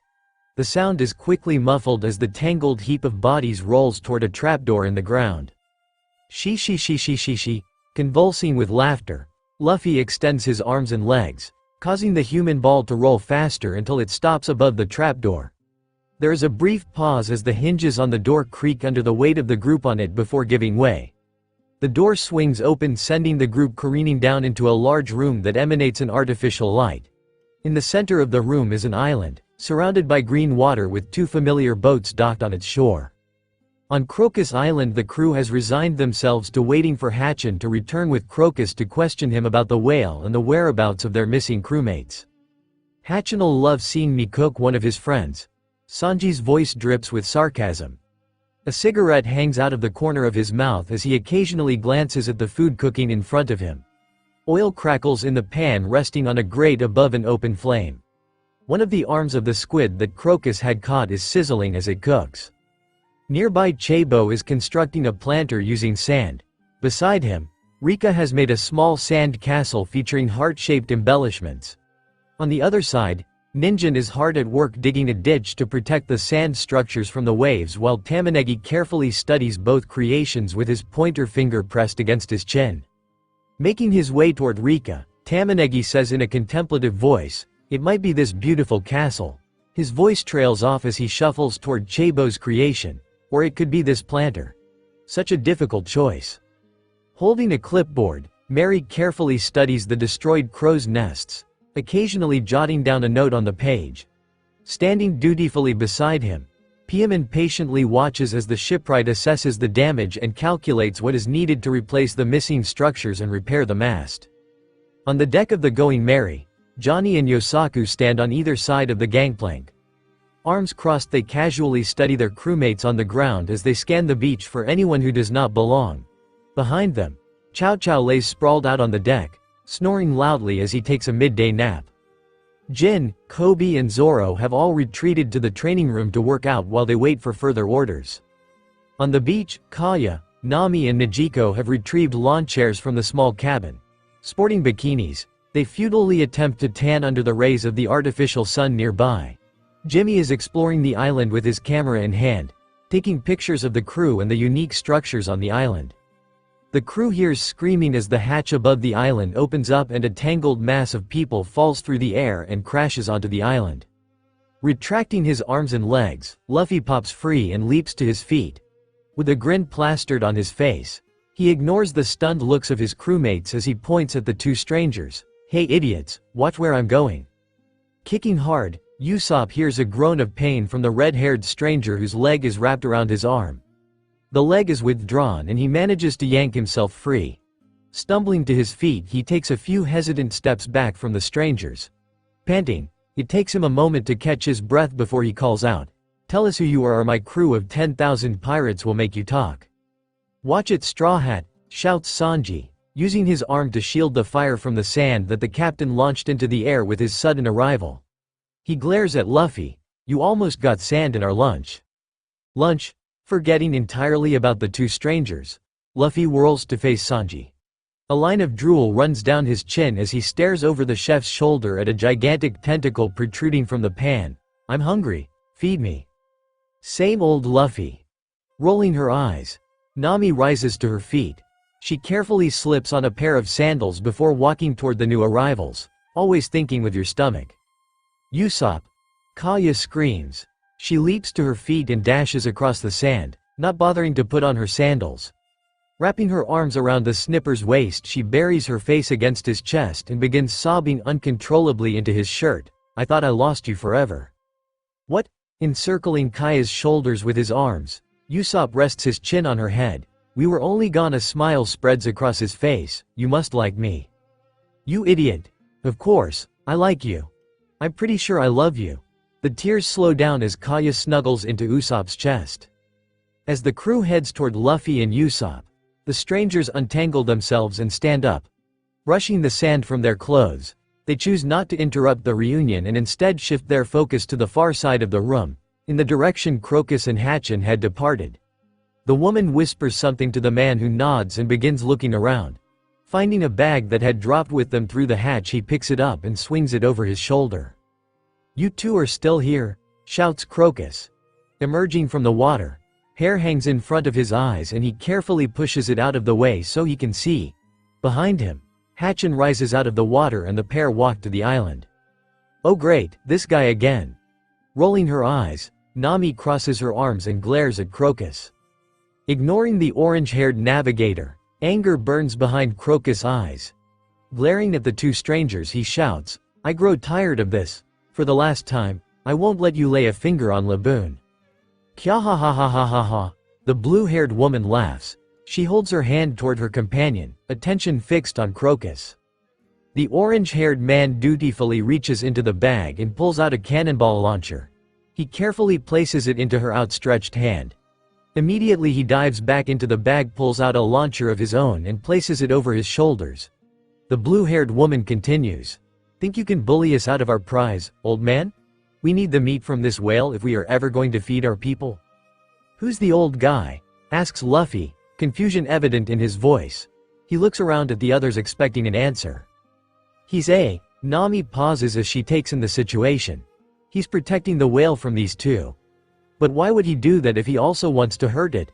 Turning slightly to face the old man, she sees him in a new light. Friend, and he's trying to protect the whale we are all stuck in. Shut it, girl. Snaps the as of yet unidentified man. On his head is a fancy crown framing his red hair. The number 9 is written in pen on both cheeks. He wears a green suit with white lace tied together with a red scarf. Aiming his cannonball launcher at the wall behind Crocus, he presses a button on the side, causing the weapon to let out a hiss as air escapes the chamber. The blue-haired woman also aims at the wall and presses the same button on her cannonball launcher, causing the device to release a small gas plume. Wrapping both arms around the device to hold it in place, she casually flicks another switch, sending a cannonball hurling out of the barrel. Her partner does the same, sending a second cannonball flying. In an instant, Crocus leaps into the air. Catching the first cannonball, he tucks it under his left arm before grabbing the second and doing the same under his right. The momentum from both ballistics carries him over the green water. The crew hears a loud explosion as both cannonballs detonate in the air. A bright flash of light precedes a plume of smoke. Crocus' body drops into the murky lake. Reacting quickly, Hatchin dives into the water and races toward the old man.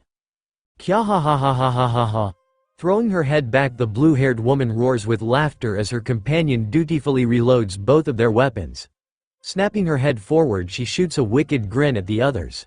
She again aims at the wall. That old man had it coming. Stay out of our way unless you want to. Gum, pulling back his right arm, Luffy prepares to strike. Confused at the interruption, the blue-haired woman glances at Luffy. What is he? Pistol. Throwing his fist forward, Luffy's knuckles collide with the red-haired man's head. He is flung to the side and slams into his partner.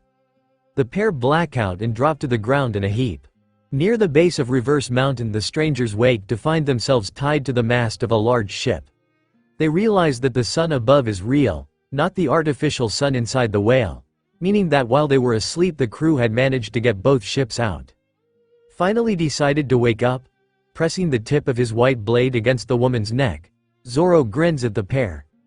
Johnny and Yosaku flank him on either side, hands on the hilts of their swords, ready to draw them at a moment's notice to assist. He pushes his sword forward, drawing a single drop of blood. We've got some questions for. What in the hell are you doing, Mosshead? Shouts Sanji as he rushes toward the group. Rage is painted on his face and he slams his finger into Zoro's chest. Why would you do such a horrible thing to a beautiful lady? Turning to the blue-haired captive, his expression suddenly changes and he says in his most charming tone, I'm so sorry for this brood. I promise we aren't all.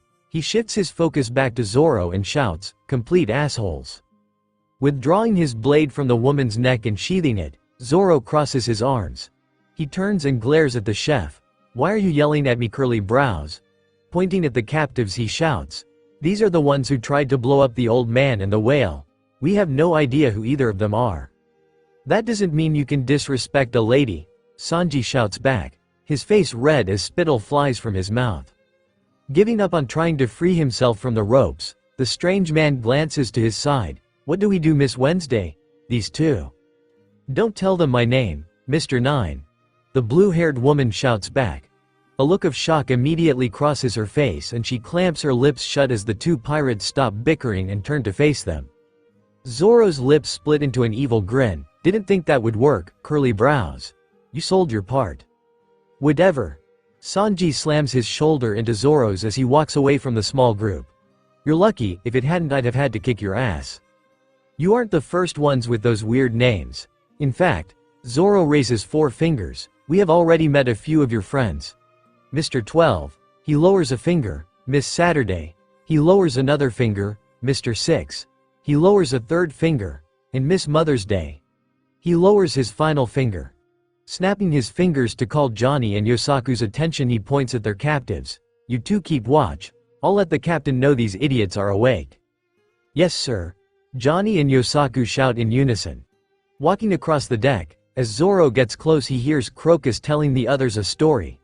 Beside him Luffy is snoring loudly, not bothering to hide that he is asleep. Left here over 50 years ago. Their captain promised they would be reunited once they sailed the Grand Line, but they never returned. Crocus nudges Luffy, who snorts before sitting upright. "What are you doing falling asleep on me, Straw Hat? You're the one who asked why I was here." Beside the ship, Laboon lets out a chirp of annoyance. With a subtle move of his large flipper, he creates a wave that rocks the boats. Yawning, Luffy stretches his arms above his head before wrapping one around Crocus' shoulder. "Yep. I didn't know it would be so boring, blah blah, big whale." His crew left. "You could have just said that instead of giving us your whole life story." "What's the point of telling a story if you don't start from the beginning?" replies Crocus, clearly irritated as he attempts to shake the boy's arm off his shoulder. Unfortunately, every attempt only manages to cause Luffy to grab him tighter. Chin resting in his hands as he stares at the old man in wonder, Usopp asks, "Why didn't you ever tell Laboon the truth?" "What?" Shifting his focus to the sniper, "Crow, you think I didn't try that? You tried to convince him that the crew he saw as a family is never coming back. Let me know how well that goes." "Hey, Captain!" calls out Zoro as he approaches the group. Placing his hand on Luffy's shoulder to get the young man's attention, he says in a firm voice, "Our uninvited guests woke up. The plan that I came up with. It was a stupid plan," shouts Sanji from nearby as he drags a barrel across the deck. Gritting his teeth, Zoro forces himself to continue. "Worked. We got their names, Mr. Nine and Miss Wednesday." "Like the people back in Logia Town?" Nami asks, a look of confusion on her face. "I thought we were rid of them."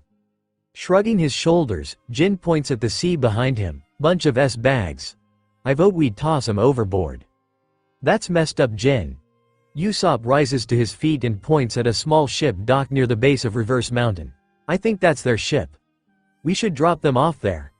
Maybe if we're nice they might tell the rest of their friends to stop coming after us." "Your choice, Captain," Zoro says, still tightly gripping Luffy's shoulder. "What do you want us to do?" Luffy withdraws his arm from around Crocus, much to the old man's relief as he thinks, "If we let them go, they might come back even stronger. Then I can have a fun fight." He points in the general direction of the ship. "Cut them loose and send them back to their ship." "With pleasure." Removing his hand from Luffy's shoulder and drawing Wado Ichimonji from its sheath, Zoro walks back to the prisoners. Walking back to the prisoners with an evil grin and a mischievous look in his eye, Zoro pushes between Johnny and Yosaku. He slowly lifts the white blade above his head. "Any last words?" "Please don't do this, we'll give you anything." Tears stream down Miss Wednesday's cheeks as she stares in fear at the swordsman. "Be brave," calls out Mr. Nine. Gritting his teeth he stares defiantly at the swordsman. "Do whatever you want, pirate." The pair flinch as Zoro brings his sword down. He cleanly slices through the ropes binding the pair to the mast. carefully avoiding either of them as he makes a precise cut between them. "Did you do it?" Mr. Nine slowly opens his eyes and looks up at the swordsman, a confused look painted on his face. Lifting his now freed hands, he stares at his palms before looking back at Zoro. "Did you just?" "Yep." Grinning, Zoro tosses a bag at the man's chest. It rattles as it smacks him before settling into his lap. "Here's your stuff. We had to confiscate your weapons, I'm sure you understand." Pressing her palms against the wooden deck, Miss Wednesday carefully pushes herself to her feet. Running her fingers through her long blue hair, she carefully pushes it over her shoulder. "What sort of trick are you trying to pull here?" Turning to scan the ocean, her pupils dilate as she sees Laboon swimming beside the ship. "Don't even think about it, little sis," Johnny shouts with a smirk. His hand rests on the hilt of his blade and he carefully watches Mr. Nine as the man rises to his feet. "Lay a hand on the whale and I'll cut it off." "Little sis?" Confused Yosaku turns to his friend. "Bro, we ain't like that with her. Why are y'all callin' her sis?" "Well, but," Johnny sputters as he turns to face Yosaku. He points blindly at Vivi. "Look at her, bro, she's hot." "So what, just 'cause she's hot doesn't mean she's one of us," Yosaku replies, his voice raising as his frustration grows. "Shut it, you morons," Zoro says in a harsh tone. He shifts his focus back to the former prisoners and points at a boat docked a short distance away. "That's your boat, right? Better hurry up before I change my mind on setting you free." The pair turn to face one another and nod before racing silently across the deck and diving into the ocean. Johnny, Yosaku and Zoro casually make their way to the railing surrounding the deck and watch as the duo desperately swim to their boat.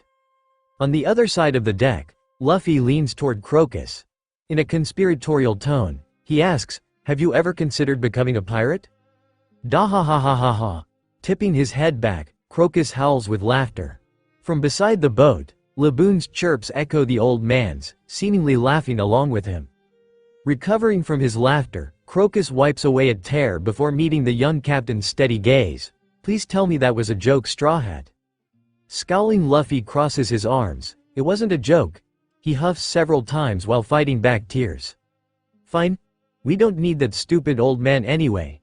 With his stupid cool giant whale and his stupid doctor skills."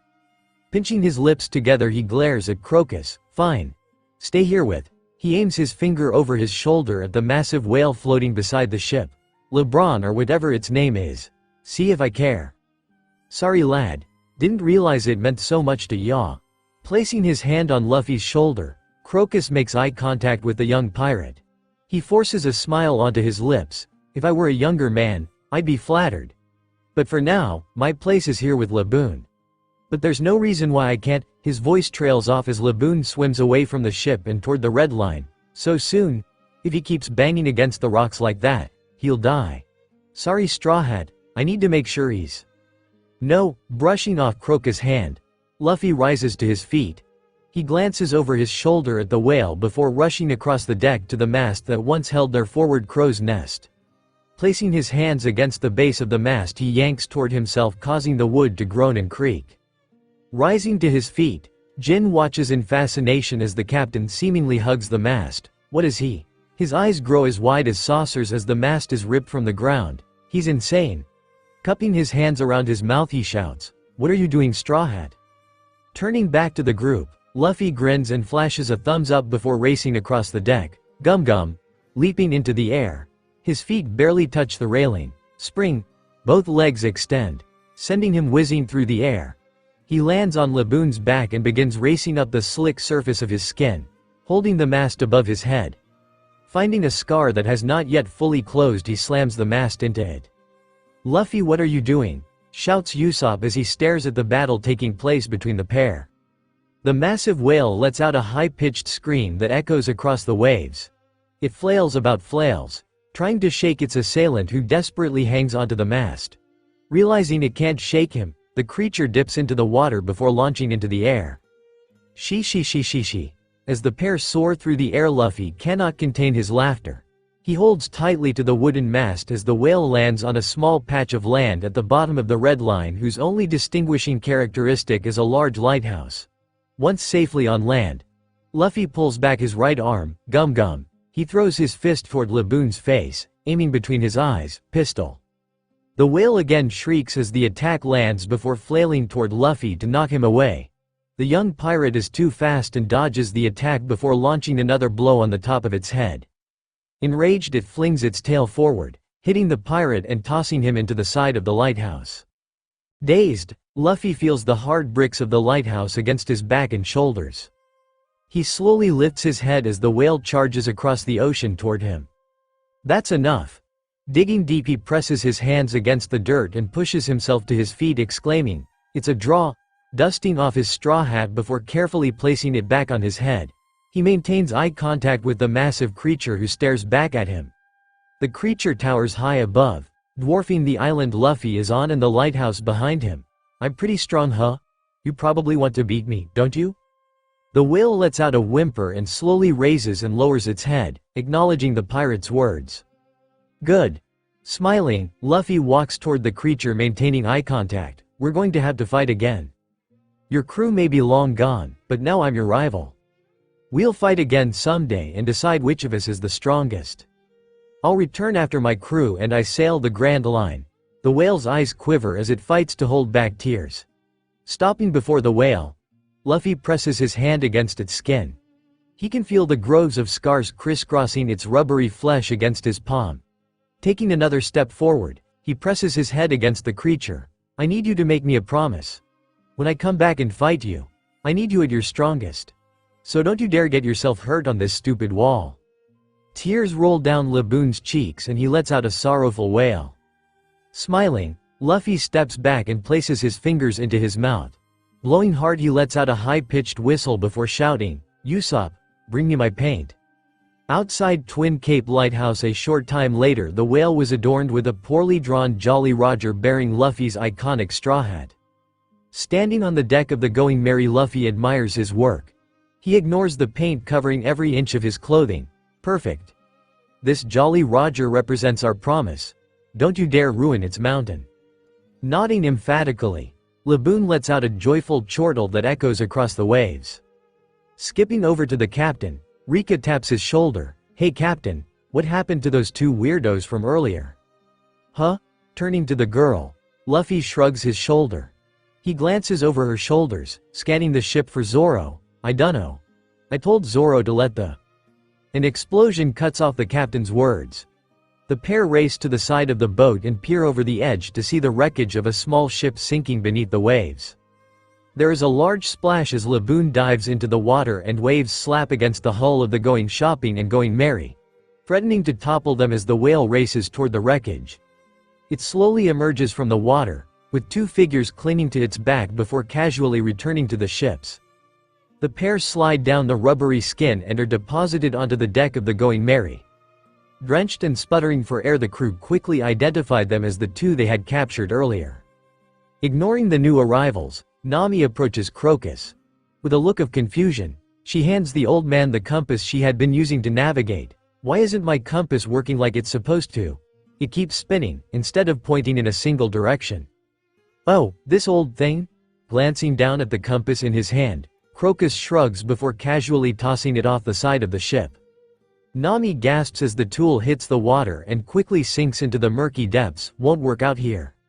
He digs into his pocket and pulls out a bracelet with a glass bead. Suspended from the top of the bead is a string that ends in a magnet with one side painted red. This is a log pose. It's the only way to navigate the Grand Line. It's magnetized to the signature of a nearby island. There are 7 routes through the Grand Line and each of them has a magnetic level that a log pose can tune to. Each time you arrive at an island, the log pose will begin to take on the magnetic field of the next island until you reach the end of the Grand Line. Digging in his pocket, Hatchin approaches the pair as he pulls out a log pose of his own. A smile spreads across his face. "Look what I got in Logatown. I knew we would need." There is a loud crack as he steps on something. Looking down, he sees glass shards beneath his feet. Confused, he looks back at his hand, but the log pose is still there. What was our log pose? Waits Miss Wednesdays. She slams her fist into the wooden deck as tears stream down her face. Her chest heaves as sobs rack her body. How will we ever? She takes a breath and tries to calm her nerves. Get home. Hey. Crossing his arms, Crocus glares at the pair. That seems like your problem. Maybe if you hadn't spent so much time trying to harm Laboon you wouldn't be in this mess. A door slams open and the crew hear a loud yawn as Sam casually strolls onto the deck. Seeing the others gathered together, he smiles and makes his way toward them. Joining the group, he glances down at Mr. 9 and Miss Wednesday, who are still lying on the ground, and his face freezes for a moment. A flicker of recognition shows on his face as he takes them in. Is that? He shakes his head, dispelling the thought, and addresses the others. That a regular log pose or an eternal log pose? Pointing at the log pose in Crocus' hand, he slowly meets the man's eyes. And who are you? The name is Crocus. I don't think we've met. Reaching his hand forward, he takes hold of Sam's and shakes it roughly before withdrawing his hand and shifting his focus back to Nami and Hatchin. It's good that you already have one. Means I don't have to give you mine. Making their way over to the group, Johnny and Yosaku help Mr. 9 and Miss Wednesday to their feet while Zoro joins the others in conversation. As she is getting to her feet, Miss Wednesday glances at Sam. Her eyes linger on him for a moment, a flash of recognition behind them before she begins wringing water out of her shirt. "Hey, what's going on up here?" shouts Luffy. His rubbery arm wraps around the railing of the going shopping before he is flung onto the deck of the ship. Seeing Miss Wednesday and Mr. 9 on the deck, he begins laughing. She, you two must have missed us." Rolling his eyes, Mr. 9 addresses the captain, as if, "But since your fishman broke our log pose, we need to ask a favor." As the others continue talking, Miss Wednesday glances up at Sam again. Raising her right hand, she faces her palm toward the man and slightly curls her fingers toward him. With her left hand, she touches her right and raises her eyebrow questioningly. Seeing the blue-haired woman's sign catches Sam's eye. It must be her. Who else would sign, "Is it you?" to me like that? Subtly nodding. Sam curls his fingers most of the way to his palms and presses the knuckles of both hands together, palms facing downward before rolling his hands forward. He then flattens his right hand and casually taps his forehead with his thumb while raising his eyebrow. Before Miss Wednesday can respond, Nami clears her throat. "What are you doing, Sam? Did you just sign, 'How is your dad?' to her?" Confused, Miss Wednesday mouths, "Sam. The jig may be up." Thoughts race through Sam's mind. He doesn't want to give away her identity if she isn't ready. "I thought she was somebody else." He grins, cheeks turning a rosy red as he stares dreamily at Miss Wednesday. "Must have been my..." He hiccups loudly, "imagination." "Sick old man. Quit perving on her." Rolling her eyes, Nami shifts her focus to Crocus. "Is there anything else we should know about these log poses?" Flashing 5 fingers with his right hand, Sam points at the door leading to the observation room. He lets out a loud belch. "I'm gonna go." "Nobody cares, Sam." Najiko sneers at the drunkard as she joins the group. She takes Sam's position as he stumbles away toward the hallway leading to the observation room. "These log poses will help you get where you are going out here. Some strange weather patterns may turn you around, so it's important to always have one handy to make sure you are heading in the right direction," Crocus says, ignoring Sam's antics. "Excuse me." Miss Wednesday interrupts as she cautiously raises her hand to get the others' attention. "Do you mind if I use the bathroom?" "Sure, it's in the observation room," Zoro says, pointing at the door Sam had just disappeared through. "Thanks." Breaking away from the group, Miss Wednesday makes her way to the doors and scurries to catch up to Sam. On the going shopping, the pair walk together to the observation room and Sam casually closes and locks the door before turning to the blue-haired woman.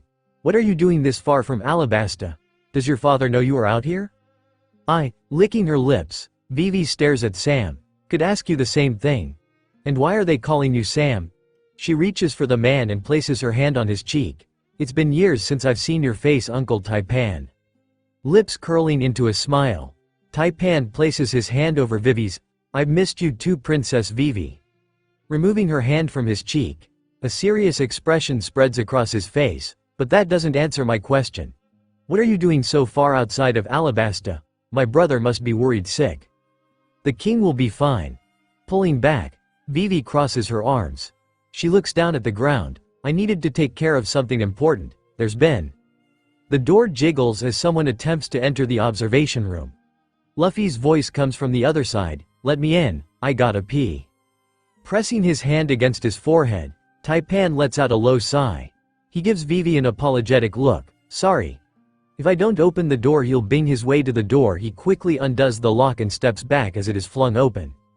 Luffy races to the bathroom and slams the door shut behind him. Foo foo foo foo. Pressing her hands together in front of her face, Vivi attempts to stifle a laugh at the pirate's silly antics. Shooting a look at Taipan, she says, "For now, let's keep this between us. This mission is too important to blow my cover." Nodding, Taipan walks to a couch and sits down. "As you wish." He smiles at his niece, who has begun nervously pacing the room. "You can trust them. They are good people." Throwing open the door to the bathroom, Luffy saunters out while zipping up his fly. He grins at the man he knows as Sam sitting on the couch. "Who's a good person, Sam? You better not be talking about me and my crew. We're pirates." Unable to help himself, Taipan chuckles at the impulsive young man. "I was there when you saved the Konami Islands from Arlong. Don't think I don't know who you are." Smiling back, he hooks his hands behind his head and slouches on the couch. "Of course I was. Best damn pirates I've ever met."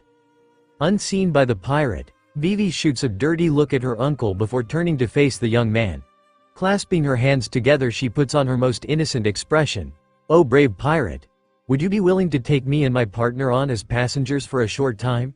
She flutters her eyelashes, hoping her charm will lull him into compliance.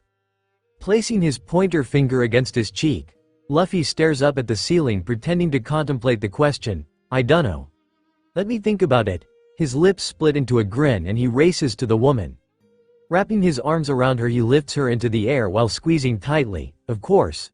You two look like fun." Suddenly dropping her from his grip, he turns and makes his way to the door. "I'll go tell the others." As soon as the door closes, Vivi turns and shoots a confused look at Taipan. "Do you think his captain will mind that he just accepted me and my partner as passengers?" Snorting, Taipan places his hand over his mouth. "Bah ha ha ha ha ha ha ha ha." Laughter spills from his lips as he fights to speak.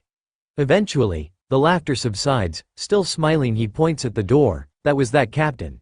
May not seem like it, but that lunatic is in charge." Foo foo foo foo foo foo. Placing her hands in front of her mouth, Vivi attempts to stifle her laughter. "Very funny, Uncle Taipan. Seriously though, what do you think the captain will say?" Smiling at the girl, Taipan rises to his feet. "It wasn't a joke." Offering his arm to the girl, who politely declines, he begins walking toward the door. "He's the captain. If you don't want the others to know who you are, you probably should hurry back out there." Nodding to herself, Vivi follows after Taipan. Masking the confusion on her face, she joins him and the pair make their way back onto the deck. On the deck of the Going Shopping, "Will be so much fun. Look at this guy's face tattoo. I bet he's got a cool story." Having rejoined the circle, Luffy spews words as the others stare dumbstruck at him. "Did you eat paint chips as a child?" Crocus asks in a somewhat sarcastic tone. Pulling a flashlight out of his coat pocket, he shines it at Luffy, who squints away from the light. "Maybe you have a concussion or something. Otherwise, I can't imagine why you would consider letting these two murderers sail with you." Crocus points an accusatory finger at Mr. Nine, who steps backward in fear. "Huh?" Tilting his head to the side, Luffy scratched just above his ear. He glances at Mr. Nine and then back at Crocus. "What do ya mean, old man? We stopped them from blowing up the whale. They aren't murderers." "Wow." Crossing his arms, Zoro chuckles at the captain's naivety. Does he think that whale is the first time they've tried killing someone or something? He studies Luffy and, determining that the young man's belief is genuine, says in a sarcastic tone, "Would I give to live a day inside your head, Straw Hat? Plenty of free space in." "Hey everybody," Vivi says in a jovial tone. Seeing Mr. Nine cowering in fear, her posture straightens and she dons a more serious expression. "Is something going on? What did I miss?" Crossing her arms and facing the woman she knew as Miss Wednesday, Nami practically growls, "Our idiot captain was just telling us that you and your partner are going to be traveling with us." She clenches her hands into fists. "Bounty hunters, former Marines, and now these guys. What are you thinking, Straw Hat? You're making a big mistake, Straw Hat."